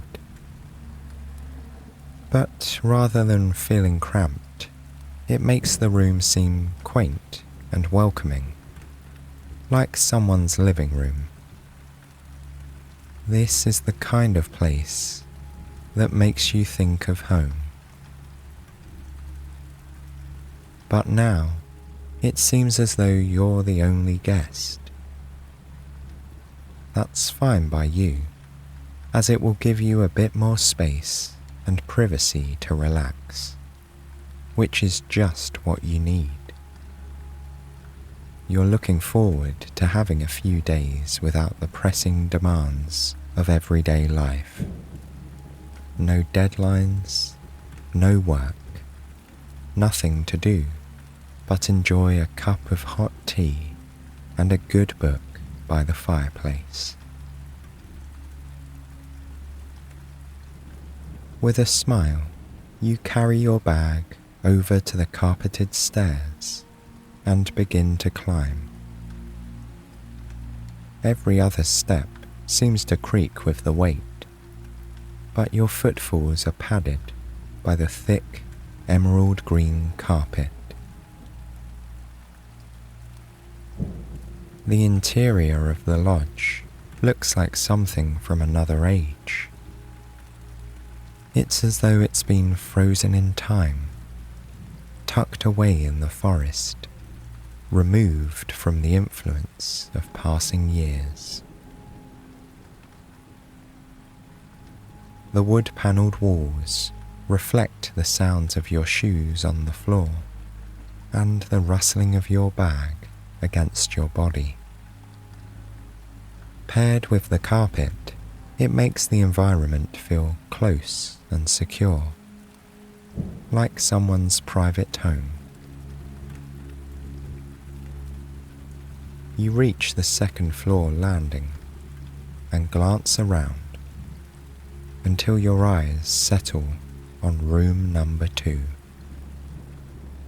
There's a charming bundle of purple flowers hanging on the door. You've never seen this type of bloom made into such a decoration before. Violet-coloured blossoms hang like hoods in a column off a central stem. The leaves of a spindly, fern-like plant are nestled into the gaps, filling out the space between. It really is a beautiful display, you think. A lovely personal touch from the thoughtful owner of Lunar Lodge.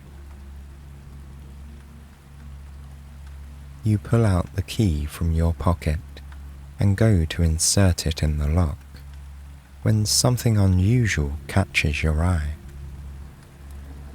The lock and the doorknob are a gleaming, brushed silver colour.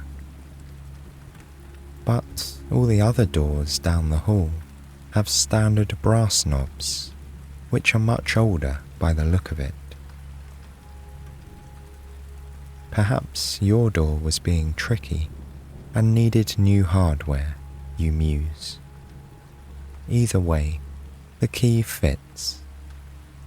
You open the sturdy door, walk inside your room, and let it shut gently behind you. You've been placed in a suite, it seems. From the entryway, you have the choice of going straight ahead or to the right. Ahead is a pleasant seating area, complete with overstuffed couches, an armchair, and a small fireplace. To the right is an open doorway leading to the bedroom, where an enormous bed, as soft as clouds, is waiting for you. On the bedside table, And again, on the coffee table by the couches, sits a vase filled with the same bluish-purple flowers. They vaguely remind you of lupin, the way the blossoms climb the stem, but they aren't quite the same. They stand in contrast to the heavy-looking furniture. The coffee table appears to be made of wrought iron, with a gleaming silver top. Turning around to look at the room from a different perspective, you notice a bundle of leaves hanging above the door. Moving closer, you see it's a bunch of mistletoe dangling upside down, its stems tied together with silver ribbon. Delicate white berries dot the bright green leaves like snowflakes. What a strange decoration for a room in autumn, you think. But still, you like how it adds a splash of colour to the entryway, so you decide to leave it there. You set your bag down near the door, planning to unpack it later on. You'd like to do a bit of exploring first. From your bag, you get your jacket, hat and scarf in case you decide to go outside. You imagine it's probably quite chilly at night here in the forest. With your key in your pocket and a last glance around the room, you head out into the hallway. Rather than going straight back to the landing and down the stairs, you decide to have a look around on the second floor. A handful of other rooms line the hall, but none of them are in use at the moment. Like other bed and breakfasts you've stayed at before, this one has a few aesthetic touches that hint at the owner's personality. It's kept clean and neat, despite being an old building. A waist-high glass table stands at the end of the hall, holding a bunch of the same purple flowers and lacy green leaves. And along the upper edge of the wall, above the tops of the door frames, is a wallpaper border. On it is a repeating pattern, the silhouette of a wolf howling at a bright, full moon. It matches the sign on the front of the building, you realize. It seems to be an appropriate image for a lodge tucked away in the woods. Turning back towards the stairs, you make your way down to the first floor. But instead of going into the breakfast nook, you walk around the back of the stairs into a large sitting room. You imagine that this is where guests can come and relax together on an evening like this one, playing board games, drinking tea, or simply gazing at a crackling fire in the fireplace. As you're the only guest and the owner is away for the night, the fireplace is dark.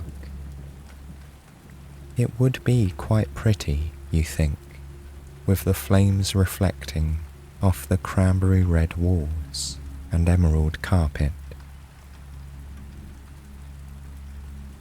Above the fireplace is a solid wood mantelpiece. In the centre, you find a bouquet of the same purple flowers in a glass vase.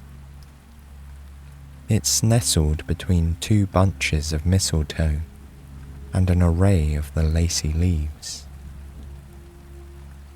Above the mantel is a wide painting hanging on the wall. But instead of being a family portrait or a tranquil landscape, this is an oil painting of a bright, full moon hanging low above the same kind of tree that stands outside the lodge. You wonder if the owner is a botanist, or otherwise fascinated by flowers, plants, and trees. As you're about to step back from the fireplace, you notice something on the floor. Bending down, you see that it's a tuft of dark grey-black fur. The owner didn't mention having a dog. Perhaps it just visited for a time, you think. Standing up, you return to the front desk. You remember seeing a pamphlet on local flora and fauna, and you'd like to check and see if it has the name of the purple flowers in it. It doesn't take you long to locate the folded informational booklet on the desk. Opening it, you trace your fingertip down the page, scanning for any mention of flowers and leaves. Not finding anything of use, you flip it over to check the other side. There, just along the fold, is a picture of the purple flowers. It's labelled aconitum, commonly known as monkshood, blue rocket, or wolfsbane. How curious, you think to yourself. You've heard of the plant before, but never seen it kept inside like this. You scan the rest of the page, searching for the leafy plant mixed in with the wolfsbane on the door and in the vase. But there isn't anything resembling it to be found here. You set aside the pamphlet and walk into the breakfast nook. There, on the back wall, is a bookshelf filled with old-looking books. Some are leather-bound, while others have tattered fabric bindings.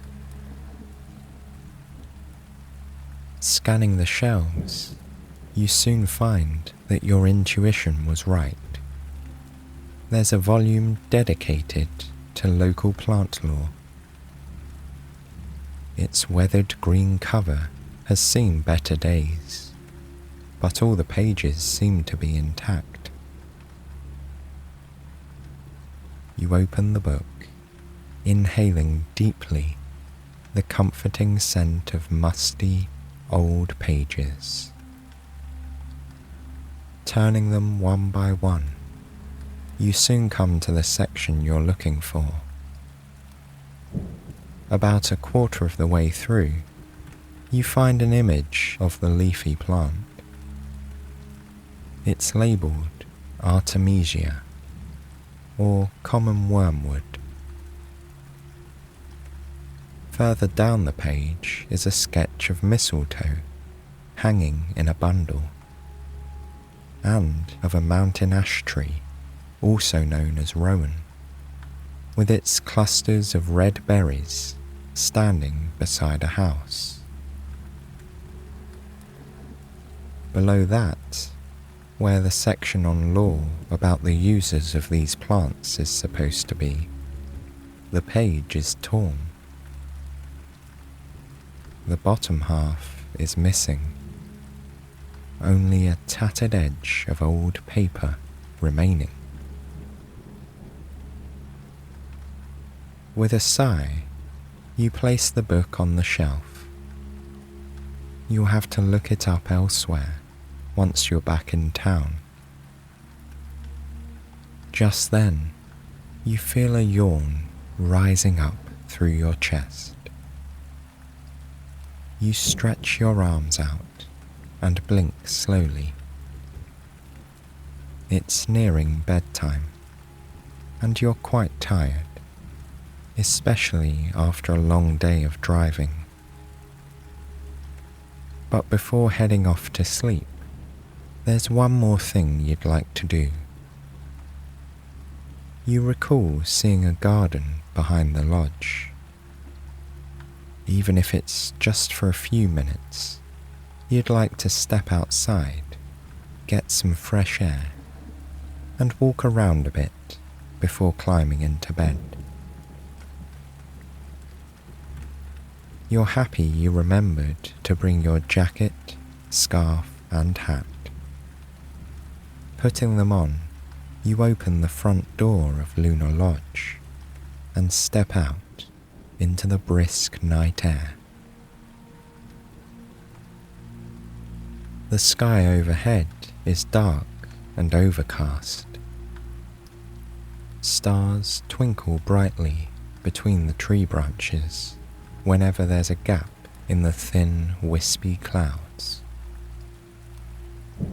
Taking a deep breath, you feel the cool air enter your lungs. When you breathe out, it condenses into the slightest hint of fog. You imagine the first frost must be coming soon to this part of the forest. With your gloved hands in your pockets for warmth, you walk around the side of the lodge until you reach the gate.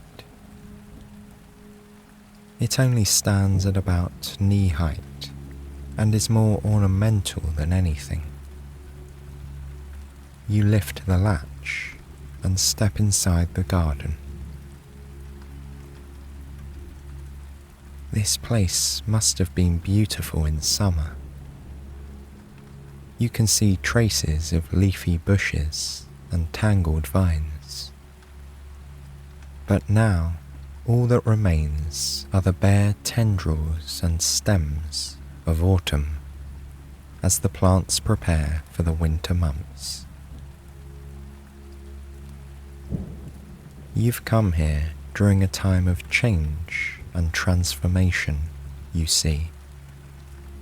Pine trees rustle around you, as if in agreement. And then you notice a shift in the light. The garden has been shrouded in darkness beneath the overcast sky. But now, it's illuminated in shades of silver and gold. Looking up, you see the clouds have parted, revealing an enormous full moon hanging low and heavy in the sky. As the final wisp of cloud drifts away from its edge, a long, echoing call sounds through the woods. It's a howl unlike any you've ever heard before. The sound of it prickles your skin, making the hairs on your arm stand on end. For some reason, at this moment, you recall the scribbled words at the bottom of the lodge owner's note. It might be best to keep to your room tonight. You aren't sure why, but you feel as though some part of you understands his meaning now. Without a second glance at the woods, you turn and make your way back inside Lunar Lodge. You walk around the desk and up the carpeted stairs to the second floor landing. Fishing the key out of your pocket, you insert it into the silver lock and then turn the silver doorknob. The heavy door closes securely behind you.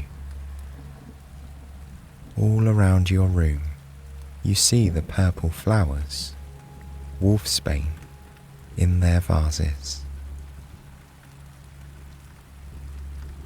Here in the comfort of your own space, you feel your body start to relax. Your mind clears like the parting clouds in the sky. You take off your jacket and scarf and put on a pair of soft pajamas. Then you turn off the lights and climb into the large, fluffy bed. It's situated against a wall with a window right above it. Looking out through the glass, you can see the stars twinkling overhead. The wind rustles the trees, which cast long shadows on your window. You yawn and close your eyes, and then you drift off to sleep and dream of transformations, purple flowers, tufts of fur, and the glow of the full moon in a dark night sky.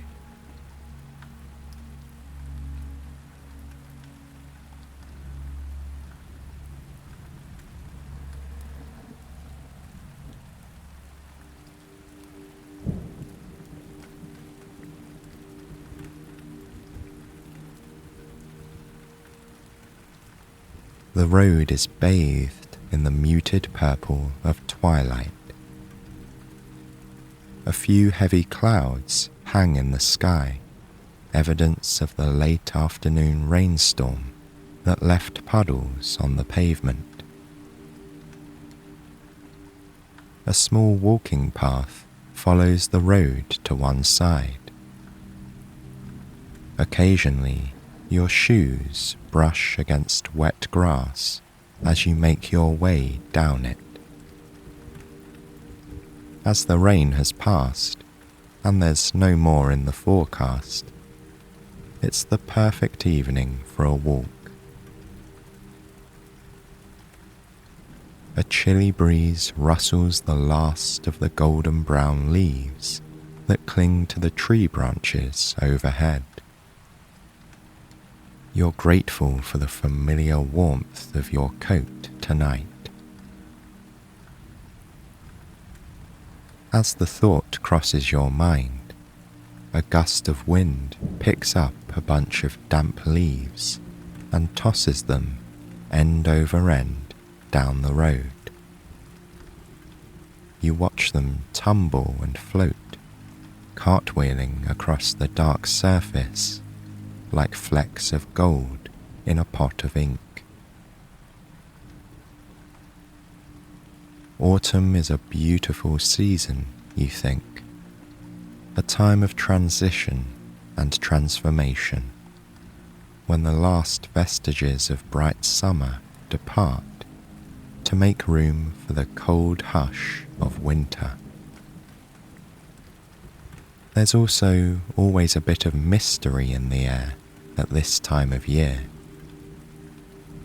You can never be sure what you'll see, even on the most familiar streets.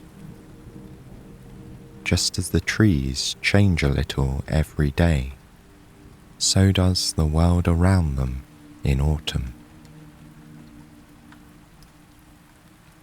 The thought makes you smile to yourself. A little mystery keeps life interesting. Your feet guide you down the walking path as your mind wanders. You think of the colours of an autumn day, the brilliant oranges, fiery reds, and shimmering yellows. The flavours come to mind next: pumpkin, cinnamon, cranberry, and pear. Then you recall the scents: the ground after it rains, old damp leaves, spiced cider, and caramel popcorn. Except the last scent isn't a memory. You pause for a moment and take a deep breath in.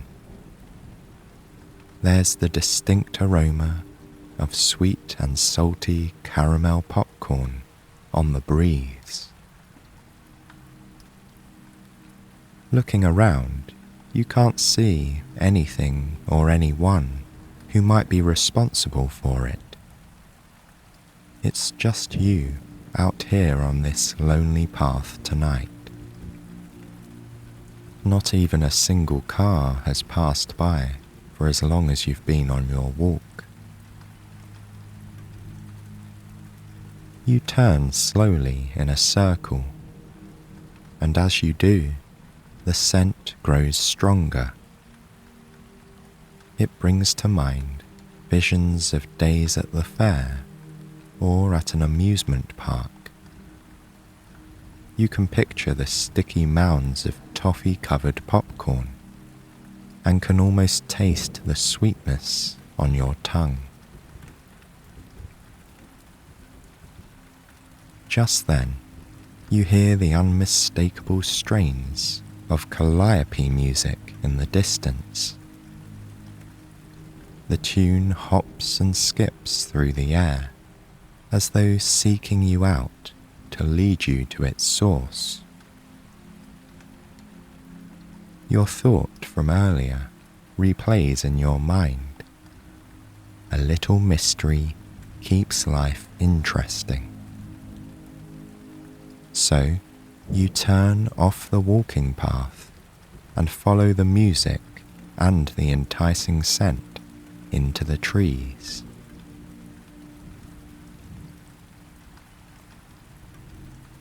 The sky's twilight hues have faded to midnight blue.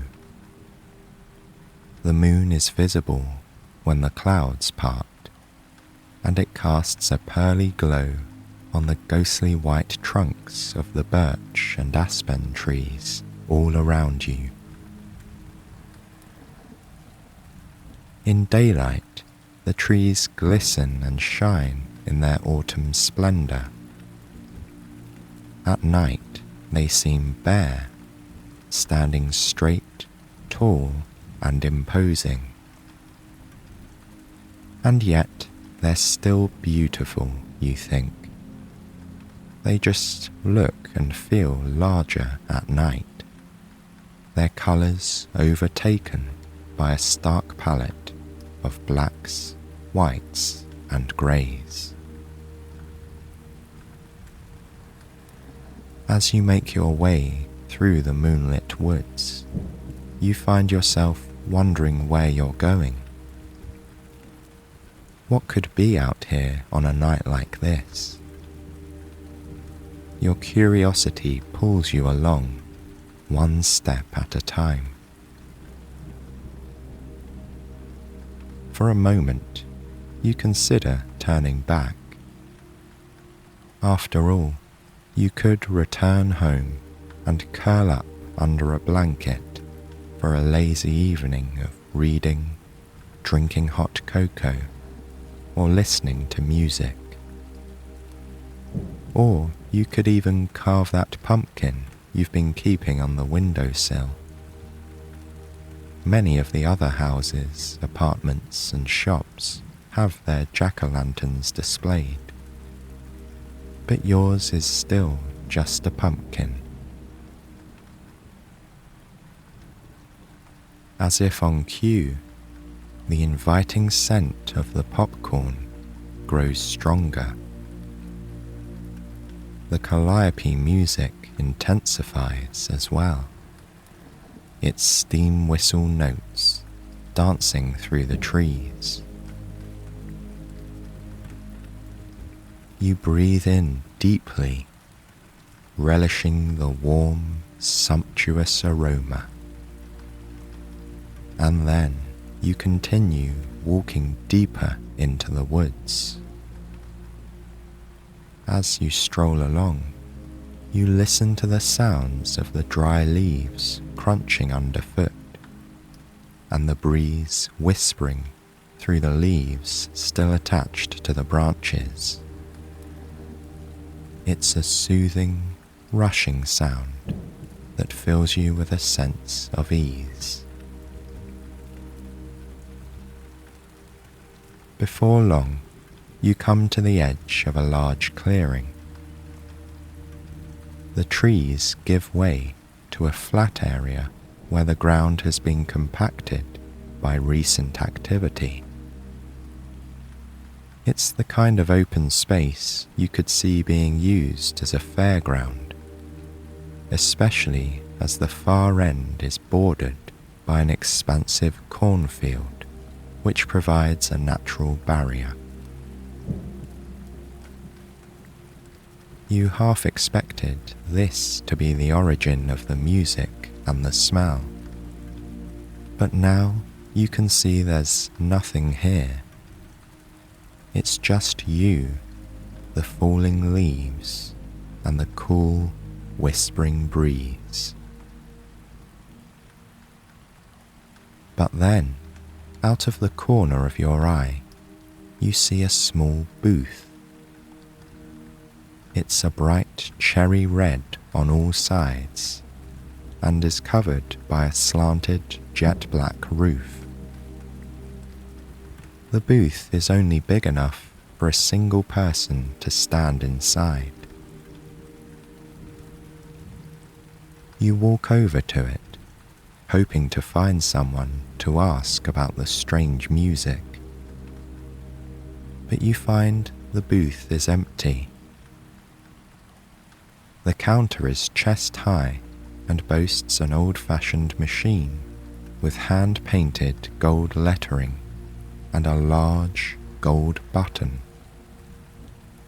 There's an arrow and the words, "Press for ticket." Once again, your curiosity gets the better of you. You press the button and the machine sends out a single, rectangular paper ticket. Holding it up to the moonlight, you read what it says. The Night Carnival. One night only. Find your way to the big top. All attractions gone by morning. Present ticket to enter. And on the other side of the ticket, you see your name written in the same lettering. How odd, you think. You didn't tell anyone you were coming here tonight, because you didn't know. But as strange as it is to find your name on a ticket, it's nothing compared to what you see when you look up. The clearing starts to shimmer like a mirage. You see the almost translucent outlines of structures beginning to appear. A Ferris wheel, a fun house, game booths, a carousel. The image quivers around the edges, before coming into full view. Right before your eyes, the clearing is transformed into a carnival, complete with flashing signboards, game cards, and colourful displays. Beyond the ticket booth, you see a single turnstile. Perhaps that's where you enter, you think. You walk over to it and find a slot to insert your ticket. Pushing through the metal turnstile, you enter the world of the Night Carnival.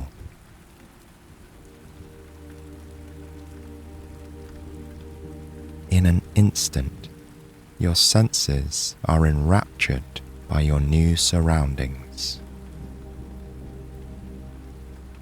The calliope's whistling tune fills the air around you, in concert with organ music emanating from the carousel.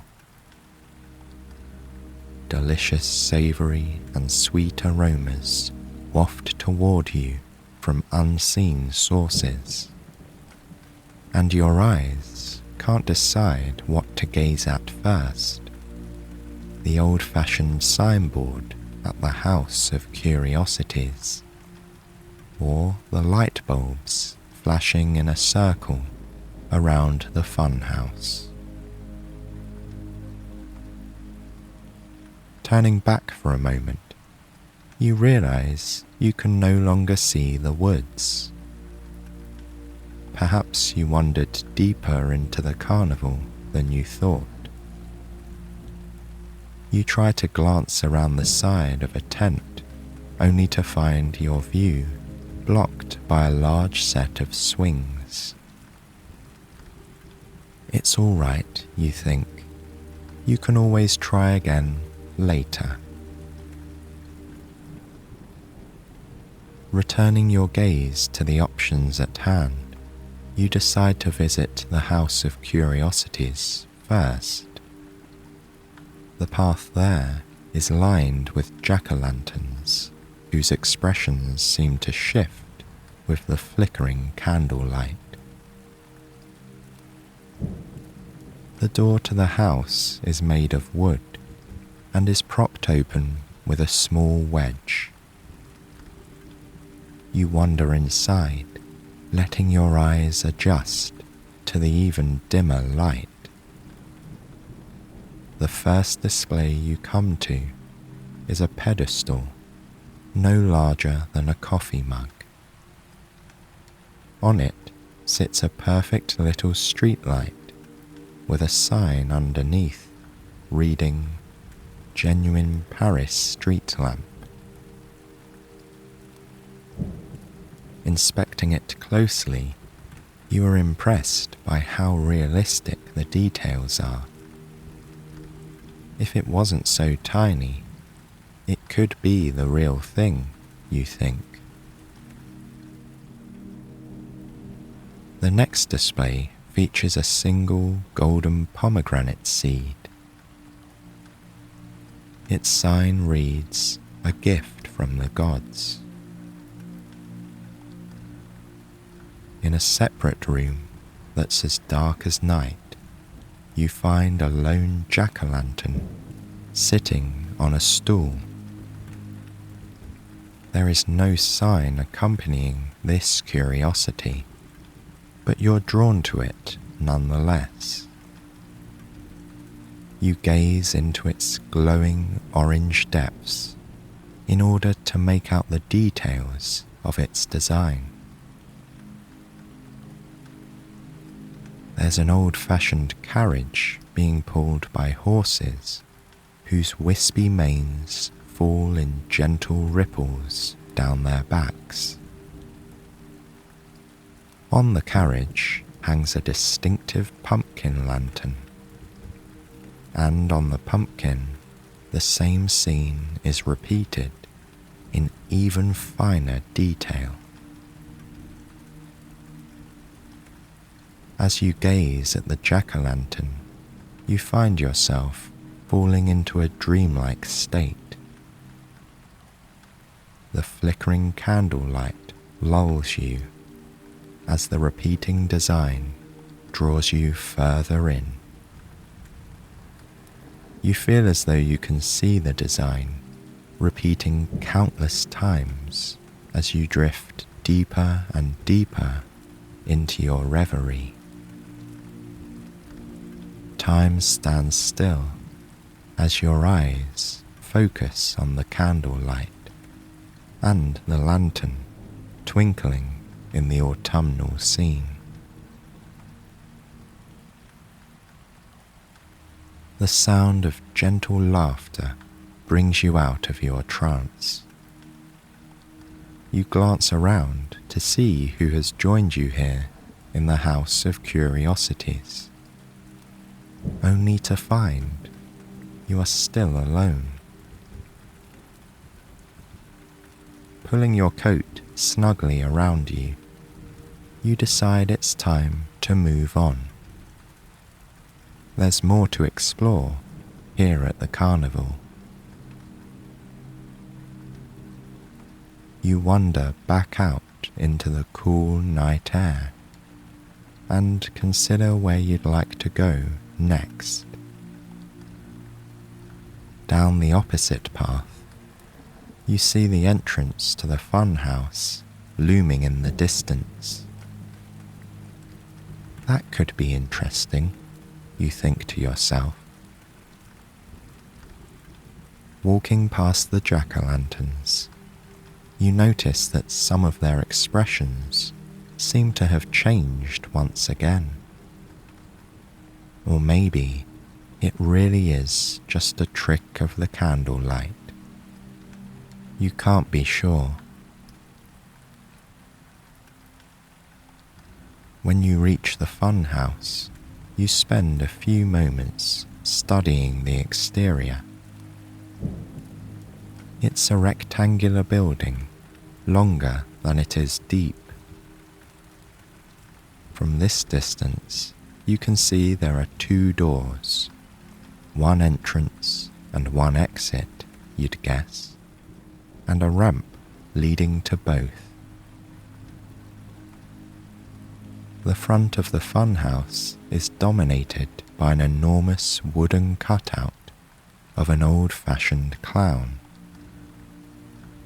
His face is painted mostly white, and he has a large red nose.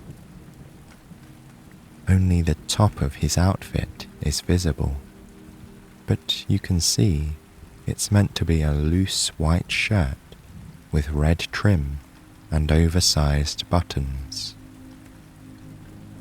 A matching white conical hat with a red pom sits atop his head. His expression is somewhere between a smile and a frown.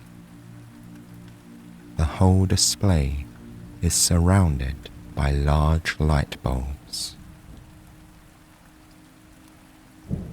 Like everything here, this funhouse and its design seem to be from a different era. It's as though the carnival hasn't been touched by the passage of time, you think. But that should be impossible. Letting the thought drift out of your mind, you make your way up to the entrance. The metal door squeaks lightly when you pull it open, and you enter a world where everything is different.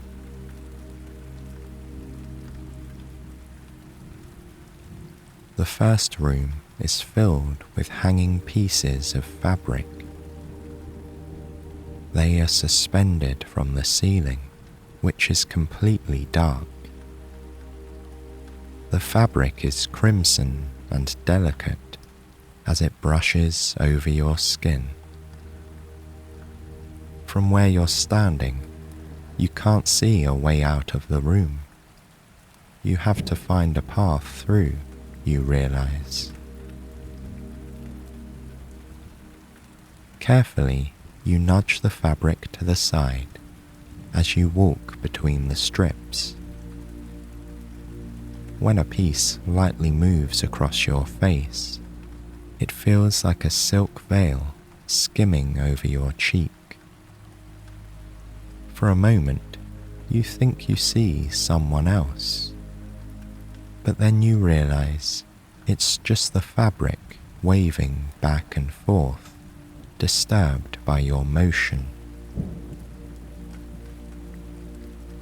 When you reach the other side, you pass through a doorway and into a room with 3 mirrors standing in a row. The first distorts your image in such a way that you seem impossibly tall and thin and wavy from top to bottom. The second makes you appear several times wider than normal, with waves going in the opposite direction.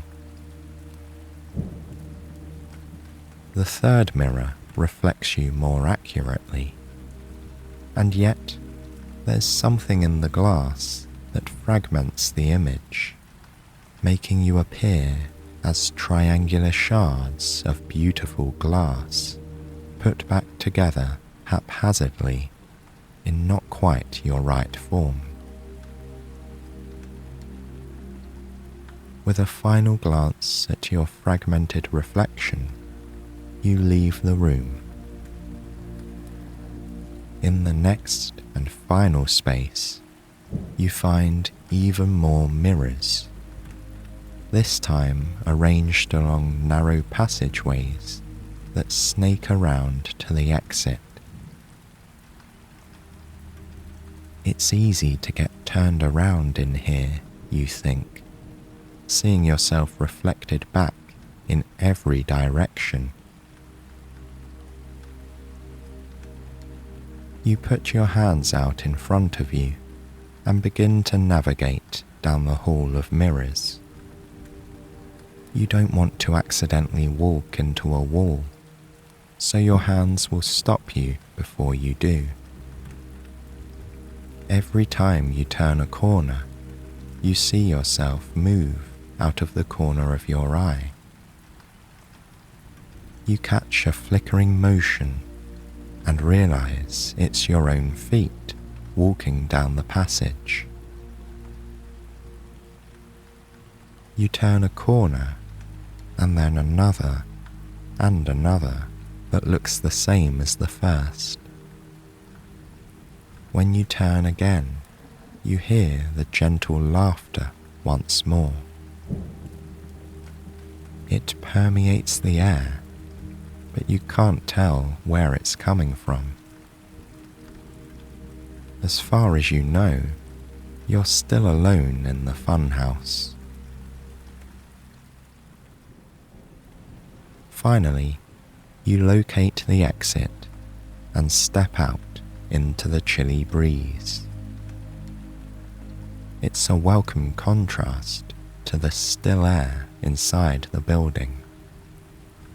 You're glad you walked through both the funhouse and the House of Curiosities, but you think you'd like to spend the rest of the night outdoors. You aren't sure where to go next, so you let your feet guide you. You walk around the back of the funhouse, past a few antique game setups. There's a ring toss booth. Another is a beanbag toss, and a third has a large mallet and a thermometer. You assume you have to hit the bottom of the thermometer to test your strength and see how high the mercury climbs. Beyond those is an old red Ferris wheel. You don't see anyone working it or riding it, which makes you consider something you hadn't put your finger on before. You haven't seen a single other person since you arrived. While the carnival is open and everything is working, there's nobody here but you. As you approach the Ferris wheel, it slows its soft movement and comes to a stop with a carriage right in front of you. Without hesitation, you open the safety bar and climb into the seat before lowering the bar again. Soon, the ride starts up and you find yourself travelling at an easy, comfortable pace into the sky.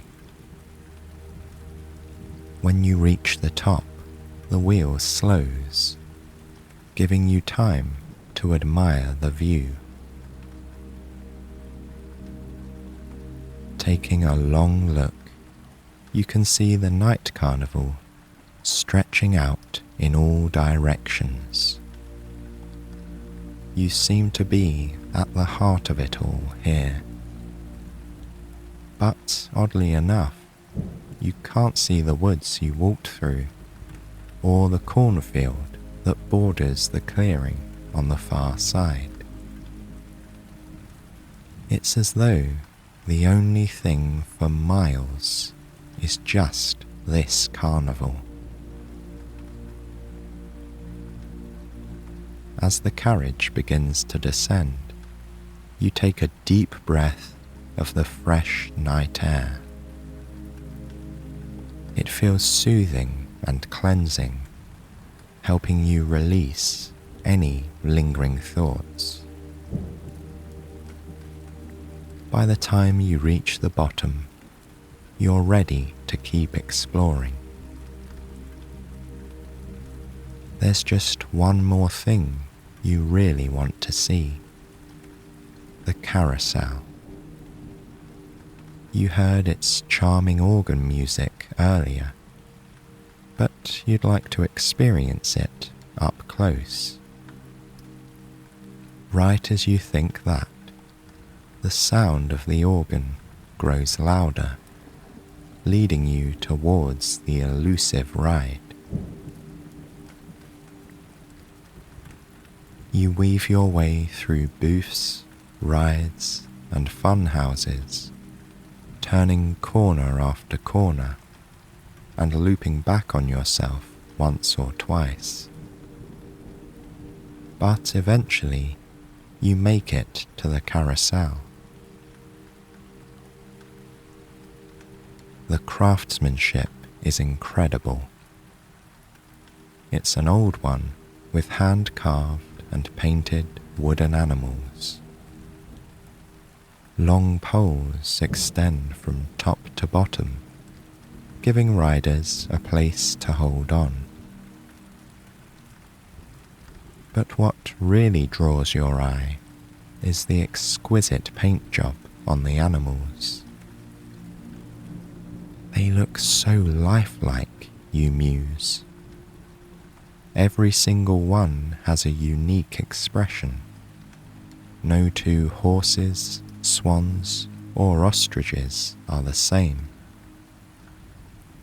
The animals are dressed up for the season, it seems. Each one has a thin orange, black, and purple bow made of ribbons. As with the House of Curiosities, jack-o'-lanterns line the edge of the ride. They surround it like sentries, keeping a watchful eye.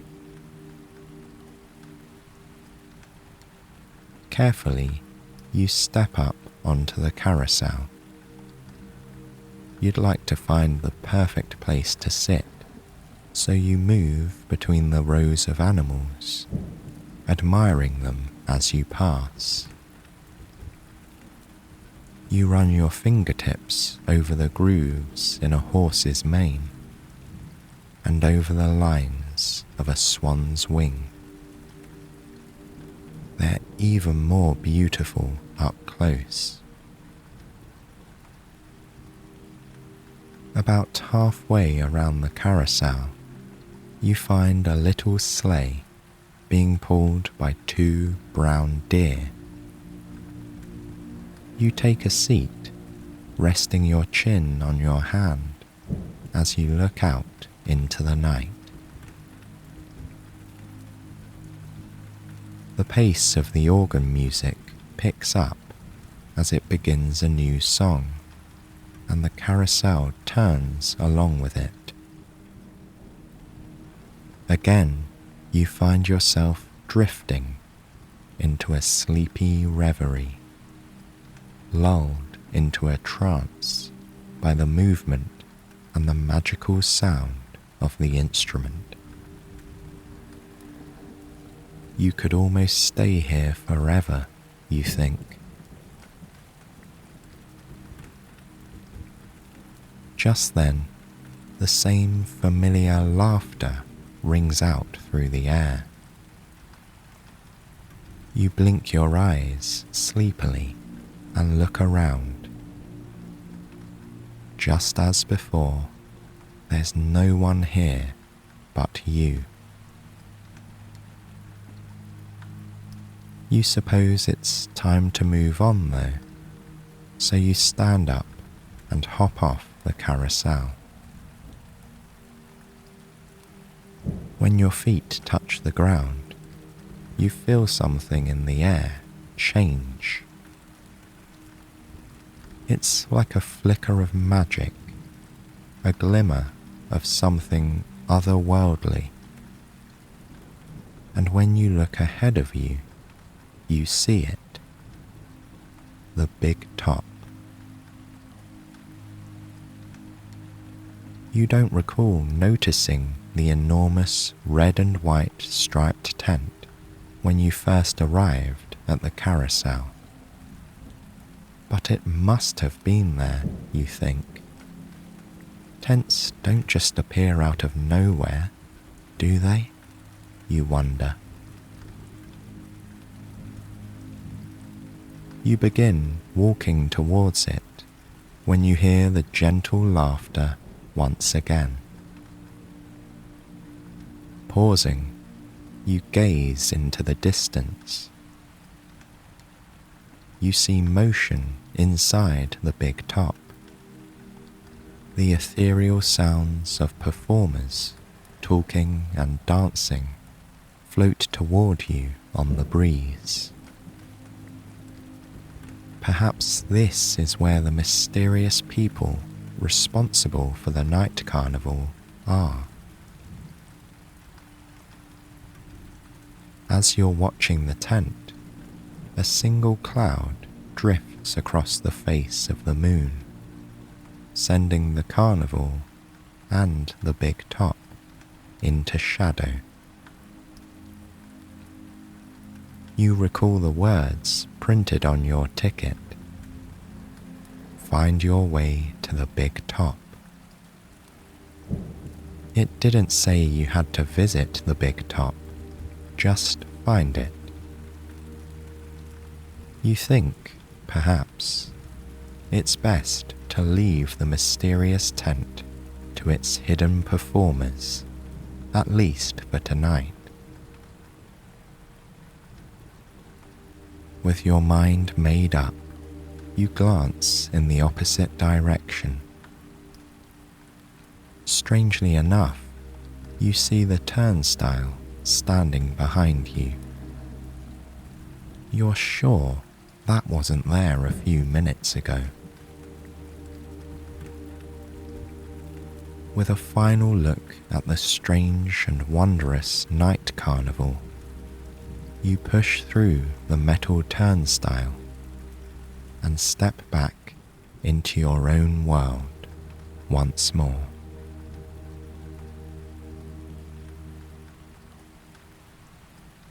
The woods stand at attention in the distance, just as they did when you first arrived. you can still smell the alluring scent of toffee popcorn and hear the strains of calliope music. But already they are beginning to fade into the night. Turning back, you watch as the carnival shimmers, quivers, and disappears from view. With a sigh of contentment, you make your way to the woods. The moon hangs high and bright in the sky, without a single trace of cloud left. The trees are bathed in a delicate white glow. As you walk, you listen to the familiar sounds of leaves crunching underfoot and the breeze whispering through the tree branches. When you reach the far edge of the woods and step out onto the footpath that follows the road, you know you aren't far from home.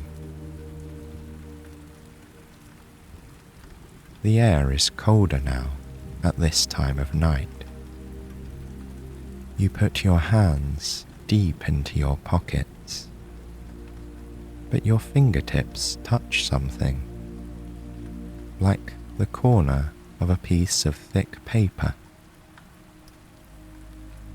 You pull out the mysterious paper and hold it up to the moonlight. It's your ticket that still bears your name, but now it reads, "Thank you for visiting the Night Carnival. One night only, all attractions gone by morning. We'll see you again next year. Will you see us?" With a smile, you tuck the ticket back into your pocket.